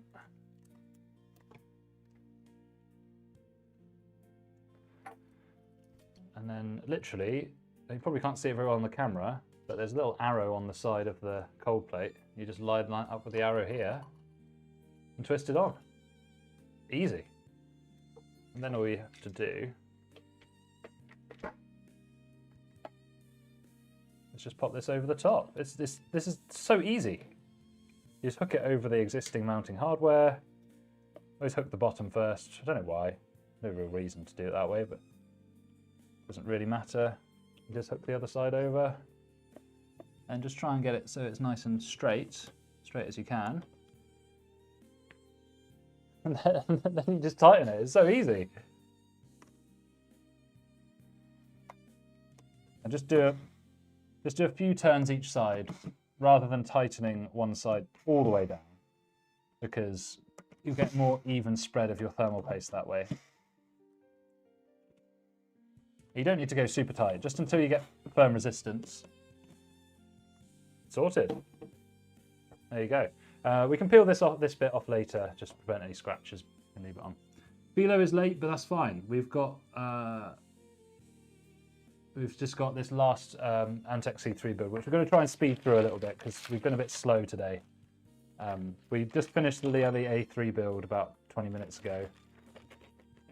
But we took some extra time on that one because the guy that messaged me about the build seemed like a really nice, just classic English gentleman. So I was like, I'm going to see this guy right and do it really well. So that's where we are. The frozen note. And then we can just plug in this ARGB plug now, save us a bit of headache later. The other thing that's good about Thermalright is they always put little pigtail daisy chain pieces on their coolers as well, so it's good. Oh, super, don't worry, mate, this is good fun. It's good fun. I like hanging out with you guys. Just came from a video, still witnessing FPS stuttering. I don't know, honestly, you might just have to do a clean reinstall of Windows. Sometimes it's the only way. And turn off your RGB software and monitoring software as well. Any tips regarding grounding? Depends. I don't bother because I don't live in a high static area. But if you live in a low humidity, high static area, just get one of those wristbands. They're only a couple of quid on Amazon. If you're worried about it, do that. But I've never staticked a board before, and I've done nearly 1,000 now. So, and I don't use any kind of grounding. And look, let's be realistic. If you do short your board out, you're going to be able to get a refund anyway. They're not going to know that that's what's caused it. So it's up to you. But for me, it's not in my area. It's not needed. So, all right. So, and the other nice thing, the fans are already like pre-mounted in the correct orientation as well. How nice is that? So we can just get the case out now. So, you know, you could boot this computer like this. So that's how fast it is to build a PC. All right, I was going to get the case. I do have to go and unbox it, so it will take me a little minute. So just bear with me. It will not be long.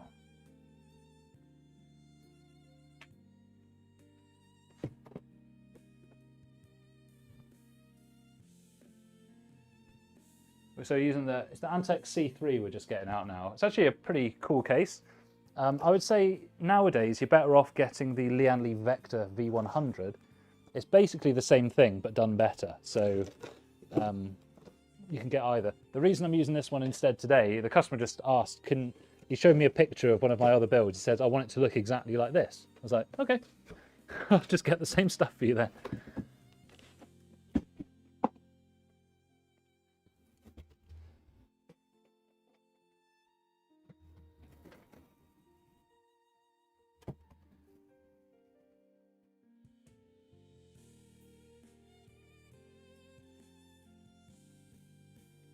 All right, I'll be back in about 1 minute. I'm just taking the panels off this one.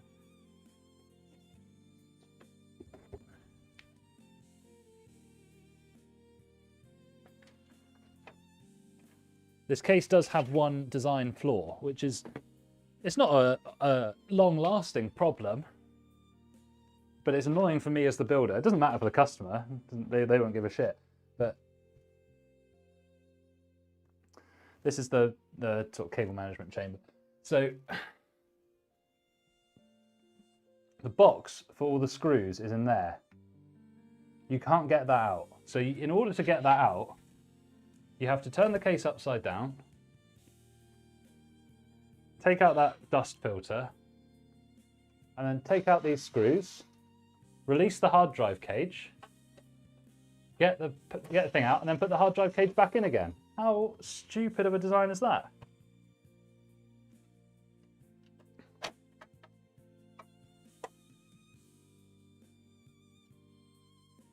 Crazy. Why would they put it there?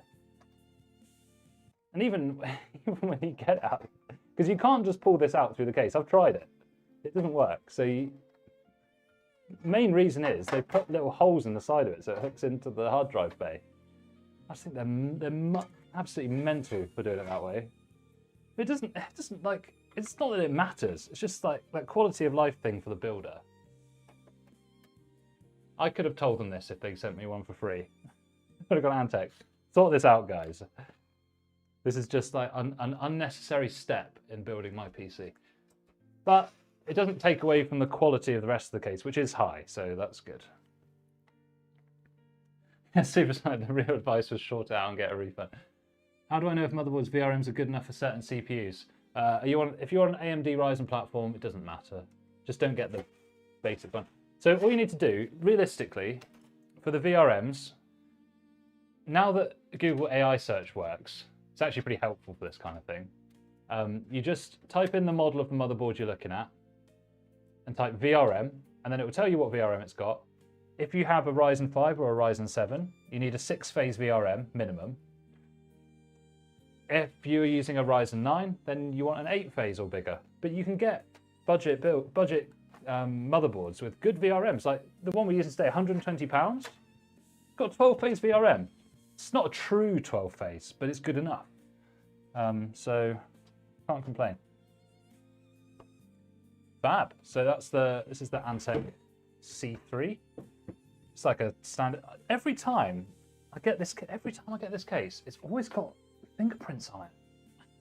There's someone in the Antec factory that needs to wash their hands.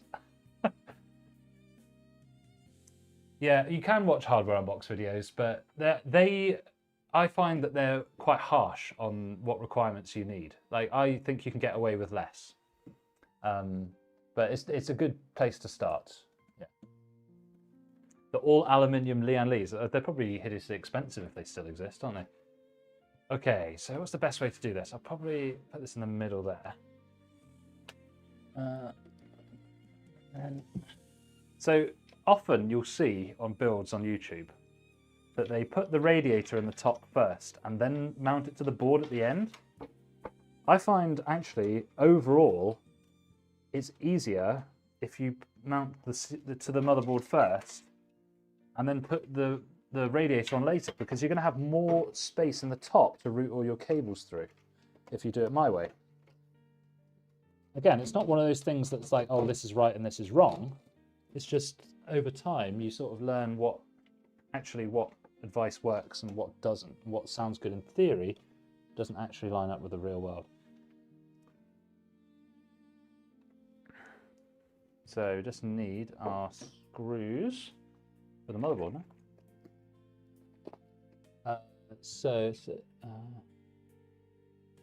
So I don't really need MSI's top line X5. No, definitely not. Back on AM4, B550A Pro by MSI was good. Tomahawk was good. Gaming Plus was good. These are all plenty. Even the Ryzen 9s, you can even run them on a budget board if you really needed to.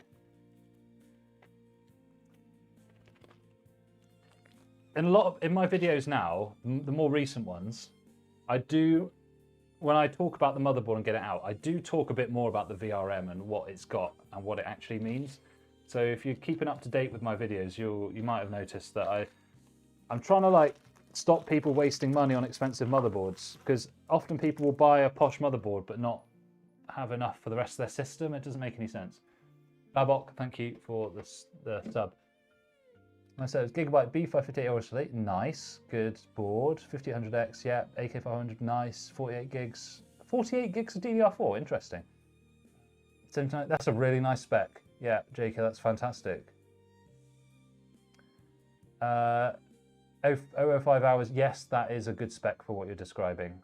Yeah, B850M, we just did a B850M with a 7800X 3D, plenty. It does depend on which one you get, I suppose, yeah. Yeah, Tomahawks are always reliable, LG, always. But buying a premium motherboard, I don't know why people do it. I just don't get it. Well, why? It doesn't make any sense. Unless you want one that looks nicer, you can't argue with that. Yeah. So usually, you know, Gigabyte Gaming X is usually a pretty solid. Gigabyte Eagle is usually pretty solid. MSI Gaming Plus, pretty solid. Tomahawk's very good. That's more of a premium model, but still really nice. Mortar, if you're using Micro ATX, is like a premium Micro ATX. Lots of good options. You don't need to spend shed loads of money on your motherboard. Particularly, like if most people just turn on their XMP or Expo settings on the RAM, tune some fans, and then go and play their games. Why on earth are you spending all this money for features that you're never going to use? Zalman are quite a well-known brand, but I haven't used their power supplies. And with power supplies, stick to a good brand, one you've heard of. But Zalman aren't a new company; they've been around for years and years. Oh, nice joke. Yeah, well, why not? It probably works fine. The Asus, right, I'm going to say this now. I hate Asus motherboards. I hate them so much. I've probably ruined any future sponsorship. I mean, it's not that they're bad. It's just that, like, for the value, I look at the builds that people do with them and I go, you could have spent this money so much better. They're actually more reliable nowadays, but back in the AM4 days, when that was the current generation, Asus boards used to break all the time. Like, their memory channels used to break so frequently. Crazy. Is it normal for a 7839 spike up to even 60 doing normal stuff? Yes, that is normal. That is absolutely normal and nothing to be worried about at all. Hang on a minute. I just need to check something. I need to check there's not another standoff underneath there. Just for my own sanity. I'm pretty sure there isn't, but I just need to check. Just so I don't short the board out.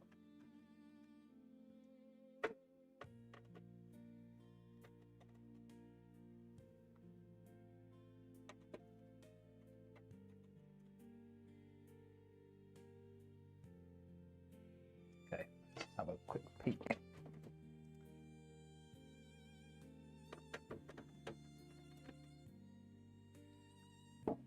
Just want to check that I haven't done something stupid. Or wasn't about to do something stupid.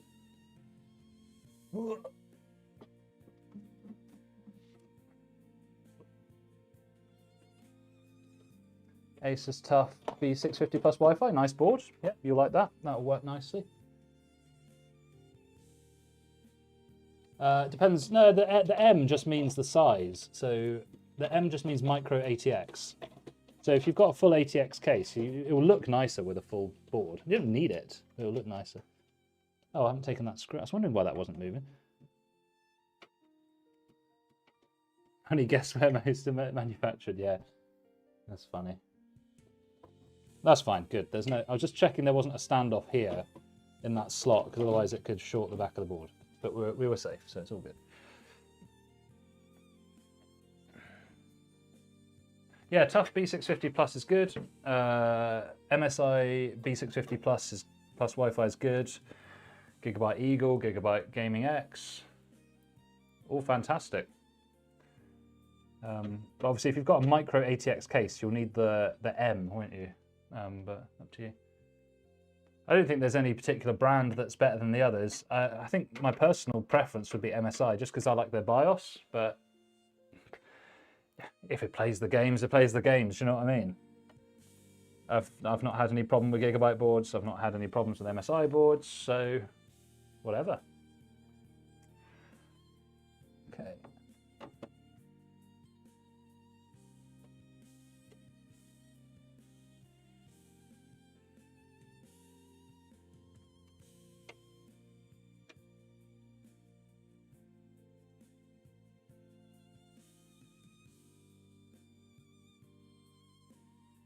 Yeah, I mean, personally, Asus is somewhere towards the bottom of my list for motherboards, just because of the value proposition. But it's not because they're bad. It's just overall the value proposition, isn't there?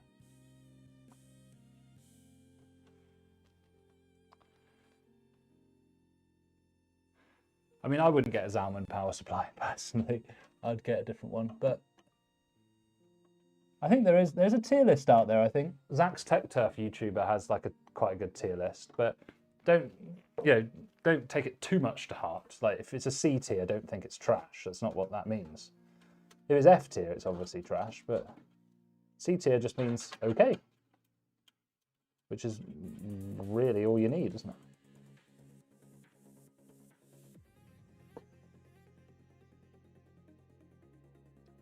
So Ethazil, so just think about what you're saying there. So if you have a 6-phase VRM, and those all have 60 amp power stages, at the very worst situation, that's 360 watts of power delivery. And then if you halve that for efficiency, that's 180 watts. No Ryzen 7 is going above 180 watts, so it's always going to be stable, particularly if you've got heat sinks over it. If you get an 8-phase VRM, so that's 8 times 60, that's 480 watts, divided by 2 is 240 watts. You don't need as much VRM as you think. You really don't.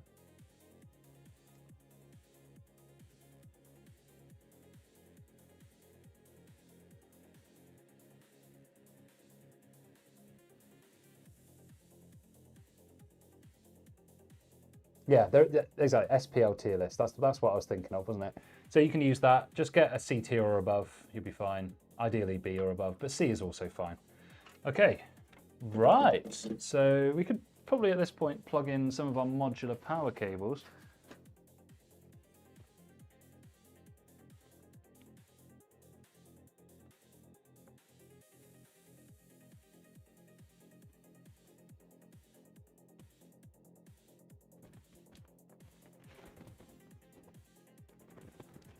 Come in a nice little tote bag with Montec.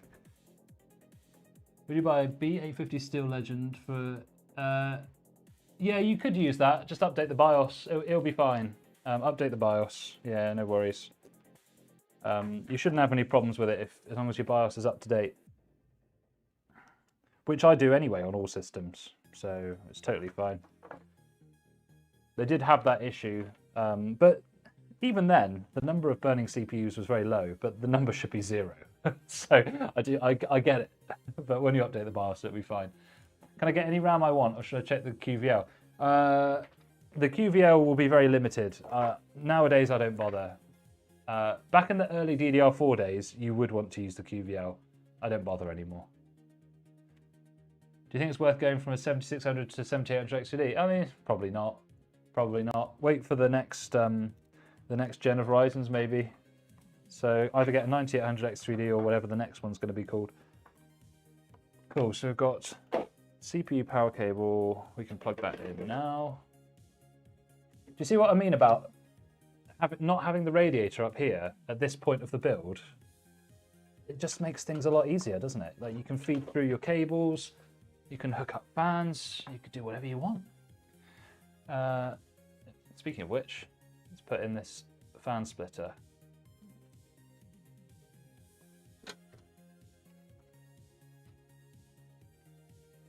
What's my go-to PSU brand?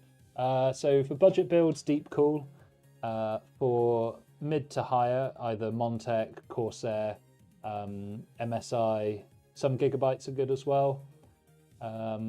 Seasonic, if you can get them at a good price, but they tend to be a bit overpriced nowadays. Those kind of brands, usually fine. MSI do quite good lower end power supplies as well. The AB650N or whatever it's called, or A650BN, I can't remember. Whatever it's called.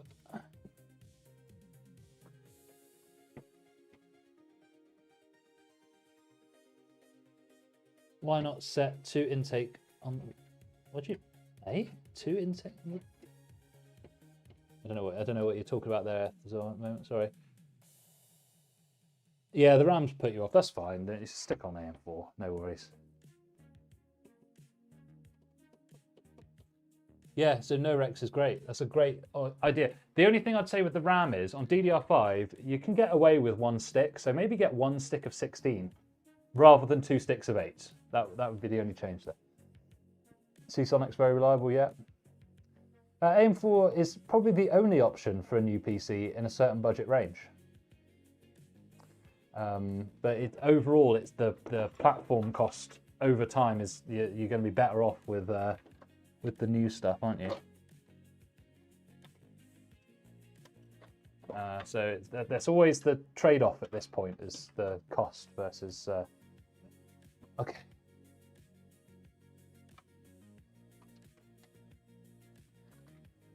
So we'll just feed these cables through.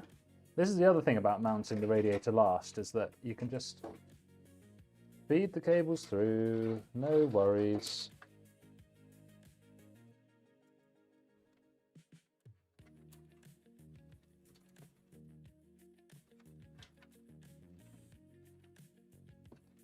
Because these can all be daisy chained together later. What are you saying? Man like the Shaft A4. Yeah, now if you're going to get pre-built, buy right now, because you might get some good deals at the old RAM prices. So if you're going to buy a new PC, I think you need to do it immediately, because the RAM is only going up and the GPUs are probably going to get more expensive in the new year as well. So I would say do not wait. And if you're in the UK, send them over to pc36.co.uk, which is my company. And I will be able to give some exclusive discounts if you mention that you caught a live stream in the chat, or you can say to your friend that as well. I do try and do some special deals for the guys on the YouTube.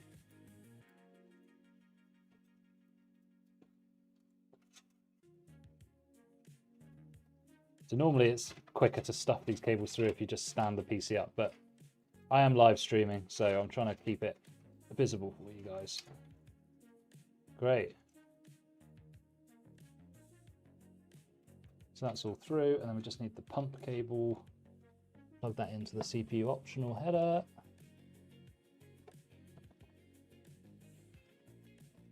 Fabulous.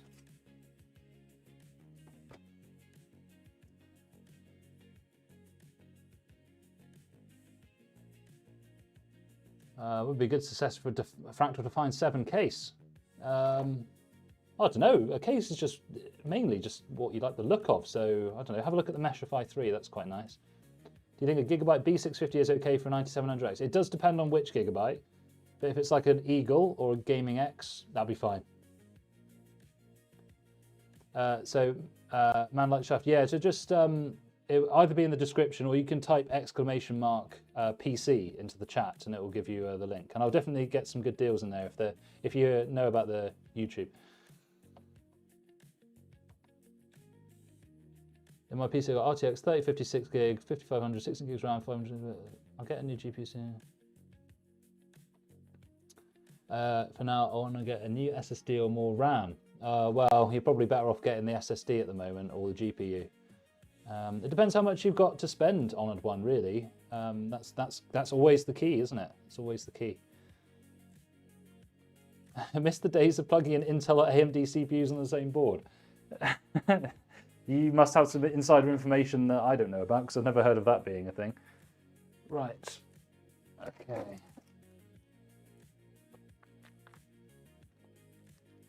Not more than 400 euros for the GPU.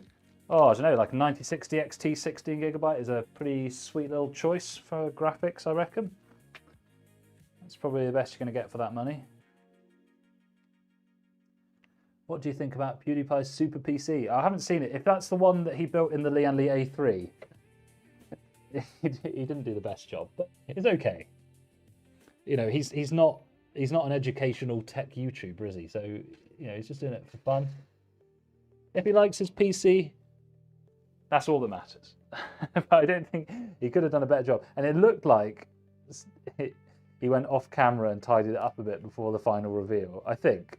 If it's the same video I'm thinking of. If it's the one where he had all those 5090s, I didn't actually watch that one.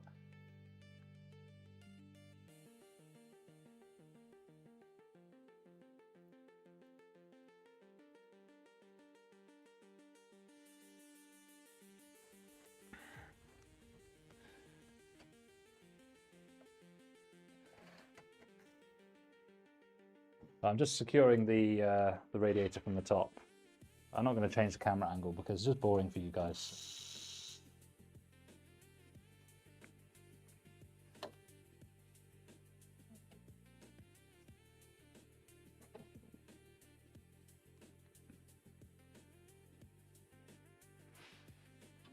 I'd be interested to know, like, because we've got a lot of viewers today. Was it because of the thumbnail? Like, I usually don't even bother with a thumbnail. I'm wondering if that's why I've got more viewers today. Because we've had quite consistent viewership today. In fact, like, it's absolutely popping at the moment.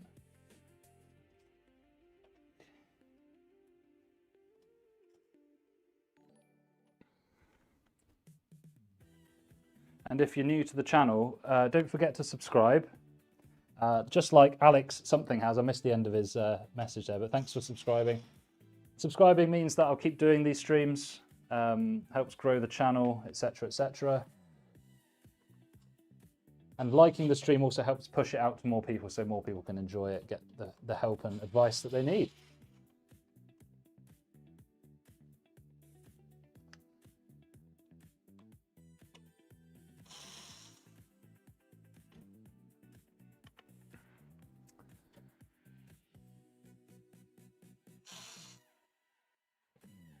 Right, the radiator is in.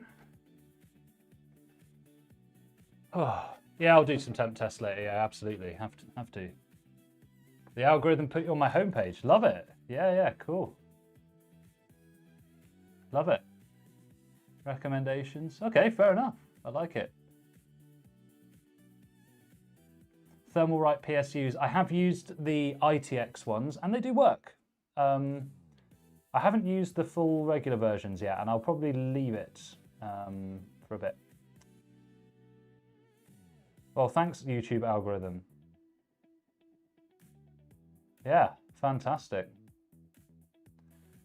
The top right two, well, two of these two, no, so these three are all intake. They're reverse pitch fans, so these three bring air in.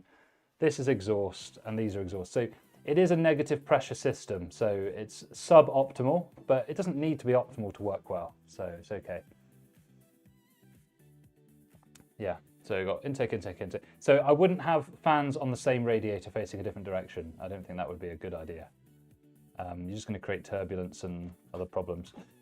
You know, you could flip this fan if you wanted to intake, but I think really it's academic at that point. I'm not doing a CPU undervolt on this one. Normally I would do a curve optimizer. If people pay for the additional optimization, curve optimizer is one of the things I'll do.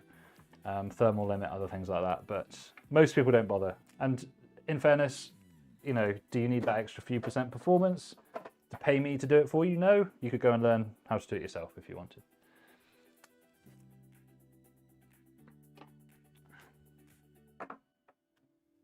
Okie dokie. I just need to check that the customer didn't order any custom sleeved cables with this build.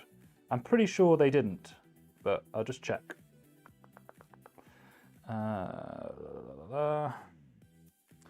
He only ordered this PC a couple of days ago. I'm hoping to get this down to him tonight because he's local. So let me have a little look to see if we included any custom cables. 1050 Ti, how can I clean fan blades? I can really you need one of those, like a bottle cleaning brush like this, or you're gonna have to open the shroud and take the fans off. That's the only way you're gonna get those fans properly clean. Okay, so yeah, no sleeve cables. Actually, on this build, it's still gonna look nice even with the standard cables, so I'm not too worried about that. Okay, so we're looking pretty nice so far. I think we should, tell you what, we could actually plug in the Mobo power cable now, couldn't we? Why not?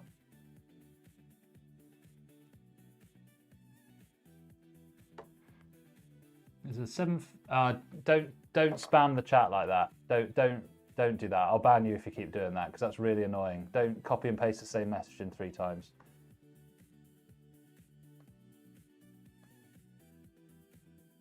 If it was an accident, that's fine, but please don't spam the chat because that does annoy me.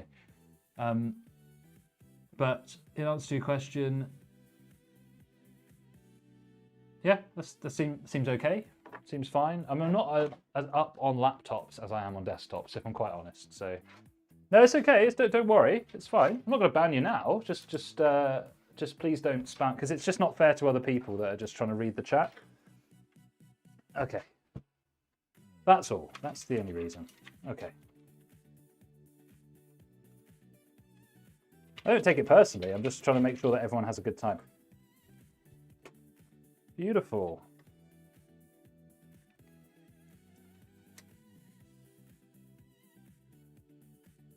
Wind tunnel test. Well, if there is going to be a wind tunnel test, it'll probably be Gamers Nexus that does it, right? They love that kind of thing, like the hemi-anechoic chambers and whatever. It's kind of funny because, like, that method of testing stuff, yeah, I get it. Like, it's scientifically accurate and curious, but I mean, it's not going to change the recommendations that I make based on real-world experience. So, I don't know. I think it's a great channel though. Do enjoy it. And if you want like good, accurate information, it's probably true. So Manlike says, what's my personal PC build? So it's a Fractal Terra ITX build, 4080 Super and 7800X 3D. And I don't even see it. I strap it under my desk. But, you know, I could get anything I want and just claim it as a business expense. But I don't need anything better than that. It's great. So braid the side. Jacob said, yes, that is true. So if you mount your CPU cooler in a way where it's going to draw fresh air straight away, it is better for CPU temperatures, but it is worse for GPU temperatures. So whichever way you go, you will always be making a compromise of some sort. At this point, I'm just going to put the power supply in. I probably should have done this earlier, but whatever. Doesn't matter. Okay.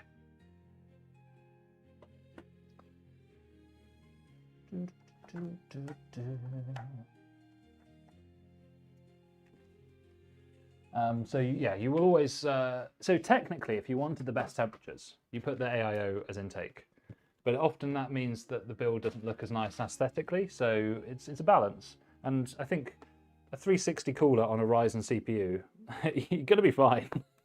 I would not worry.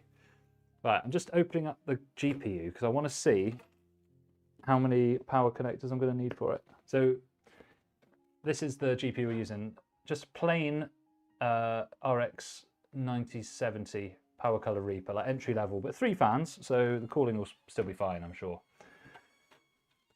I'm trying to find where I put my scissors. Where did I put my scissors? Ah, here they are.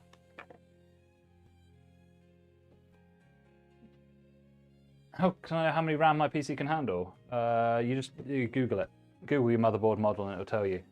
But the higher the RAM capacity that you put in, the harder it is to run at fast speed. So just bear that in mind. And you're better off with 2 sticks rather than 4. Oh, dude, 2 GPUs for the price of 1. That's amazing. I've never had that kind of luck.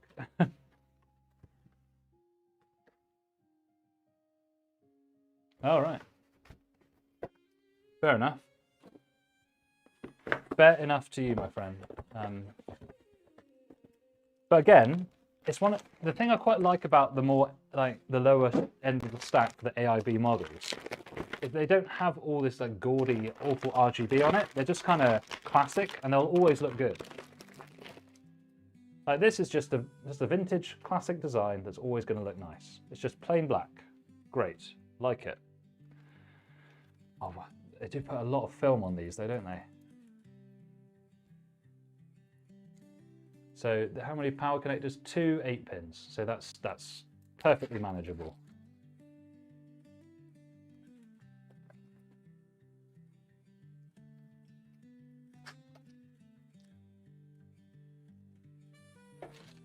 Oh. Okay, and then looks like there's a bit of film on the back here. Let's put that up as well.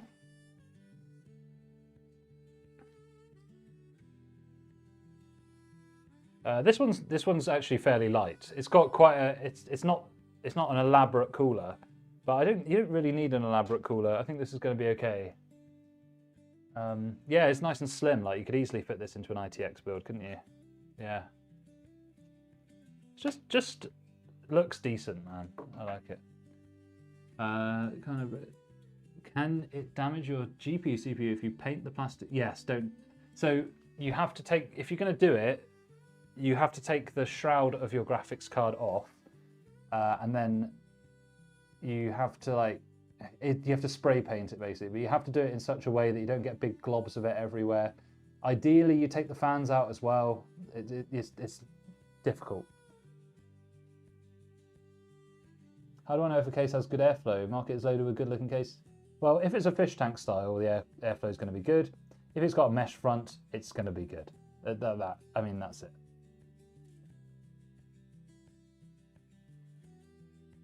Yeah, so if you're going to paint your GPU, you should just do the shroud. You can paint the fans, I just wouldn't recommend it. Yeah, spray paint. You need to use like self-etching primer. You need to look into it and do some research, basically, is what I'm saying.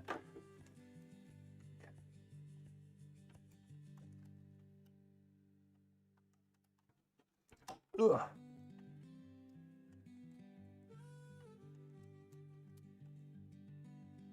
Come on. There we go. So just plugging in some modular cables. I probably should have put the power supply in earlier, but who cares? Right, so we need 2 PCIe powers, don't we? We don't need this 12-volt cable, thankfully. So that's a nice single PCIe. That's a pigtail one. I wish they did singles rather than pigtails. What are you going to do? White GPUs are more expensive usually, yeah. Yeah, you're right.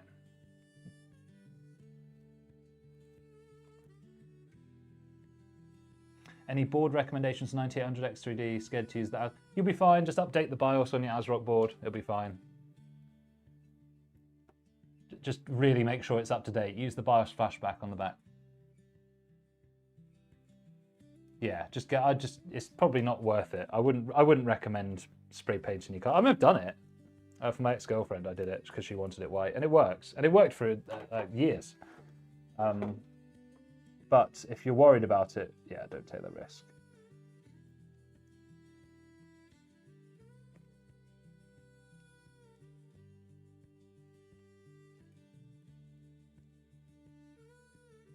The case, yeah, agree. Case is the main attraction for the build in terms of the looks. It contributes, most of the look to the build, doesn't it? So yeah, absolutely agree with that. Okay, and then what do you think, guys? Should I put a SATA plug in for him? I think I will, just in case he needs it, because we've got enough space down there. Hey man, still got the Antec Performance 1M laying around? Yes, I've still got one, yeah. Yeah. I've done a series with it on the website. I haven't sold any yet. I think because they're quite expensive. It's quite niche. Let's see. New here, first time building, and I bought 3 extra fans from a builder, but MATX came with 1 fan. Did not check how many I had before buying any. It depends how many headers you've got on your motherboard. If you haven't got enough, then you need a splitter, yeah.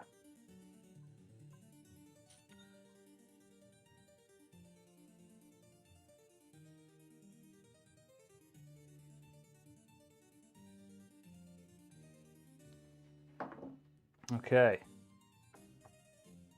RGB fan or minimalist guy? Yeah, minimalist for me. So earlier in the stream we did the Lian Li A3 build. That's my perfect build. If I was to rebuild a PC today, that's probably the case that I would use, the Lian Li A3.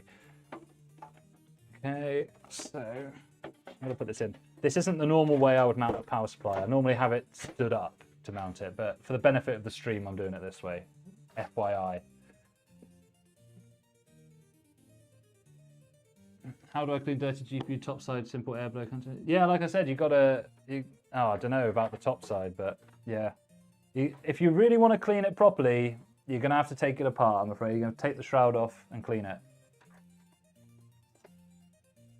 And if it's an old card, you've probably not got any warranty anyway, so go for it. Yeah, I don't really no, it gives more FPS. I've gone off it. I used to like it, but not so much anymore.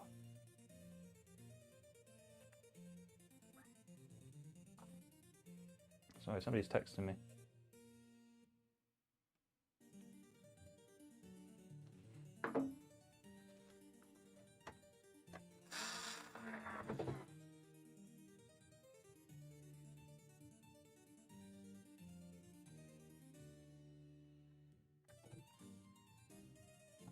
Okay. We have a build with server type cases now. No need. 6600 is a decent 1080p card. Yeah, it's okay. It'll do okay at 1080p. All right, so where's our 24 pins up there? So, do you know, the problem with this Ansett case, they really should have picked somewhere else to put this RGB hub. They shouldn't have put it here. They really should have put it somewhere else in the case, because it gets in the way of your cable management. The downside of this case is the cable management, which is my problem as the builder. But you know, if you're buying a case yourself, this is why I prefer the Lian Li Vector V100. Do you think a 500 watt can hold 5500 and 670 RX? Yes, yes, it can. It can, definitely. 500 watt will be okay. You know, as long as you're not like trying to fast charge a laptop off your computer at the same time or something. Okay, it's only because the other problem with the cable management in this one is that it's not got the thickest chamber for managing your cables either. It does help that we're not using cable extensions in this build though. That is a bit of a bonus. And it also helps that we're using a modular power supply. So there's PCIe's. I think PCIe, should we put these, whereabouts is the connector on the card? So that's going to come out about there. So this would be perfect to go. Oh, I'll tell you what, this case has a front opening, doesn't it, for GPU power? Oh. Ah, B580. If that's on the card, then yes. 1 second, my phone's going off.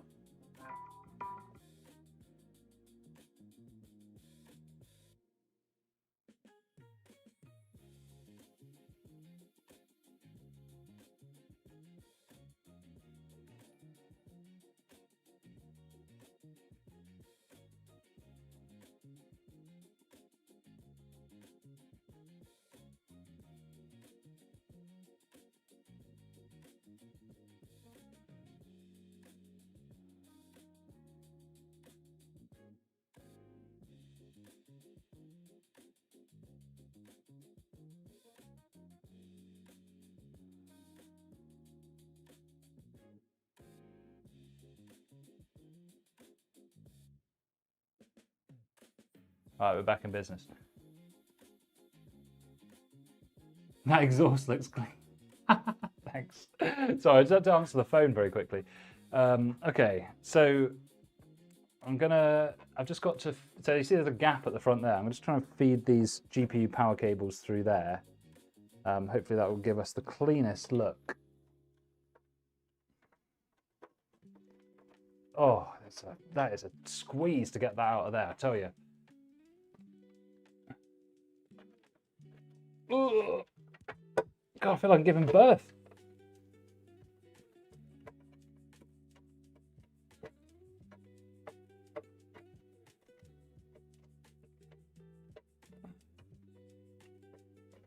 Come on. I should have fed this through separately before connecting it to the power supply, shouldn't I? Oh. Oh, that is annoying.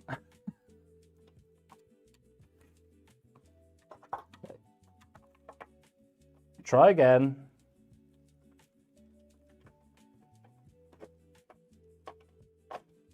Yeah, the B580s are good now. It's actually a really good GPU for the money.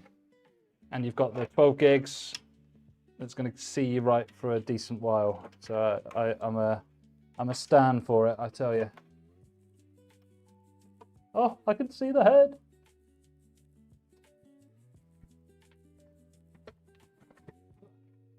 It's wedged now. Come on. Come on, little boy. I didn't say that on stream. I didn't say that. You didn't hear anything.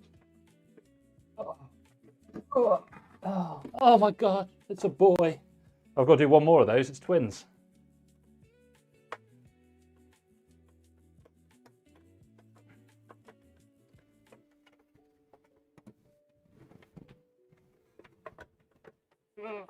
Come on. Come on, baby. One more push. I should definitely have fed these cables through the other way. Oh well. Come on. I can see the head. I can see the head. Oh. Thanks for the sub, NZPC. And of course, anyone else that subbed during the process of that childbirth. Oh. It's a good job we plugged that SATA cable in as well, because we need it for the hub, I've just noticed. All right. So let's feed through a few more cables, and then we can connect all the front up. So, got a little hub cable there. Yeah, Nova, let's do it. Yeah, because it keeps me entertained while I'm building these. So yeah. You can ask a question. I can't promise I'll know the answer, but if I've got an idea, I will let you know my thoughts.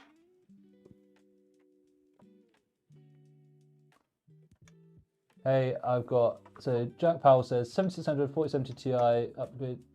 I wouldn't, well, if it does everything you need, I think that's a great setup because you've already got a 16 gig GPU.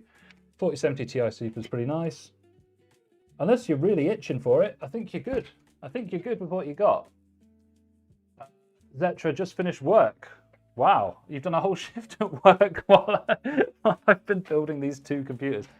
This is the problem. You guys, you get me yapping, and it takes me ages to do these builds. Yeah, exactly. Well, Hans has got the right idea here because it all depends on what's the PC not doing for you that you need it to do, because it's quite a nice spec. So it's up to you. I actually can't believe we've got 101 viewers. That's absolutely mad. The previous build went really well, Zetra. Thank you. What do you think about the back-connected Mobos? I love the idea. They're just way, way too expensive.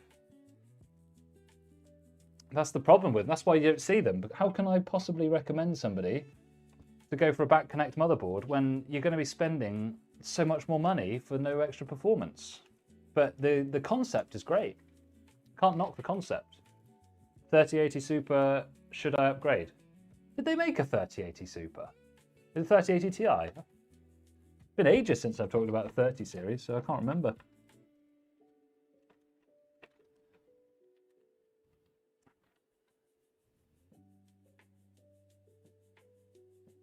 I have a 3050 6 gig and Ryzen 5 5500.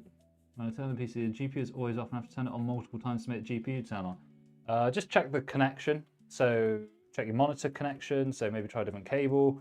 Try reinstalling the drivers. Try reseating the power connector. Just try all the basics.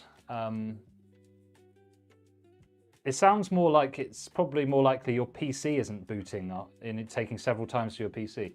Cold, go ahead. That's what we're here for, my friend. You ask away. Ask away.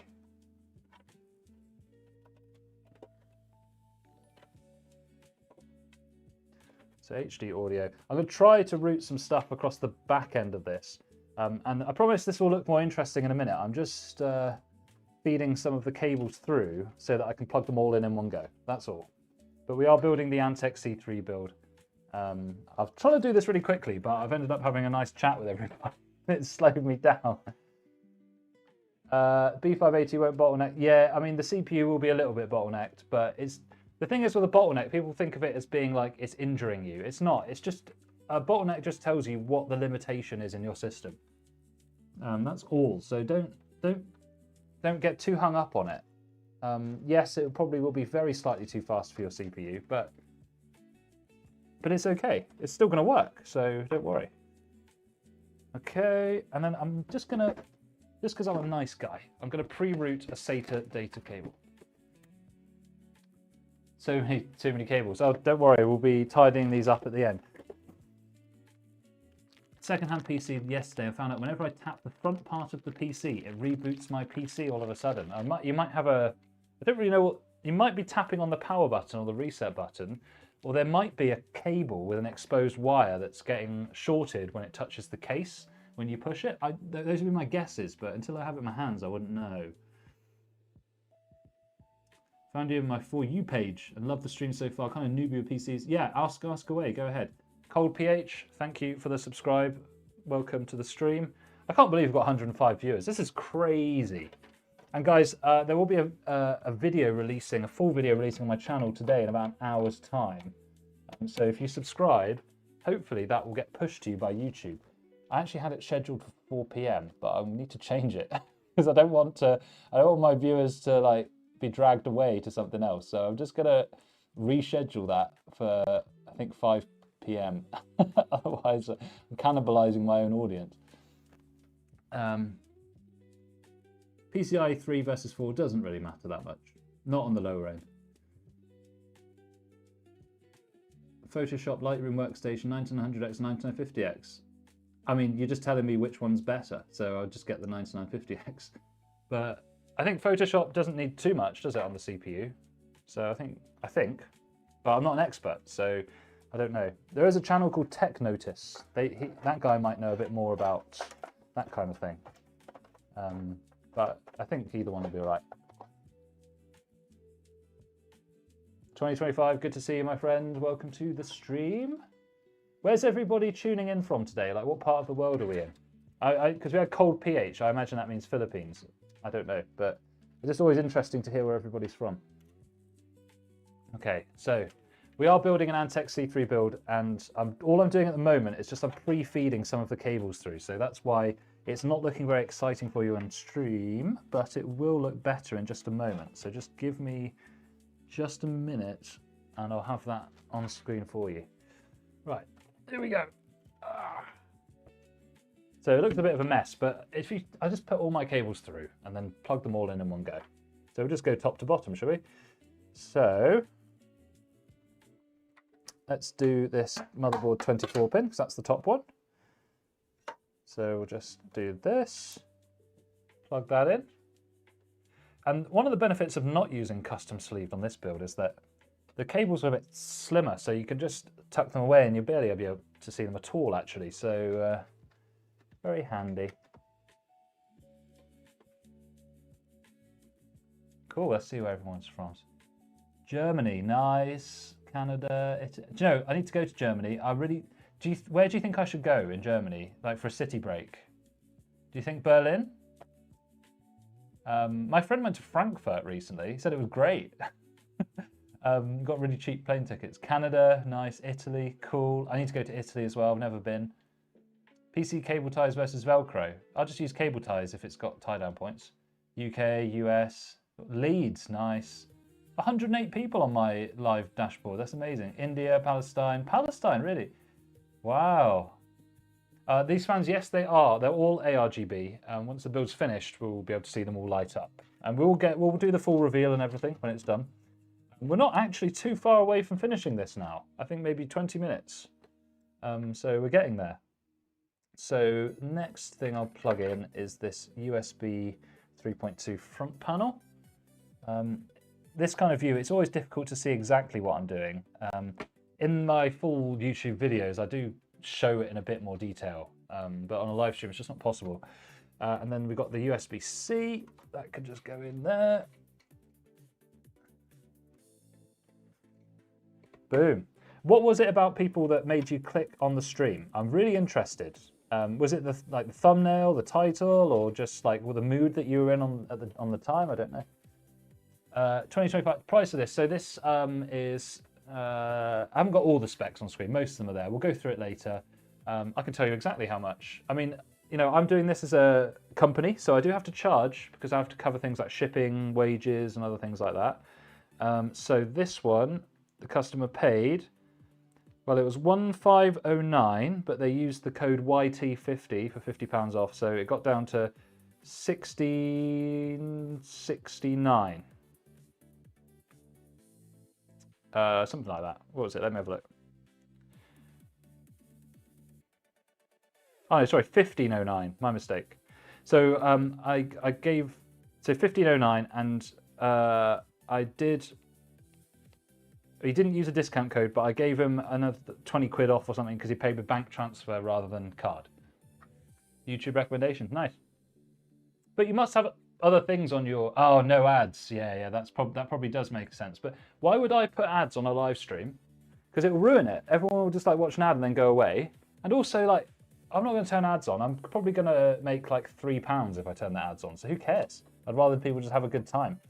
I'm already making money building these computers and selling them anyway. So, yeah. Francis, thanks for subscribing, my friend. And if anyone else is new, I would love it if you subscribed as well. I really want to get this channel to 5,000 subs by the end of the year, if I can. So that'd be really helpful. Is this PC with the 970 XT? It will be good for video editing. High level, I would stick with NVIDIA because of the CUDA acceleration, personally.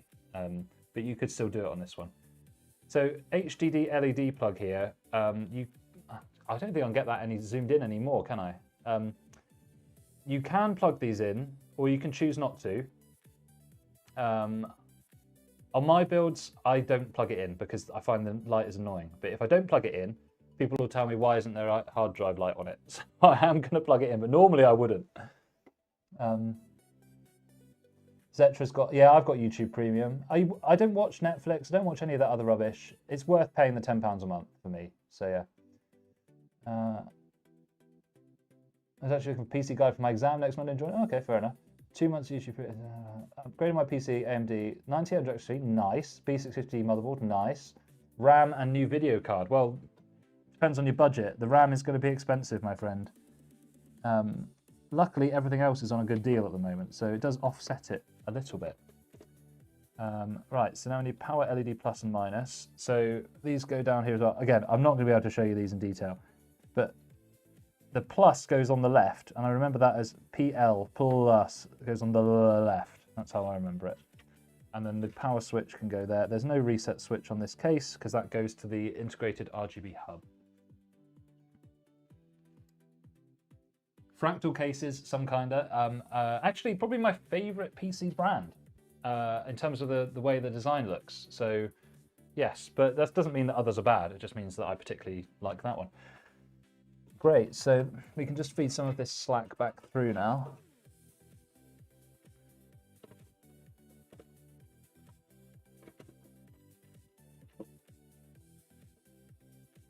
Cool, and then what have we got here? So we've got, this is from our fan hub, got the PWM and the ARGB.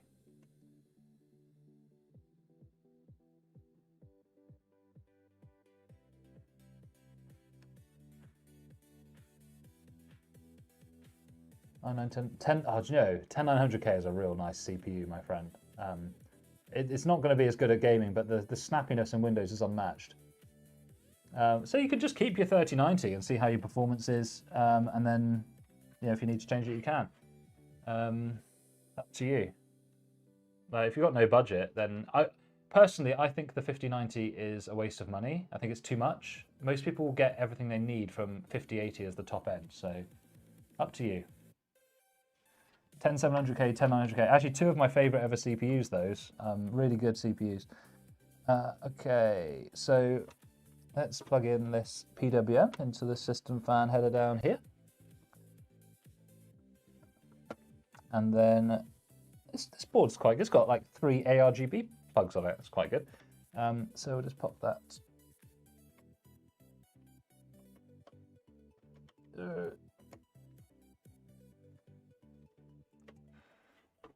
Okay, and then the HD audio could just go in the bottom corner.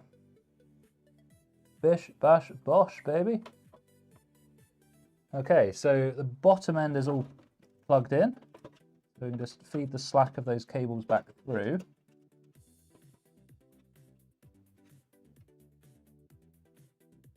Yeah, no budget. Think about trying an AMD graphics card? Go for it if you want. Yeah. I mean, you're not going to get the performance of a 5080. Despite what people say, the 5080 is faster than the 9070 XT. It is, but it's a lot more money, yeah, but it's faster. But the 9070 XT is a pretty sweet little card, so I think you'll enjoy it. Everyone that I've sold a 9070 XT to has loved it.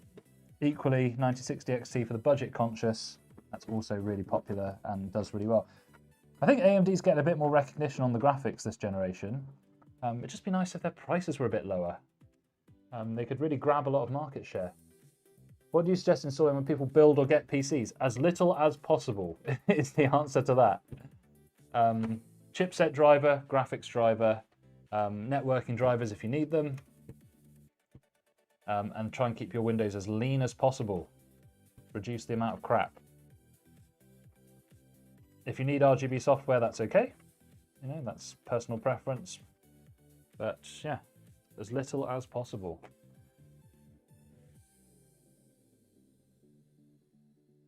Perfect. So Jake has said he's changed over. Great.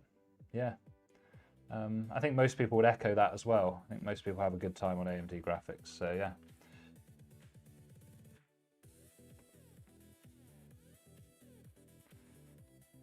Okay, so now we could actually put the GPU in now, couldn't we?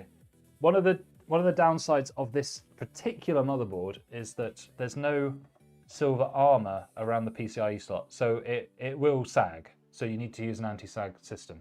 But you might need that even if it had a reinforced socket, of course.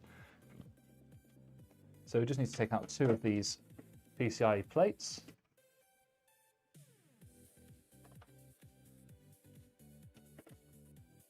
Just, you know, just be careful with listening to people online about their brand loyalty. You can kind of trust me because I don't really care what people buy as long as they buy something and they're happy with it. So I'm not one of these people that's going to tell you that Intel is crap, because actually for the right person, the Intel can be really good. And if you really tune your Intel, you can get it faster than AMD when you're playing at 4K, which is interesting. But yeah. A bit around the question, but how well do you reckon a 5070 Ti and a 9950X? I mean, they would work great together, yeah. If you're just gaming, save your money, get the 9800X3D because it's the same performance essentially. But if you're going to do rendering and other useful stuff like that, then the 9950X3D is cool. Hi Thunderbolt, good to see you. How do I install extra case fans? Just screw them in, baby. G-Skill is peak RAM. I've never used G-Skill. It's not really got a lot of penetration in the UK. I haven't used it for years. I think, well, we'll see if Intel's bad, but the next gen could be good. And maybe if this Bartlett Lake CPU turns out to be good, it could be really good as well. But overall, the best overall package is AMD, I would say, personally, in terms of CPU. Right. So here's our graphics for people that haven't seen. It's the Power Color Reaper, just the plain 9070, not the 9070 XT. Basically, the customer initially said 5070 is what he wanted.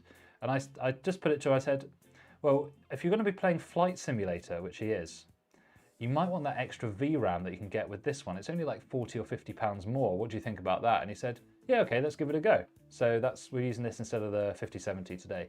Just, if he was playing any other games, I probably wouldn't have tried to pitch it to him, but Flight Sim and those games like that, they love the VRAM. They really love it. So this GPU 9070, I got this for $499. That's in pounds, and that includes tax here as well, VAT and everything. So pop this in. Oh, I'm leaning over it a little bit to make sure it's lined up properly. There we go. And you just give it a crunch. There you go.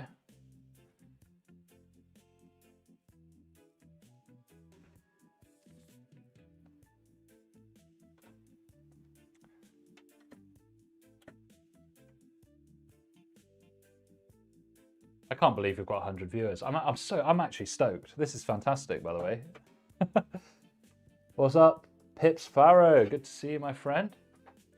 I really like this GPU design. It's just plain.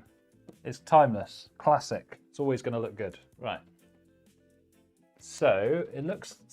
Which bit is the clippy bit is on the top of this one. So we'll need to spin that round like that. And then we were saying on the last build, if you guys are new, you might not know, if you've got a 6+2 PCIe like this and you're struggling to plug it in, just ever so slightly push the 2-pin bit slightly ahead of the 6 and lead with the 2-pin and you'll slot it in a lot easier.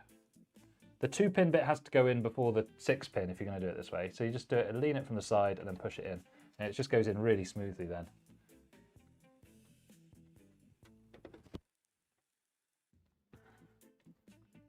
What's the 9070 TDP? I don't actually know. It'll be on the box though. I'll have a look in a minute.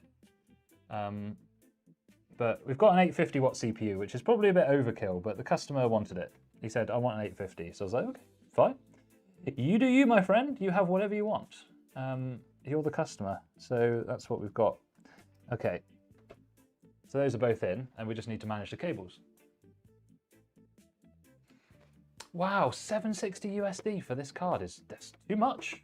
It's too much. I wouldn't be paying that. Okay. Yeah, the AMD cards are quite reasonably priced in the UK. And guys, if you're new to the stream, we do have quite a few links to UK sites in the description with some quite good deals. So it might be worth checking out. If you're in the market for a new GPU, there's some good MSI stuff on offer, early Black Friday deals today. So do go check it out if you're in the market. There's also a few other bits, like if you're interested in motherboards and things like that, there's some good options down there as well. No, the clearance for the GPU is quite small for the case. Yeah, maybe. I mean, you could get a massive GPU in here, couldn't you? I don't know. I think it looks decent. 220 watt TDP, there you go, fine. Oh, Zetra, no, we don't deliver to Ireland, I'm afraid, sorry. Maybe Northern Ireland, but not Republic. It's just the tax, Matt, it's the tax. That's the only problem. I'd have no problem shipping it to Ireland, it's the tax. That's literally the only reason. Although the sites in the description probably would deliver to Ireland, just not my personal company.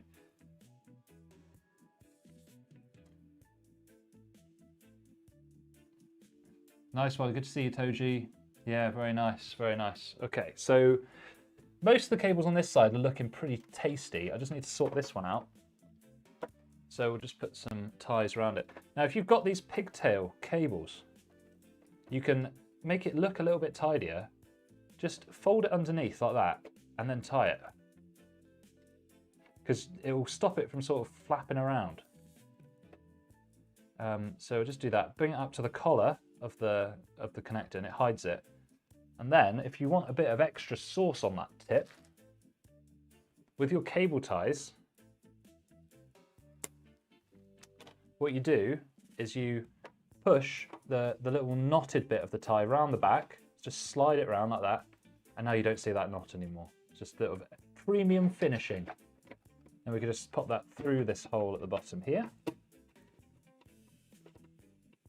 And it just looks like one cable now, so that's pretty handy.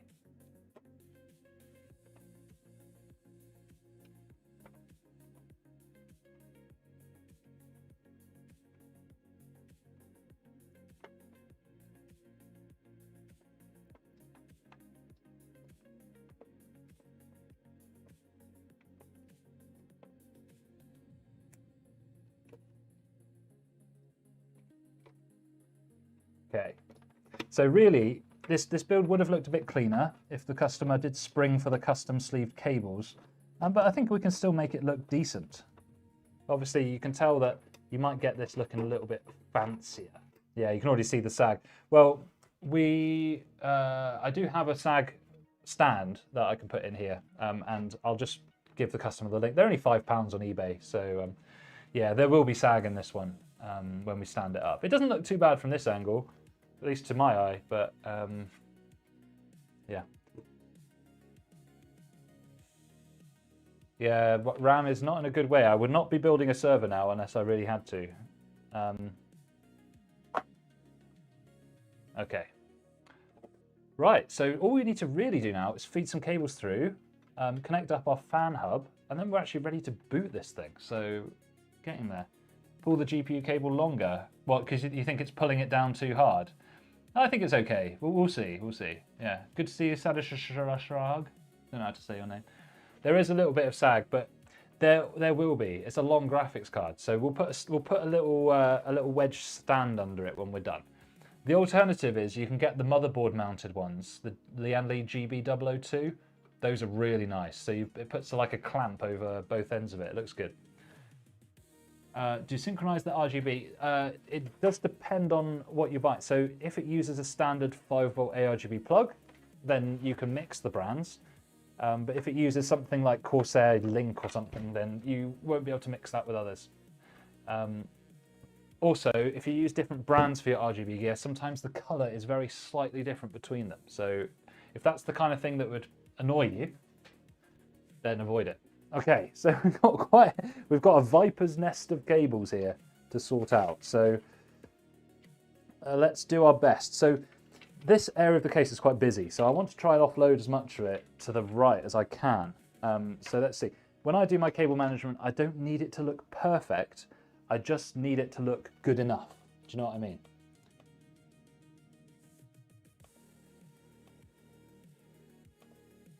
Okay, so I'll just change something on my channel there a second.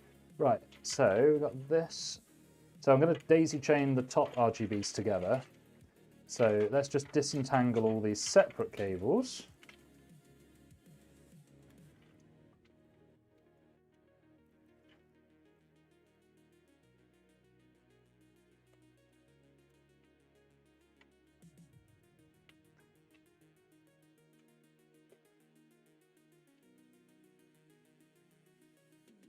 Great, so we have a little splitter here for our fan speed.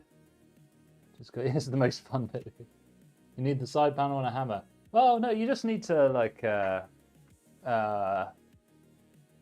just take your time sometimes. Just plan it out. You'll be fine. You don't need to make it look beautiful. We're not entering a competition here. We're just trying to get our side panel closed and leave the PC in a state where it's reasonably finished and with serviceable cable routing. So let's just do these first. So fan speed can all be plugged together onto this splitter. So this bit I'm doing here, just deals with the fans that are on the AIO liquid cooler. So fan speed cables are done. I'm going to put those over the back for a minute. And now we can focus on the RGB cables. And these are going to daisy chain off one that I've already plugged into the board from earlier. So you see you can see the little gold bit there. We're just going to piggyback off that one.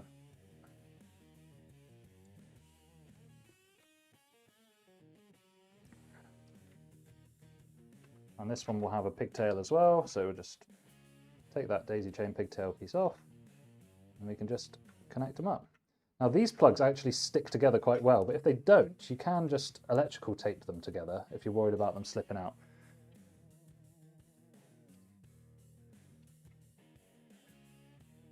And these just will piggyback off each other to share the same header on the motherboard. Nice! You see this is already looking a little bit better.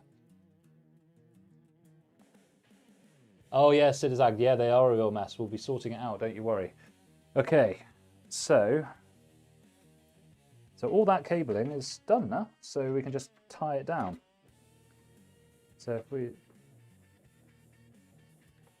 take as much of that as we can. We don't want to pull it too tight, otherwise you end up pulling stuff off the motherboard. But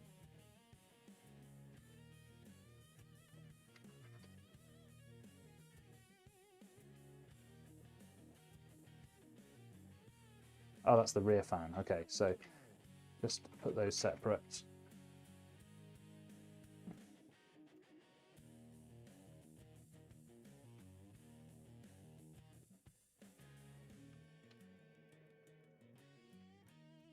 Good try. It's a little bit of a faff, not going to lie, to try and keep all these separate, but you can do it. And then we'll just, it's not going to look as nice, but I'm trying to reduce as much of the cable bulk in here as possible. Do I have an AIB preference? No, none. There's only very certain models of graphics card that I'll avoid, but nowadays they're all really good.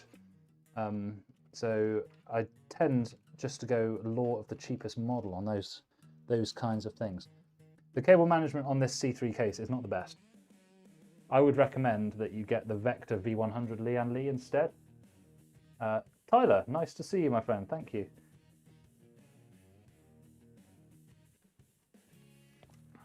But I want you to picture how bad these cables are and then how much better it's going to be by the time we're finished.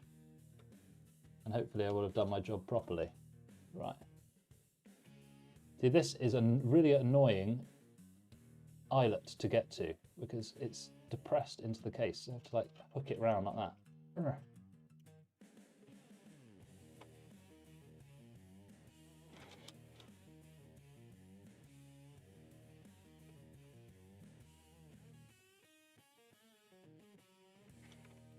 Be patient and you can do it. Right.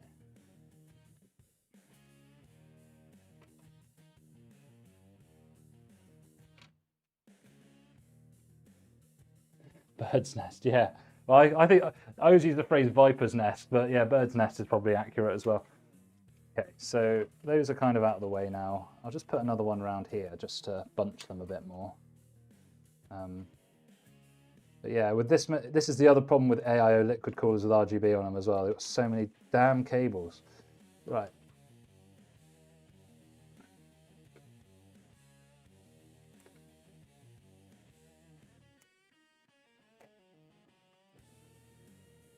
Okay. And then we've got to do our front panel plugs. There's another thing, they put this hub here, which is really stupid. Yeah, I know, 111 viewers, it's crazy, right? It's like the hair from the drainer. Well, you need to clean your bathroom more often, buddy. Okay, so we try and keep the bulk of these higher up. I'll just peel that apart a minute. I'm trying to think of a way to reduce the amount of bulk in the bottom. So if I fold these cables up like this, those can go there, can't they? Again, guys, if you're getting a dual chamber, just get the Lian Li Vector or B100 instead. It's so much easier to cable manage. But as the PC seller, this is my problem. So I just do what the customer wants.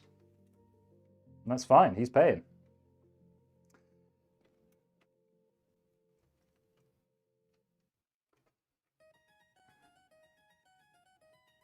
When will the RAM prices go down? Nobody knows. But I would not be surprised if we're talking over 1 year.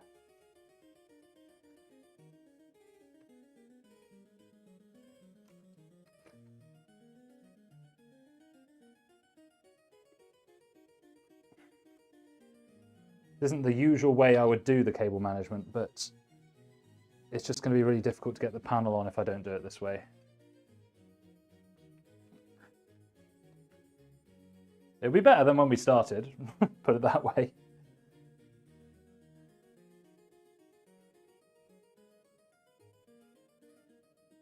Yeah, we're not finished yet. We haven't finished the cable management.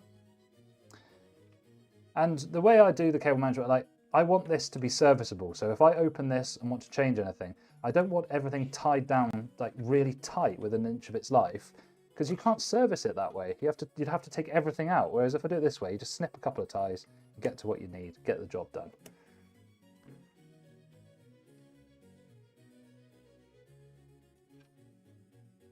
Okay, and then this one can go down here, like that.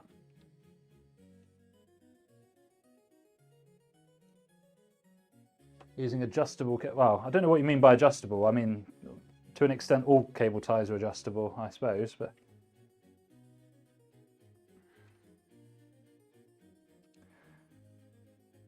just use whatever comes with it.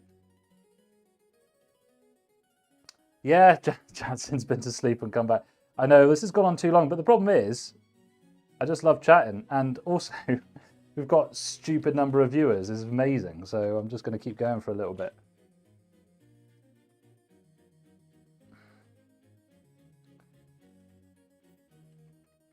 It's only 4:30 in the afternoon here, so I've got time to do my gym and my shopping still, so it's okay. As long as those things get done, we're all right. Okay, so you can see this is looking a bit neater now, guys. Have faith. Vertical mount is usually better for temps, is it? I don't think so. Usually you have your card pressed up against the glass. But it'll still be usable. Just usually...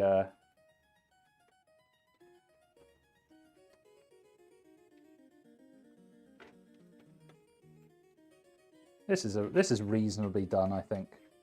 And then maybe if I want to get these looking a bit nicer.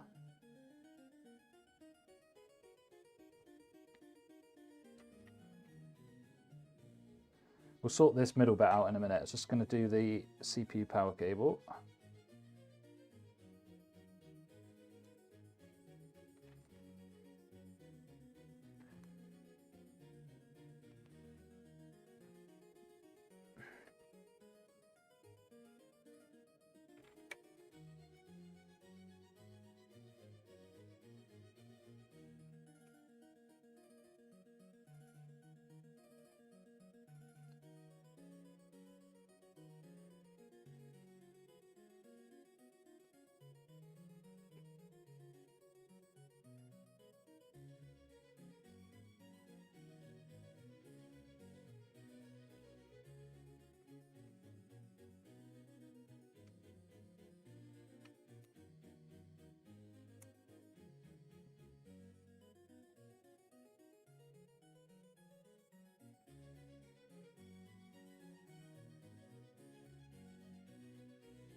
I don't know if I'll ever get these middle ones looking nice.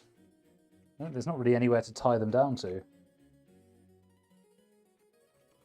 do my best.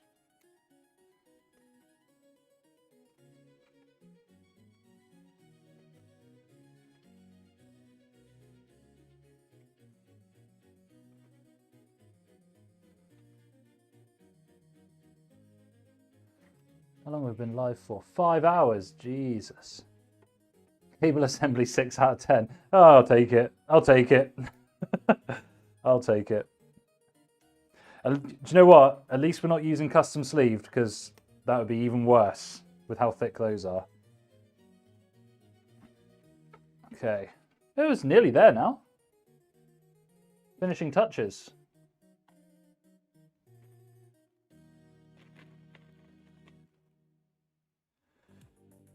We could probably keep this one a bit straighter, couldn't we? I think like that.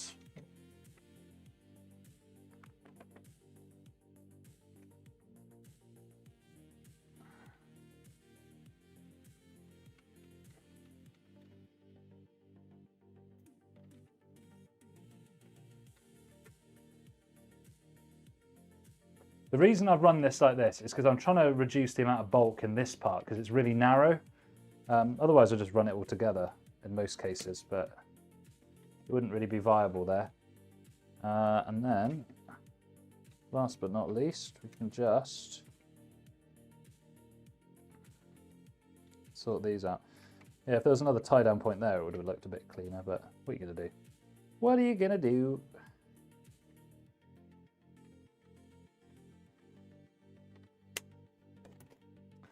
Okay, here we go. Imagine if you have optical drive 4. I think this only fits one hard drive in it, thankfully. A couple of SSDs there if you really needed them.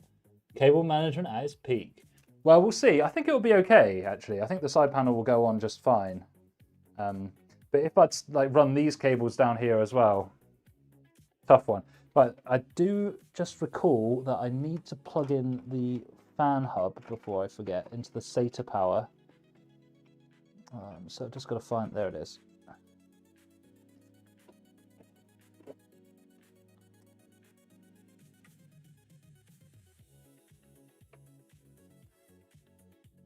Ugh, it's a tight one, just like your mum. Okay.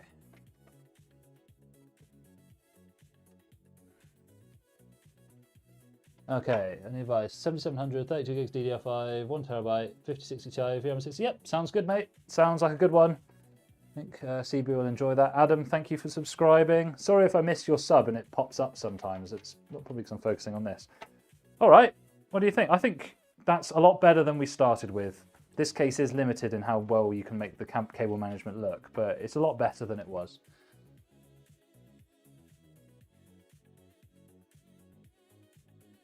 Okay, should we try putting the panel back on?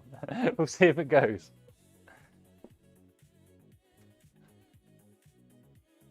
All right then. Okay, panel. Good, it's on. Look. Great. And you guys doubted my skills. Unbelievable. You won't. It's not possible to make the cable management look good in this case without modding it. But it doesn't need to look good. It just needs to be functional in the back. And then as long as it looks clean on the front, which I believe it does, then everything's fine.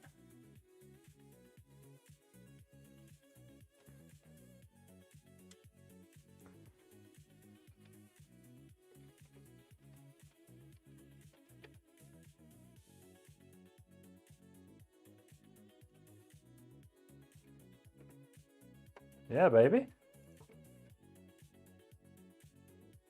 Why are the pipes like wavy like that? Not that it matters, just wondering.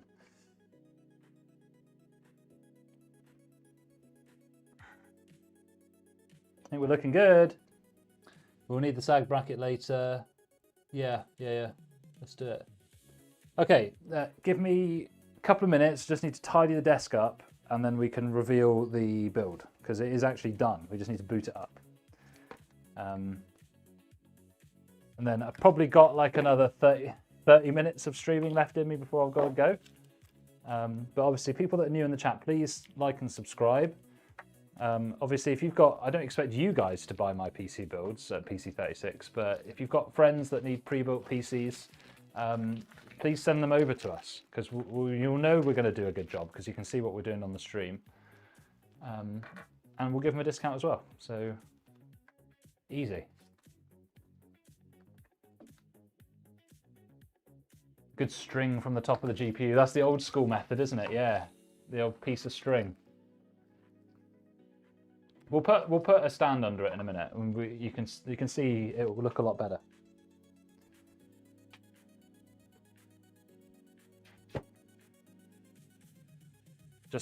I'm just clearing the desk so that we can actually see what we're doing. Otherwise, not actually going to be able to stand the PC up.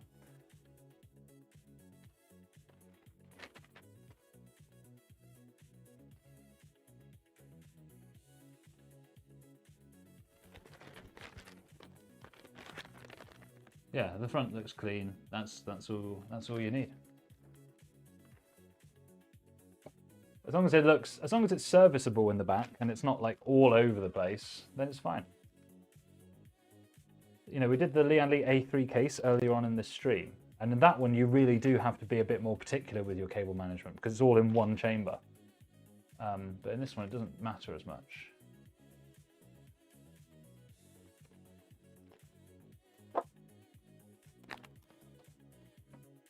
Just tidying up, guys, and then we'll do the full turn on and reveal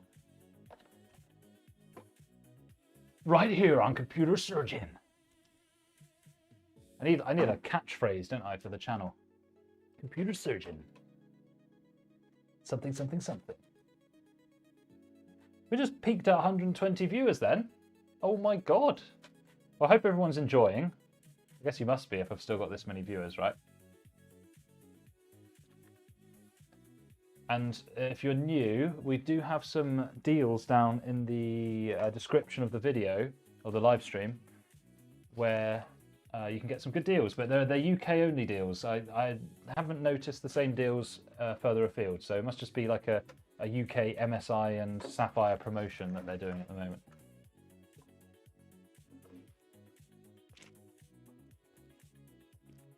Did my PC ever get lupus? It's never lupus, my friend. It's never lupus. You get the reference. You get the reference. Okay.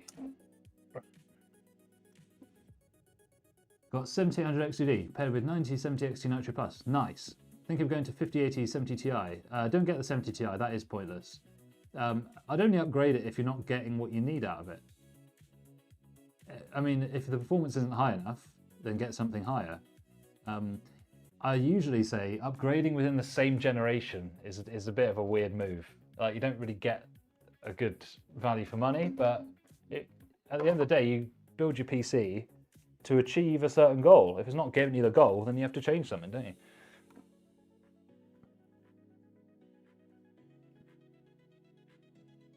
It's still worth it to buy 3200 C6. Well, yeah, if you need it for your PC, yeah. Is buying Windows keys cheap off sites like G2A fine? Nah, I mean, officially, I have to tell you to get it from Microsoft. Unofficially, yeah, don't do that. You can get one off the grey market. It's fine. I think 9060 XT will hold up 1440p high medium for the future. No one can tell you what the future holds. All you can do is buy what works for you now. It's impossible to future-proof. It's a lie if anyone tries to tell you that. The lights don't turn on, it's busted. Does that mean get new fans or a motherboard? Well, it depends what's wrong. I would say if the fans don't light up, it's less likely the motherboard. It's more likely the fans. Okay, so standing the PC up, we're going to go and boot it. I just need to plug everything in. Guys, it looks really clean. It looks really clean. I think customers are going to be very pleased with this. Even despite using the stock cables rather than the custom sleeved, I think that we've achieved a really good look here. Right, let me change cameras. I won't place the glass because apparently it's bad luck. And also you won't be able to see the interior very well on the camera. But when we do the temperature tests, yes, we will put the glass on. Would I say 7800 XUD, 9070 XT Nitro Plus is a good combo? Yes, that is a good combo. With the graphics card, law of the cheapest model, don't get fancy models of the same chipset, just get whichever the cheapest version is usually. I think you're fine. Great, right, hopefully, I haven't used this other camera for a while. Hopefully it's gonna work. Hopefully I can get it all in frame as well. Okay, I'm just getting this other camera ready. The reveal will be shortly.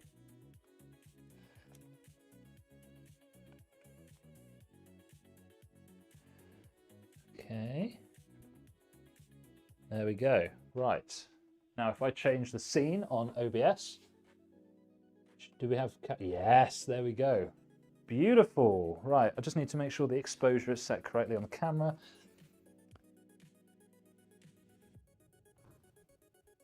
Probably slightly on the bright side, but it's okay. So that's what it looks like unilluminated.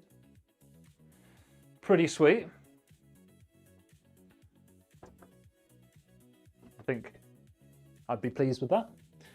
It's a major difference between 7700 and 7800 X3. It entirely depends on the game, the difference between those two. Some games will use the V-cache, some won't. So you'll have to do your own research. Okay.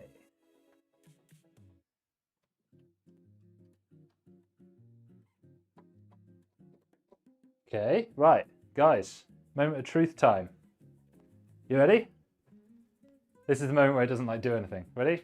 Hey, oh, fans are spinning. No RGB yet, but that's okay.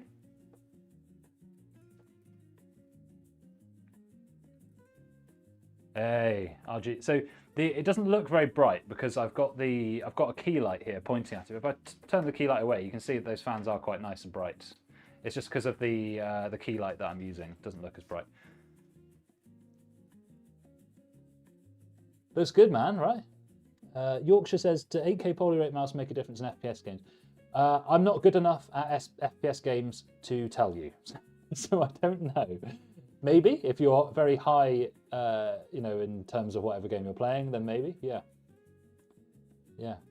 I think a good way to serve a specific GPU is a good benchmark. Only the games you'll probably, yeah, look for people that are playing the games that you want to play. Yeah. Real talk, what would we do if it didn't turn on? Well, we just do the troubleshooting process. It's fine. Yeah, it looks good, man, right? I think it looks great. I'm going to turn the key light away a minute, just because I think it looks a bit better when we've not got it shining on. Yeah, it looks good, man. I can see that it's posted. I've got screens come up there. So I'm pretty pleased with this. I think it looks really clean. A bit different to the previous build that we just did, but it looks nice. Okay, I will spin that light back around. And I might just turn it down a little bit. Turn the key light down. There we go. And then we can go in for a slightly closer look. Might be a little bit rickety, but that's because I'm holding the tripod up while I'm doing this. Okay. We put it onto auto. Nice. So yeah, we've got the nice power colored GPU. Oh, tell you what. We do a little peel. Oh, that wasn't very satisfying, was it? Let's try again. Ready? Oh, yeah. That's nice. That never gets old. So we've got the RGB. Those are all intake. And then we do have 4 exhausts. So it's negative pressure, but it'll be okay. It'll be fine. It's not going to cause any major issues at all. So yeah, I think he'll be pleased with that. I think he'll be pleased with that. So what about the sag, though? Have we got sag? Have we got sag? We should probably just ask your mum. Right. I'll just level the camera.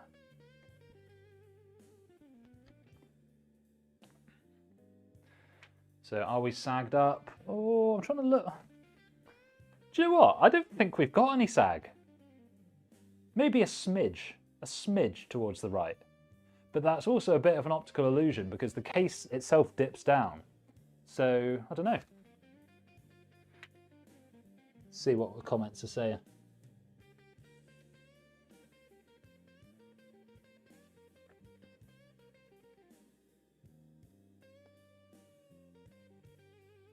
Bumpy transport may sag it. Well, when I put an expanding foam piece in here when I ship it, so that should stop that. Yeah. So should we, tell you what, should we put a little stand underneath it and see if it makes a difference? Got this MSI one here, can use this. Is that sacrilegious though, using an MSI anti-sag for power color graphics card? Please give you a free PC. No, come on mate. If you want something in life, you've got to earn it. Not getting any handouts from me. Right, so I can only put it here because otherwise it's going to hit the fans. So you could do that. I wonder if you could probably get a taller one, couldn't you? That goes, like, that would go all the way up there. Or you could get a motherboard mounted one. Let me see if I can put it. I'm just trying to find the point where there aren't any fans that are going to get impacted by this. So just give me one sec. There. I'll put it there. What do you think? Is that better now?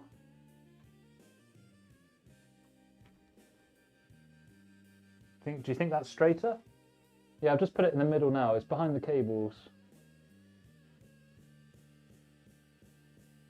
You don't need to turn it off first. Well, you might if you're a novice, but I do this all the time. I'm not quite as precious. So what do we think? That less sag now? If I zoom it out, maybe get a better view. Maybe better. I don't think that's sagging anymore. I think if I put a spirit level on that, that's going to be pretty straight. Can I as free PC? We're not going to give any free PCs away. My business isn't doing that well. Yeah, I know. Servant Max. I got so many viewers. I'm absolutely stoked, and I'm actually really stoked how this PC turned out. I know we were saying earlier how some of us don't like the RGB as much, but I think this has turned out really nice. Really, really nice. He will become a YouTuber. Well, I'm trying. It'd be nice to be a YouTuber. Otherwise, I have to go back to being a doctor again, and I don't want to do that. I don't mind. It's all right. Which GPU would you recommend for 2K 1440p gaming? Depends on the game. 70 class is fine. 70 class is fine. Like RTX 5070 or 9070 Radeon like this one. Be great for 1440. Right, so PC is definitely working. So we do need to do some tweaks in the BIOS, get everything set up. So let's do that first, and then we'll install Windows, and then we'll be good to go, ladies and gentlemen. And we'll actually end the stream just in time, I think, after this bit, so that you can see my latest video that's come out, so you can all go and watch. This PC was for a customer. I think the customer paid about £1,490. So this is and that includes tax and shipping and 3 years warranty and everything like that. So we've got 7800X3D, 360 cooler. We've got the 32 gigabytes of DDR5 6000 C36 RAM, B650 Eagle motherboard by Gigabytes. And we've got a 2 terabyte NVMe PCIe 4. We've got the RX 9070. We've got the Antec C3 case. And the power supply is the Montec Century 2 850 watt. Do you reckon a B650EF motherboard would work with a 5070? Yes. Yes, Gertie, if you've already got that motherboard, it should be fine.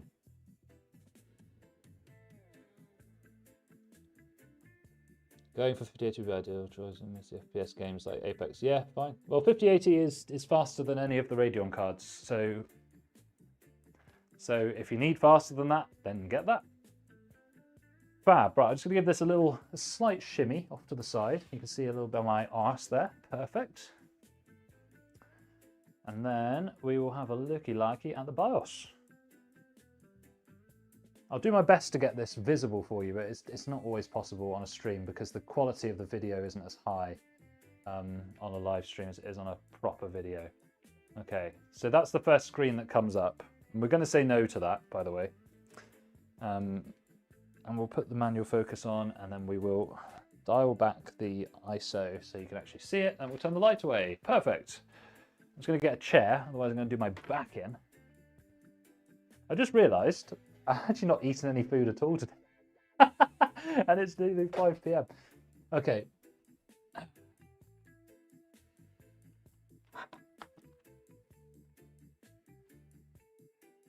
50, so I'll just answer the questions quickly. So,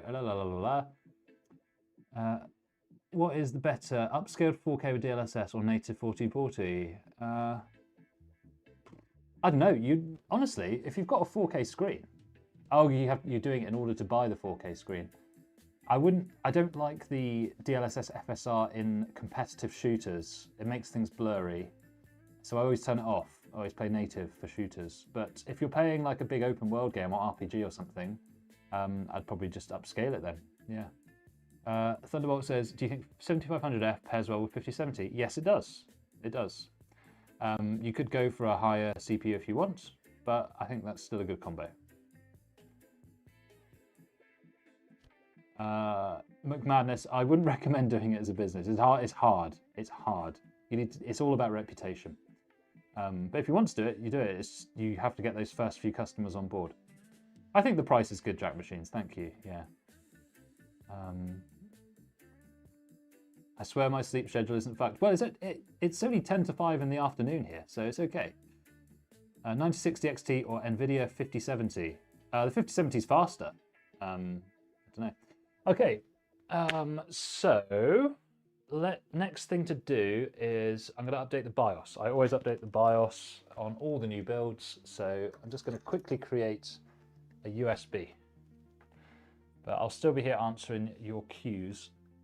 Don't you worry.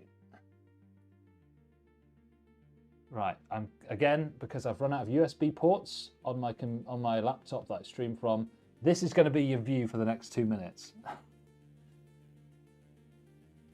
Okay.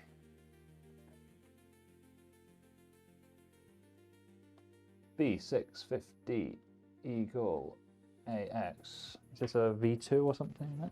No, it's just the normal one. And then what revision is it? The revision is 1.1. Perfect. Support.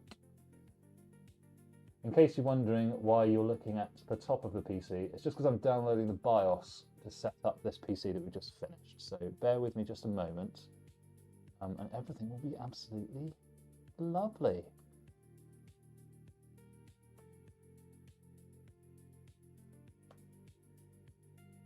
I have to do it with this view because I've only got 2 USB-A ports on my laptop. So I've had to unplug the capture card for my camera in order to actually get this BIOS USB ready. All right, let's plug that back in then. Tell you what, these capture cards for the cameras, 10 quid each. You did a great job.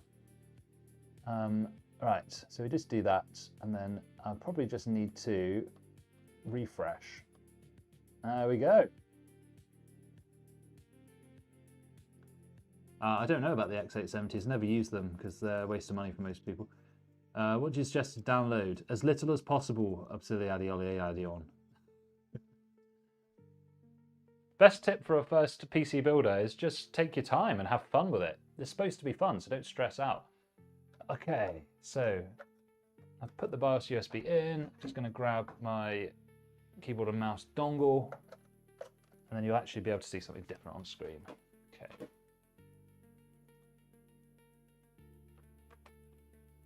So, Y to reset TPM, because this doesn't matter. Yeah, don't panic and take your time is great advice.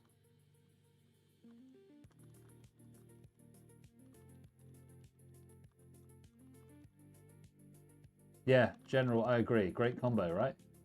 I think it's kind of meta. Like, this is a 9070 plain, but if you've got the money for the XT version, yeah, it's a good choice. All right, let's do, where's Key Flash? There it is. Eagle AX. There we go.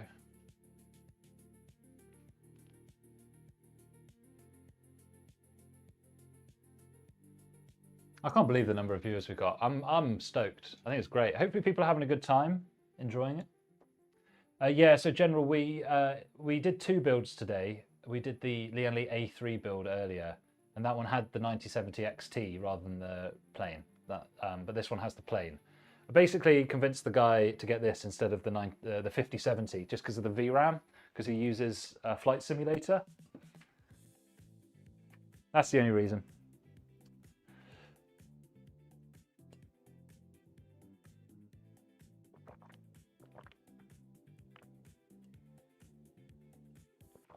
Cool, so that'll be a couple of minutes while that BIOS update goes through. Just having a quick drink. Your vibe is soothing. You deserve more. Well, thank you. Thank you. I think the most amazing thing about all of this is that my wireless lavalier mic still hasn't run out of battery.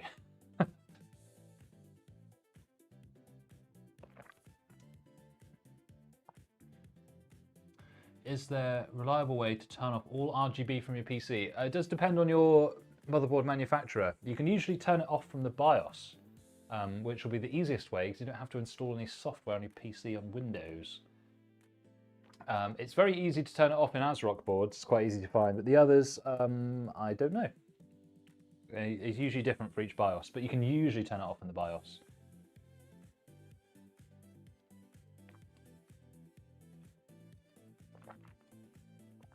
Oh, can't believe I haven't eaten today. That's not like me. I'm a big guy. I'm not fat. Like, I'm just tall. I'm 6'7", and I weigh 110 kilograms. I haven't eaten today. This is bad. I need to like absolutely stuff my craw now. Might get McDonald's, which isn't really good. You know, you shouldn't have a doctor on stream like going out to buy McDonald's, but what are you gonna do? Yeah, VRAM is honestly. So the VRAM thing is you're all right with 12 gigs. It's just some games you're gonna get tripped up with it, like Flight Simulator and things like that, and the future angle of your PC. MSI motherboard, MSI center will control your RGB. I just don't like it. I tend to use Signal most of the time for RGB. Thanks for subscribing, Mr. General. Appreciate it. And if anyone else is in the chat enjoying this stream, please do subscribe and like. It helps the channel a lot more than you think, honestly. And it means that I'll do more of these. This has definitely been the most fun stream I've done so far on the channel. Really cool. And that's because of you guys. It wouldn't be as fun if you guys weren't here, so thank you. Yeah, Thunderbolt, I am an actual doctor, yeah, in the UK. Yeah. That's why the channel's called Computer Surgeon. Yeah. I'm an actual medical doctor, not like a PhD or some other kind of doctor thing, an actual doctor. It's not all it's cracked up to be in the UK, at least. It's quite good in the US to get good money. In the UK, you don't get good money. Smiley-O. Great to see you, my friend. Thank you for subscribing.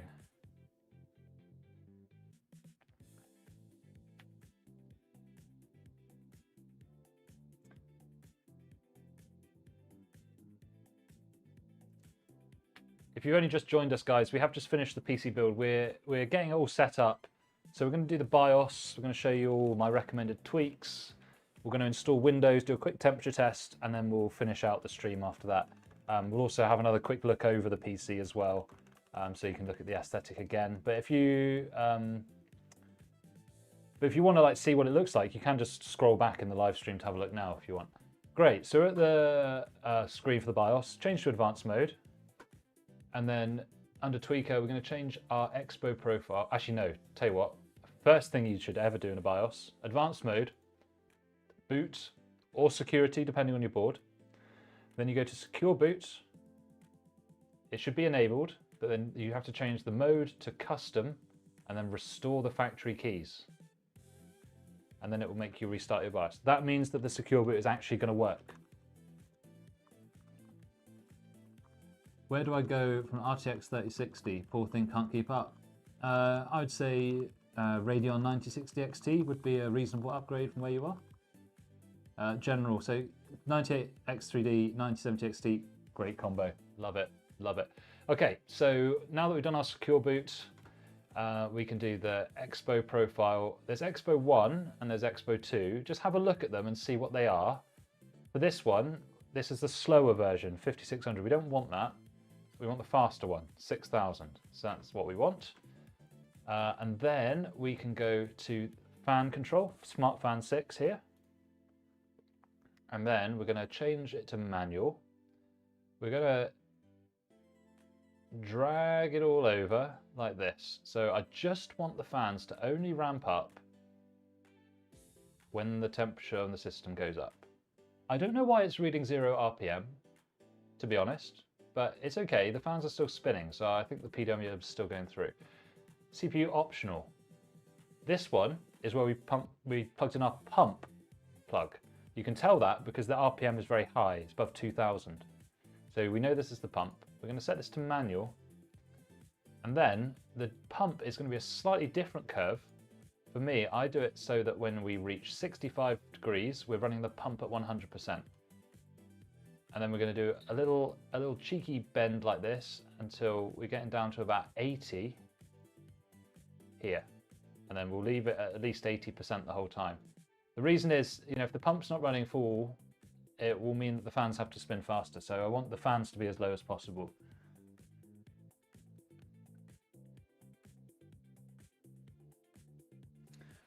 So yeah, and then we'll just go through the other. So the other fans, they're all the same. We just need to make sure we're monitoring the CPU rather than the system one header. Again, I can't actually remember exactly which headers we plugged the fans in, but as long as we make them all the same, it's not going to matter. Apart from the pump you do have to get right. I mean, this one's got RPM, so this one will definitely have something plugged into it. So I can already hear the system is getting quieter as I'm doing this fan curve right now. I don't think this one's got anything plugged into it, but it's not going to hurt us to do this. And we can see that our CPU is idling at 22, which is great. It's room temperature, basically. It indicates there's probably no issues with our cooling system. Great, that's all looking nice. You can save the fan profile and reserve it in BIOS. I've never actually been able to recover that later, so take it with a pinch of salt. Great, so if you're just like a general user, those are the three things you have to do on your BIOS. That's it, right? Secure boot is one, Expo for your RAM, or XMP if you're on Intel, and then do your fan curve. That's all you need to do if you're a normal user, right? So we'll do that. I'm going to save that as our profile. This is what I'll use for the customer's PC because I just want them to have a super stable experience without any further tweaking. But I will show you some more tweaks that you can do if you want. Well, TechKeeper, this isn't even my PC, so so no. I don't think doctors know anything about computers in general. All right, so let's see what questions have we got in the meantime. So Pinnaker says, I'm going with an Ultra 7 265K and 5070 Ti. Is that a good build for gaming and productivity, or is there a better CPU at the same price? No, it's great. That's a great combo. All you're losing out on there really is the upgrade path. That's the difference between Intel and AMD at the moment. The raw value on the Intel CPUs is pretty good, but you do lose the upgradability. So it's not wrong to go for that, but depending on your workload, you may prefer to go for an AMD. But you're still going to have a great time with that. It's not like it's a bad CPU, it's just not quite as good. You don't like my curve setting? I mean, that's what I find works the best. It keeps it quiet when you're just on your desktop and doing normal stuff. Then you get into games, you can keep those temps low. That's how I do it, but you know, everyone can do it differently. Thanks, L. Jackson. See you later, buddy. See you later. Okay. Quick question before I get into this. So I got a used Ryzen 9 3950X on Strix B450. My system won't start at all. You probably need to update the BIOS. Most likely. Most likely. Buy a 9800 upgrade to a Zen 6. Most likely, yes. And Pinnaker, I just answered that question a second ago, so hopefully you're sorted there. So additional tweaks you could do if you wanted to sort of further like refine the system. You go to advanced CPU settings. And again, this might be different if you're not on a gigabyte board. We're going to go to Precision Boost Overdrive. We're going to set it to advanced. We're going to go to the curve optimizer. We're going to go to all cores. We're going to change it to negative. And then we're going to put in 20. And we'll go back. And then thermal throttle control, change that to manual. And you can set that to 80 or 75. And what that does is it will keep your PC really nice and cool and quiet when you're in your games and everything. And when you do your shader compiles or your or whatever other work you're doing, you're not going to crank it too hard. You'll lose a couple of percentage points of performance, maybe, doing this, but the overall usage of your system and the enjoyment will be better this way, in my opinion. But for today, the customer, we're going to leave it. The other thing you could also do is change your PBO limits to motherboard. That will allow slightly higher boosting. And if you really want to, you can get into the scaler controls and change this to a 2x scaler. If you want to screenshot it, that's basically how I would set up a tuned PC. These are all pretty safe things to do. But for this customer, he didn't want the extra tuning, so we're going to leave that without saving and go back to our previous setup.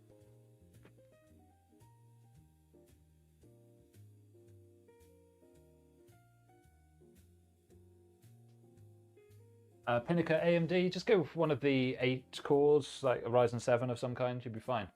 Great, so we confirmed that it's still booting with our memory like that, so we're going to put in our Windows USB, we're going to install Windows.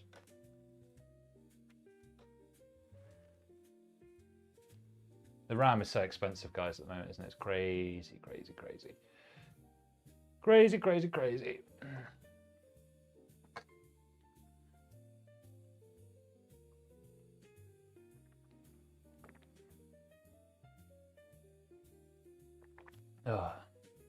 Hopefully you guys are appreciating the fact that I don't put any mid-roll ads or any kind of YouTube ads in the live streams. Because I thought it was like completely pointless. Why would I want to put a load of ads at the start of a stream? Because everyone will see the ads and then go away. Ozzy, good to see you back, my friend. Sally, do you prefer Windows or Linux? Windows. You can do everything you want on Windows. Linux is cool, but it's not there yet. They haven't got it to a point where it's as easy to use and compatibility. 270 quid for CL30. Jesus, do you know, I bought some kits of that for 95 quid about 4 or 5 weeks ago. Absolutely crazy, right? You can't catch a break, can we?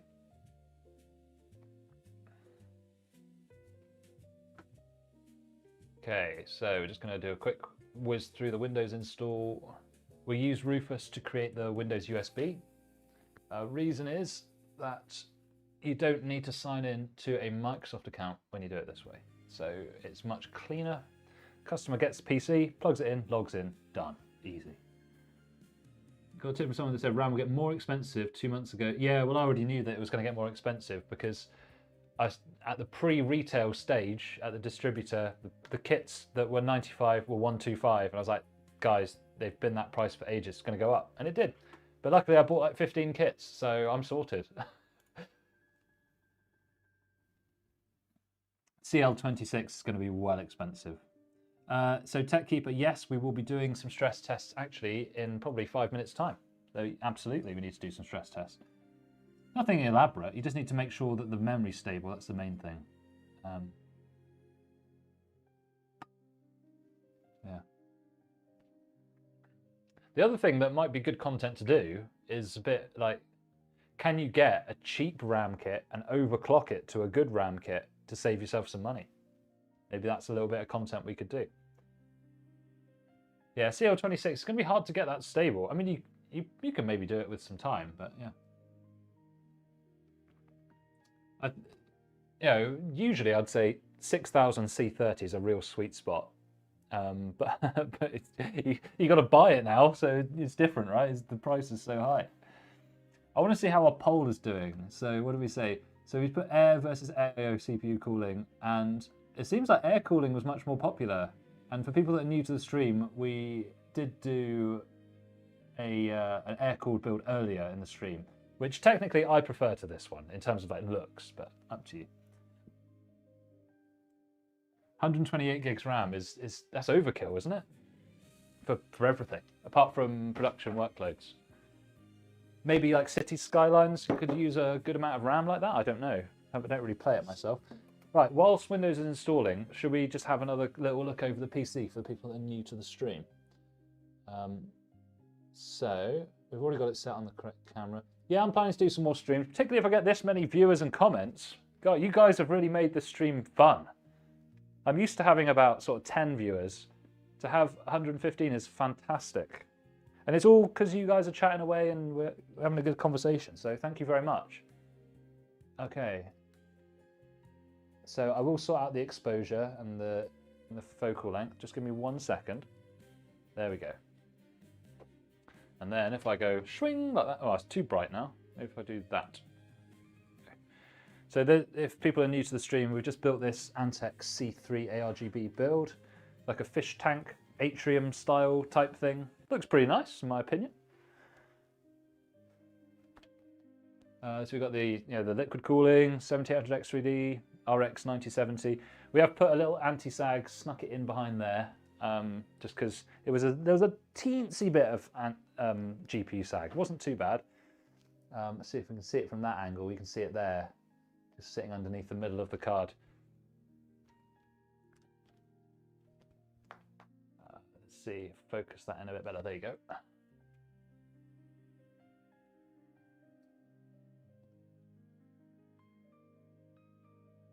GPU 5060 Ti, 5070. Well, whichever one you can afford is the answer. Yeah. All right. So, well, Windows is still 50% through. So let's see some more angles on this PC.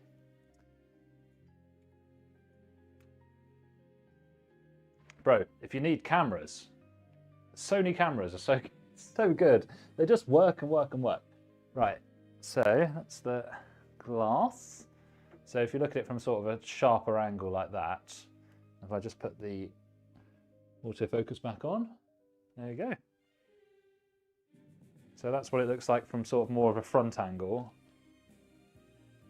The benefit of having the PSU in the bottom is that it doesn't have to be super wide, so you can fit on your desk a bit easier. I quite like this. I call this an atrium style. Jason says, I'm building a self-PC soon. I've got a 5800X and 5060 Ti 16 gig, 32 gigs RAM. Sounds like a great setup, my friend. I think you'll enjoy that. And Byron, thanks for subscribing. Tray version 9800X 3400. Yeah, that's the going rate. That's pretty good. I'll do my first AM5 build. MSI B850p Wi-Fi, good choice. Yep. We use the B650 Eagle by Gigabytes. In the UK, that's only £120, so that's pretty good. Ghost, thanks for the sub as well. Windows 10, yeah, probably technically a bit faster for gaming, but you're going to have all those headaches of like trying to get things to work all the time, so I'll just go with 11. H7 Flow for PC case. It's quite big, so, you know, the case looks fine, so if you like the look of it, go for it. Any cheaper SSD? Yeah, there's loads of cheaper than 990 Pros. If you're just needing it for OS and gaming, you don't need a top-end SSD. Depends on your region. Here you can get MSI M470 Pro 1TB for about 60 quid. That's pretty good. Triple slot card might be better for in the SAG department. It'd probably be worse because it's heavier. So looking pretty good. I think Windows is just finished installing actually, so we can get to that in a minute. But I think it's a nice looking PC. But it probably looks nicer if I turn the light away like that. You can actually see the RGB a bit better. There you go.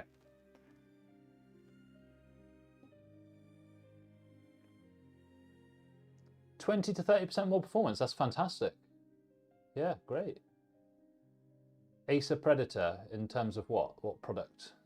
AYW Mobos. I think they're all right, aren't they? I think they're quite expensive, but I think they're fine. I think they're considered decent. I think AYW is only for Intel, isn't it? I don't think they make them for AMD. Yeah. All right. It's probably one of our last glory shots of the PC, guys. So drink it in, because Windows is currently installing next to me. It's at 30%.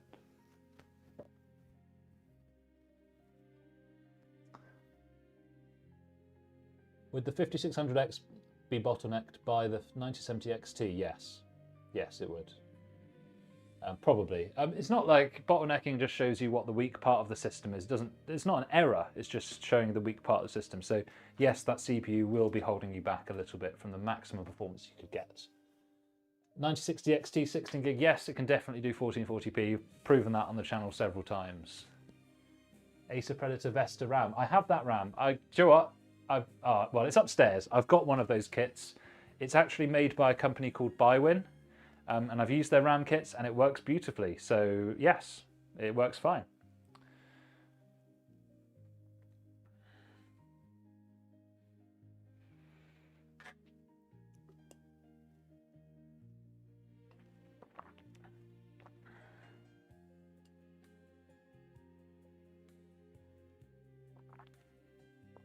Can't believe how many viewers we got. I know I keep going on about it. Well, when you say 5060 Ti or 5070, Which one's better? Well, the 5070 is faster, so it's better. But if you've only got a certain budget to meet the 5060 Ti, then get that. Lucas, I would get the 9060 XT because of the increased VRAM. If it was the 4070 Ti Super, then I'd probably get that instead.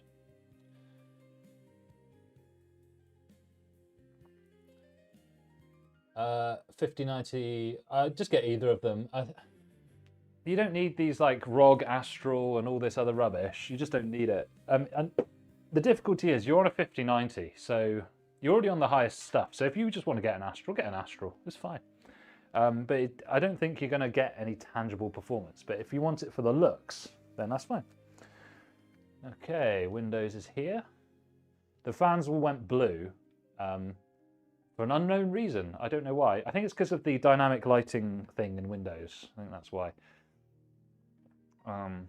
Right, so we'll just put that into manual focus, and we will just turn that exposure down a touch because it is bright. All right, so Windows, because I've used Rufus to create my USB, I will click I don't have internet, and then I've got to type in the person's name, haven't I? So let's have a look.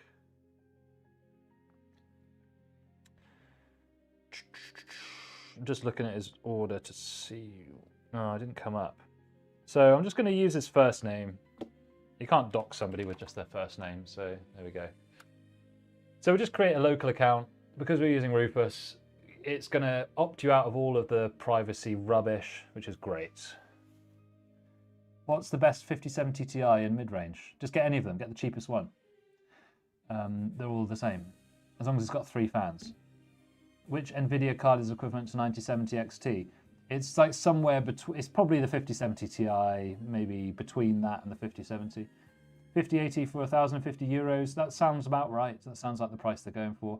General, how many builds you knocked out? Just 2. Because I've been streaming, it's just slower. But if I was to build, this PC I've just done here, I could do it in under an hour, normally, easily. Say 8 gig doesn't cut it for 1440p. Yeah, that's pushing it for 1440. 12 gig in a couple of years, probably. Who knows? Any case that comes with support for GPU? Well, it doesn't matter because you can just buy a really cheap $5, £5 anti-sag to go underneath it. So that solves the problem for you. Yeah. 5070 or 970 XT. Price difference is only €100. I pay at 1440. If it's pure games, then Radeon. If it's games and other, then NVIDIA. But also you need to look at which games. Some games will be better on NVIDIA. If you play a game that's better on NVIDIA most of the time, then get the NVIDIA card, right? So it's all about doing your research. Okay, right, so I'm gonna install some drivers. And I like to do that offline via my external SSD.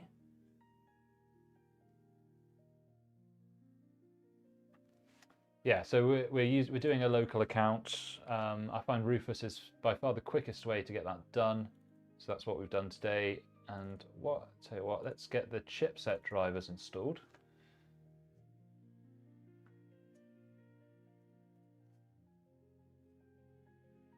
So full-time game 9070 XT or 5090. Well, the 5090 is way faster. So if you can afford the 5090, get the 5090. I think the 5090 is a rip-off. I mean, I think most people will just get 5080 and you'd be really happy with that. What's Intel doing with the next gen? Yeah, they'll probably change the socket again, but hopefully they'll do a better job this time. Any chance to get the Founders cards? I've just done a Deepcool CH260 build with a Founders 5070, and it looks really nice. Stephen Johnson says air or water cooling. In general, I prefer air. This build we've just done here, this Antec one, has liquid cooling. We'll show you it again in a second before I finish. Do you debloat Windows in your custom builds? Only if the customer pays extra for the optimization. In which case, I'll do the Chris Titus tech script and completely strip it. When you say use Windows on Rufus, oh no, so it's the way that, so with Rufus is a tool that you can use to create a bootable Windows USB. So like, it's going to be out of focus, but we use like USB to install Windows. So when you create this on another PC, if you use the Rufus tool, you can bypass the requirement for internet. So I find that a lot cleaner. Yeah, exactly, Thunderbolt. I use you can do it in the command prompt, but yeah, it comes from GitHub. About to get a 5090 for local. Yes, you definitely need. If you're going to do local LLM, VRAM is what you need, definitely. Yeah, India has bad prices of PC stuff. It really does. It really does. US has really good pricing, I think, compared to most places. So chipset drivers are on. Let's do the graphics next. So do the Adrenaline full version. How much is the Rufus? It's free. You just download it. You don't even have to install it. It runs as a portable .exe file.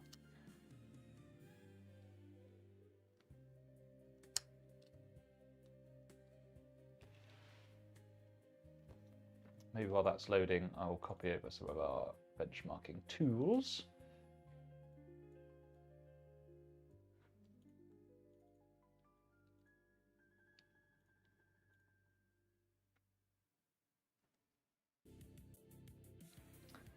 Taking a while to open up this graphics driver. How much is the USB drive? Well, it's just a plain USB drive, so like £3. 5070 is costing me the same as 5070 Ti. You need to shop around a bit more, I think. Colourful iGame. I can't get colourful from my distributors, so I have no idea. Jasuf, thank you for subscribing, my friend.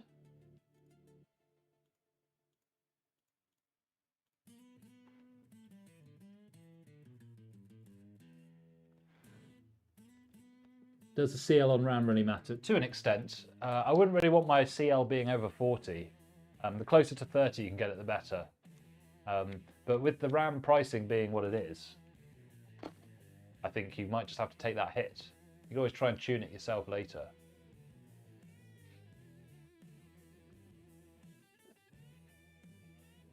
So if a person had £1,000 for a build, what would I recommend for them? It depends what price you can get stuff. So in the description, we've got loads of links to really good UK deals.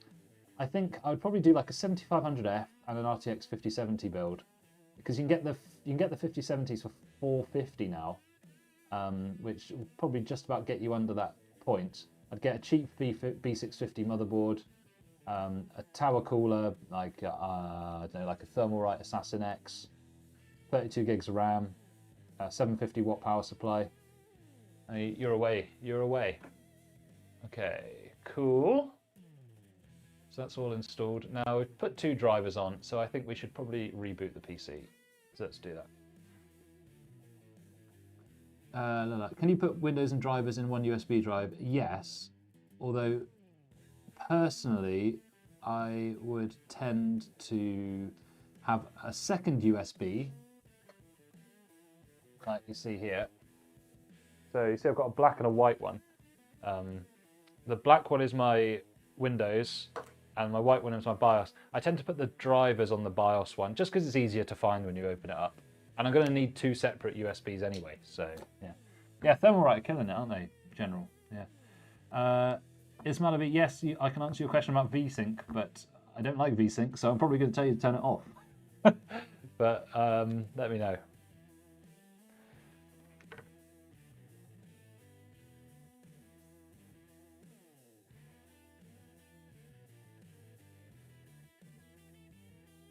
Okay. Heavy aim while streaming. How to fix? Great question. Don't know. Does 1 times 2 or 2 times 1 matter? No, doesn't matter. You can choose, but the 2 terabytes is just going to be easier. You dump it all in one place, can't you? So no, it doesn't matter. It'll just be for user friendliness. It'll be better. Right. I'm just going to run Heaven. I'm only doing this to look for artifacting. I'm not really using it as a benchmark. I'm just using it to check for bad coil wine and things like that. Jason, thank you very much. Do I need to install Windows if my SSD? No, you don't. Although, if you're going onto a new PC, generally that's a good time to completely freshly install Windows. How often should you change CPU thermal paste? I don't know, every 2 years probably. Should be fine. 144 Hz gaming laptop, set my hertz to 60 on a video control panel, set my VSync to half a reach, a goal was 30 F battery smooth game.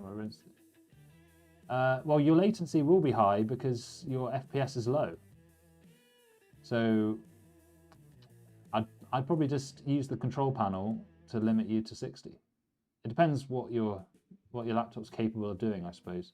Difficult one. So this does have coil whine. Moderate, not bad, but not good. I'm wondering if I take this mic off, you could tell me if you can hear this. I'm just gonna, what I'll do is I do have to turn off the noise suppression on the mic. So 1 second. Can you hear this? Can you hear coil whine there?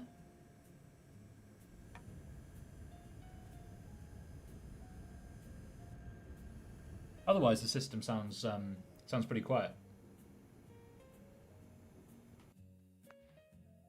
But bear in mind, guys, I was holding the mic right up against the card, so it's not too bad. It's moderate.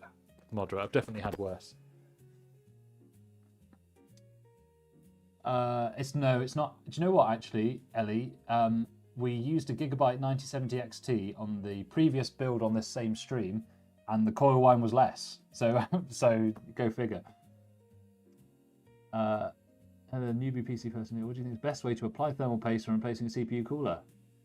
Just wipe off the worst of it with a kitchen towel, then use some isopropyl alcohol, 99%, to clean it up on both the cooler side and the CPU side. Just put like a garden pea sized amount on the middle and mount your cooler. Do it every 2 years, easy. Yeah, I don't know what to do about that, Tarek. I've not heard that problem before. Pashmos, thanks for subscribing. Zotac and Gigabyte different prices. No, there's no difference. Just get the cheapest one, as long as it's not a single fan. Otherwise, you'll be fine. G-Sync isn't bad for gaming. No, Adaptive Sync generally isn't bad for gaming. It's just that some people would say that, you know, if you limit to the refresh rate of your monitor, it'll be a more consistent experience. But yeah. 36 milliseconds of latency is late.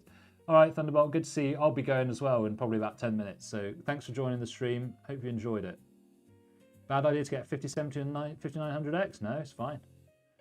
Non-glossy monitor or glossy? Oh, I don't know. I don't know enough about monitors, to be honest. So there is some coil whine there, but it's not too bad. It's okay. And often the coil whine goes away after a while, so don't worry. I don't know about laptop thermal paste because it might be liquid metal, so I don't know. So Devil Detroit pays, or whatever your name is. It doesn't, like, don't take what anyone else tells you. If the PC is not doing what you need it to do anymore, then you upgrade. That's the only time you need to upgrade. Cheers, Gamers Feet. See you later, buddy. See you later. Any suggestions on keyboard pick? The mouse is more important, Supersonic, than the keyboard. So spend your money on the mouse. Keyboard should be a secondary concern. Just get something mechanical. I quite like the low profile keys rather than the big chunky ones personally. Lias, there's no difference. There's no difference. So just get the cheaper one. Thanks for the stream. Thanks, Pamela. Yeah, I will be doing some more when I get some more orders in for sure. Yeah. Cool one. Yes, it can be fixed with hot glue. You can, but I'm not doing it. Is 34-inch 1440p suitable since ultra wide for 9060 XT? Yes, probably just about, yeah. If I only have one USB drive, well, they're only £3, so just buy another one. Yeah, Spirit of Revolt, I agree. Computer parts are very, very expensive. And Phantasmacrypta, thank you for joining. So there's no artifacting on Heaven Benchmark, so I'm happy that the GPU is in working condition. And now we just need to do a bit of thermal testing. So let's do that. And unlike most YouTubers, I run the GPU and the CPU thermal tests at the same time, because then you get a more realistic view of the full heat that's going through your system. If you just independently test the CPU and then the GPU, that doesn't tell you much about how the system's actually going to go.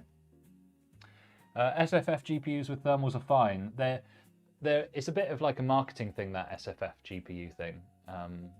They usually would have produced them anyway. They just call them SFF to get people to buy them. or as marketing. That's all it is. Great. So we've got, this is the 3D tests going now. So that'll load up that GPU. And we can see our CPU is idling at 40, so that's really good. And then we'll open Prime 95 for CPU torture. That's probably not very legible for you guys, is it? Maybe if I just make the screen slightly larger for you, you'll be able to actually read that better. There we go. Okay, so this will load up the memory, the CPU, and the graphics together. So it will stress the whole system, which is good.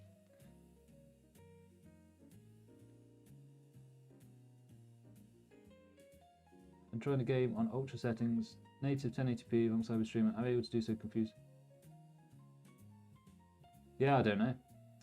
Well, I use 1440p, so I've got an ultra wide monitor, which is really good for editing the YouTube videos. And then I've created a macro where it will shrink it down to 16:9 again when I play competitive games.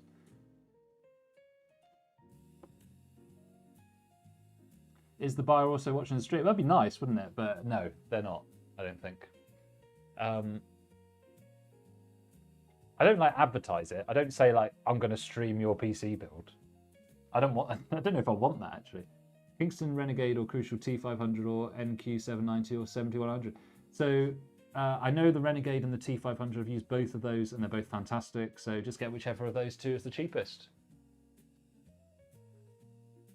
Great, so we've still got the glass panel off. So I'm just going to go and pop that on so it's a bit more accurate.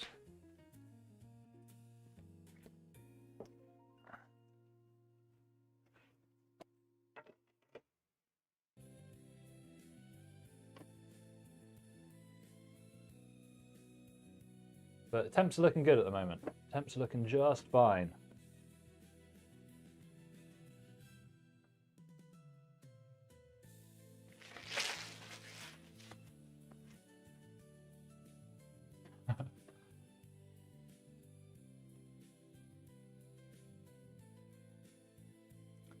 So this build, I'll get it up in a minute how much I charged for it. It was a good price because I grandfathered him in with the previous RAM pricing. So this one was £1,490. So that includes the build, the delivery, the 3-year warranty, the tech support and everything. So I think that's a pretty good deal for what you're getting. Pretty good.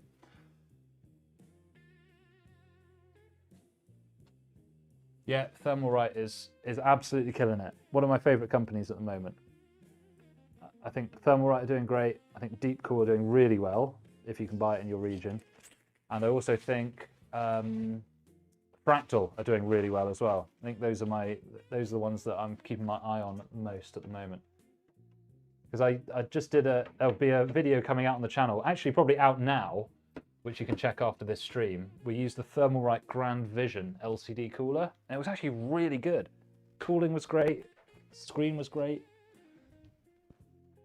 Can't knock it. Okay. So I think we can safely say our thermals are looking pretty tasty. This is totally fine. Asus PA401 case, that's a nice case as well. Yeah, you'll like that. Cool, so 75 max, that's pretty damn good. I'm not surprised. We've got a 360 cooler on there. That's doing the job beautifully. And then for our graphics, GPU temperature 59 max. The memory temperature 80 and the hotspot 75. So pretty dang nice temperatures. Simon, what case do you recommend? Just in a general recommendation, Lian Li Vector V100. The hotspot can go to like 100. The hotspot can go to 100. It's nicer if the hotspot's under. It's nicer if the hotspot's under 80 if you can do it. But the hotspot is the hotspot. You want the VRAM definitely to be under 90. Oh, Spirit of Revolt, thank you so much. I'm always a bit worried about like how the audio quality will come across because I'm only using like a lavalier mic, so I don't know. We'll see. Cool. Right, I think we can say that this is stable. That's okay. We're running a few minutes. Let's leave that running in the background, and we'll run a Just another little optimization that I do for, even for the basic optimization, I'll always do this. So edit power plan, obviously change your times to what you want, but the key thing here, choose what the power button does. I'll see if I can zoom that in a bit more so you can see it better. Get a bit closer. So choose what the power buttons do, change the settings, and turn off the fast startup. I know it says recommended. Ignore this, turn it off, click save. This means when you turn your PC off, you're actually properly turning it off. How can I even get it to 80 watt? The 7800X3D?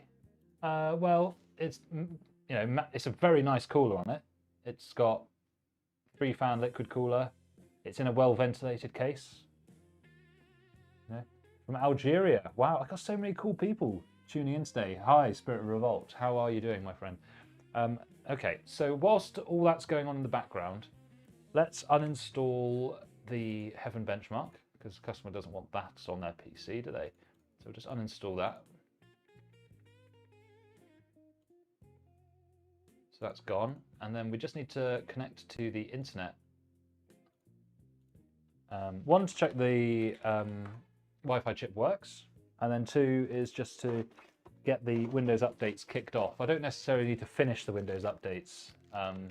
Yeah. Toronto. What was your build, PZ? What else was in it? I don't know if I recall.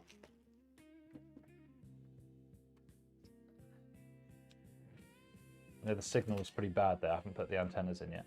Okay. Go to Windows Update. Check for updates.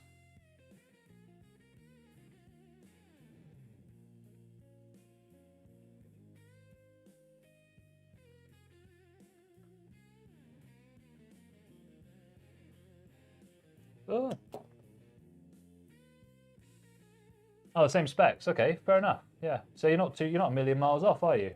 And you got a better PSU and a probably more expensive case. So I think you're doing all right.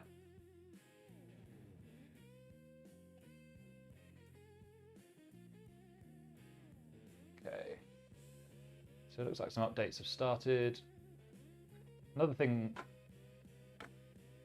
for you guys also is in the Windows Update settings, go to Advanced and then Delivery Optimization and turn this off, so then it doesn't steal bandwidth from your other PCs if there are any in your house. So we'll let that go down. We'll do the Microsoft Store, get that going as well, and we will also need to sync the time up because it thinks it's 2 in the morning, but it's not. It's just the afternoon here, so that's better.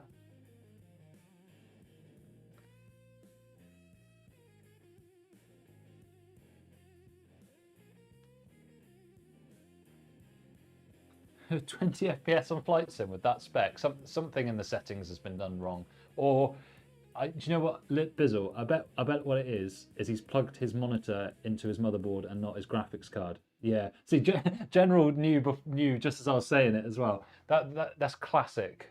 Like someone was saying, oh, you only got like 30 FPS on Fortnite with like this 5070 build. I was like, bro, you've got it in the wrong slot. So Cosmic, get the Renegade or the T500. Whichever is cheaper. They're both good. They're both good drives from what you've told me there. Great, so those are all downloading. How's our temps doing? Still really nice. Looking great. Topped out at 76. Now we're down at 71. Easy. All right, great. We'll close that down. We'll close down the Prime 95 as well. Cracking. And the poll is still live on the channel and people are still voting for air cooling as their preference over liquid. Interesting. I like it. You took it back to Curry's to get it refunded. Well, that's probably a benefit because Curry's PCs are not known to be the best. Tell you a little fun story. When I used to live in Cardiff in Wales, I sold a lot of PCs up there. And there was a guy that worked at Curry's who hated the PCs that they were selling at Curry's. So he used to, anyone that came in looking for a gaming PC, he would just refer them on to me rather than getting them to buy them from the shop that he works in. Okay, right, so these updates are doing nice. There's probably some updates running here. So we'll just give it one more reboot and then we'll be good to go.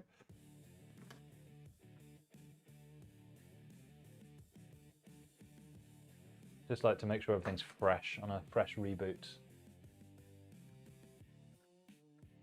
Chill Blast PCs, nice. Well, next time you buy your PC, you can buy it from pc36.co.uk. And me or, well, sometimes I get other people to help me with them, but usually it's me that builds them. Yeah, Chill Blast have got quite a good rep though, haven't they? Is there enough difference to upgrade to 9800? No, probably not. I'd stick with your 7800X3D. 5060 Ti, 16 gig, good card for 1080p gaming. Yes, it would be fantastic, especially for simulators. Yeah, great. Yeah, I know, General. It's so funny, isn't it? I mean, to be fair, the customers would have got a better deal. The only people that are losing out is Currys, and that's their own fault for offering trash PCs. Honestly, they're just as bad as those eBay scammers, in my opinion. I shouldn't say that because I'll probably get sued, but hey, Currys aren't going to be watching this live stream, are they? All right, so yeah, we're all booting nicely. Let's do a few more glory shots of the PC then, before we end the stream. And I will fix that exposure. There we go.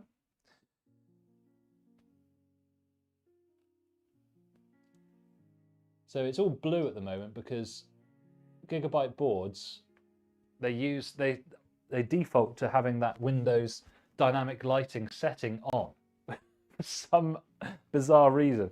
So until you put the activation code for Windows in, you can't actually change it.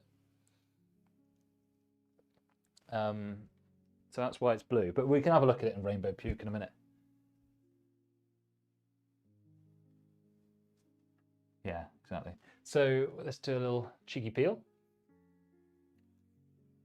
Oh yeah. Don't worry, I put this back on so the customer can peel it themselves at home. I'm not that cruel.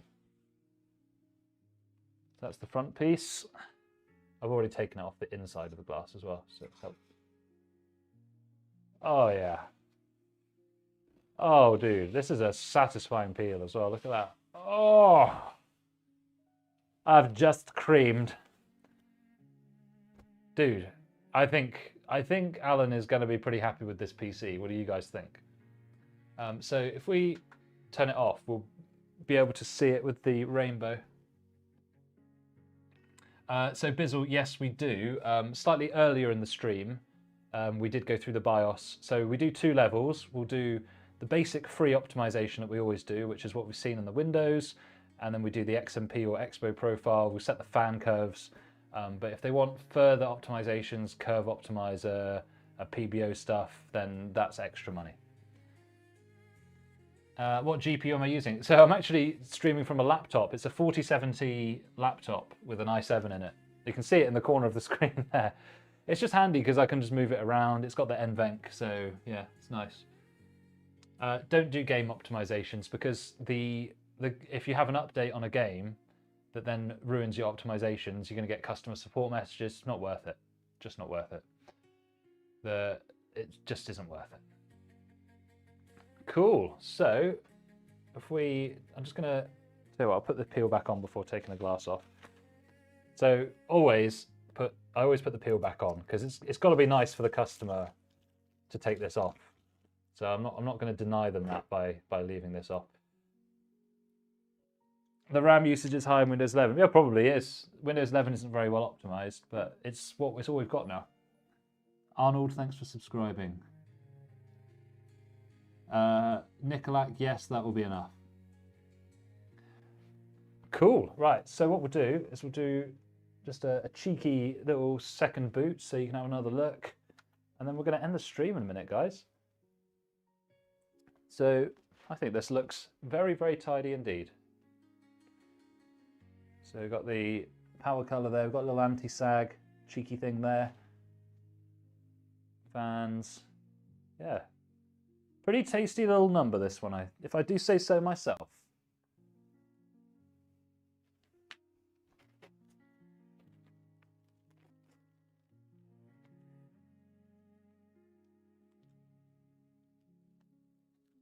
I think this one actually looks better in rainbow mode.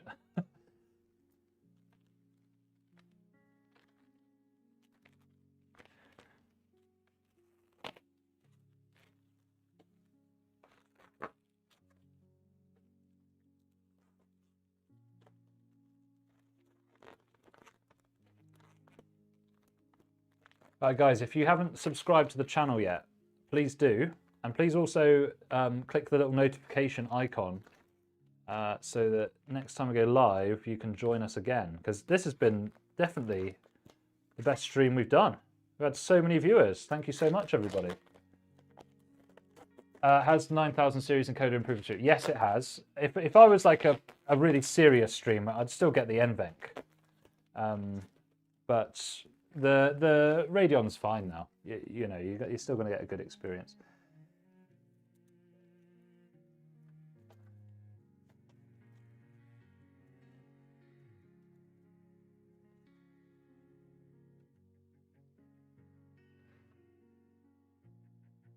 Right, got to go. Supersonic, I'm going to be going in a minute as well. So any last bits that anyone wants to mention before we go, please do mention it now. Right, I'm going to take this anti-sag out because I was just... But it's not really sagging very much. It might not really even be needed. It's just a little nice to have, isn't it?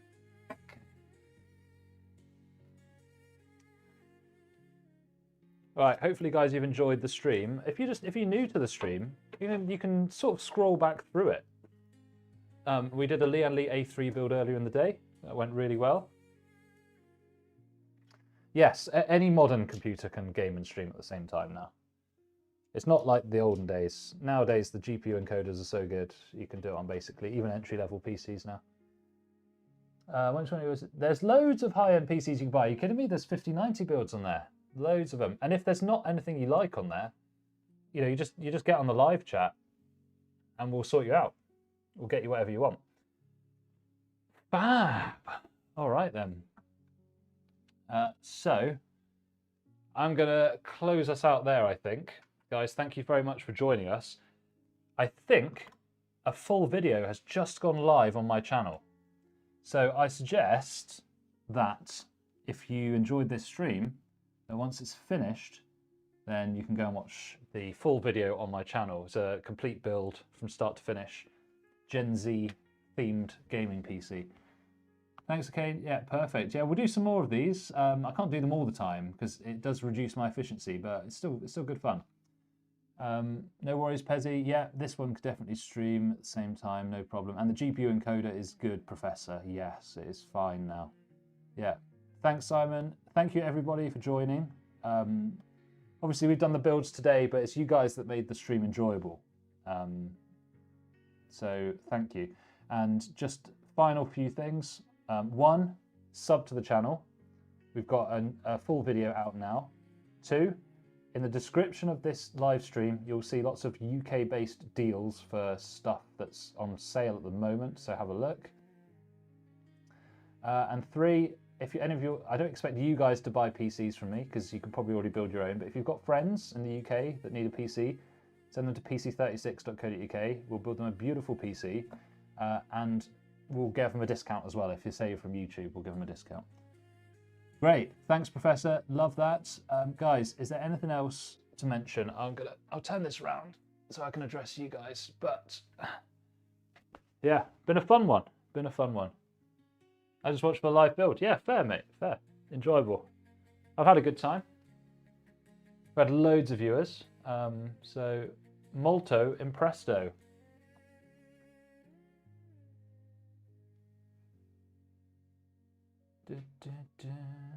All right. Cheers, everybody. I'm going to end it now. Have a lovely evening. Don't forget to like and sub, etc. Goodbye.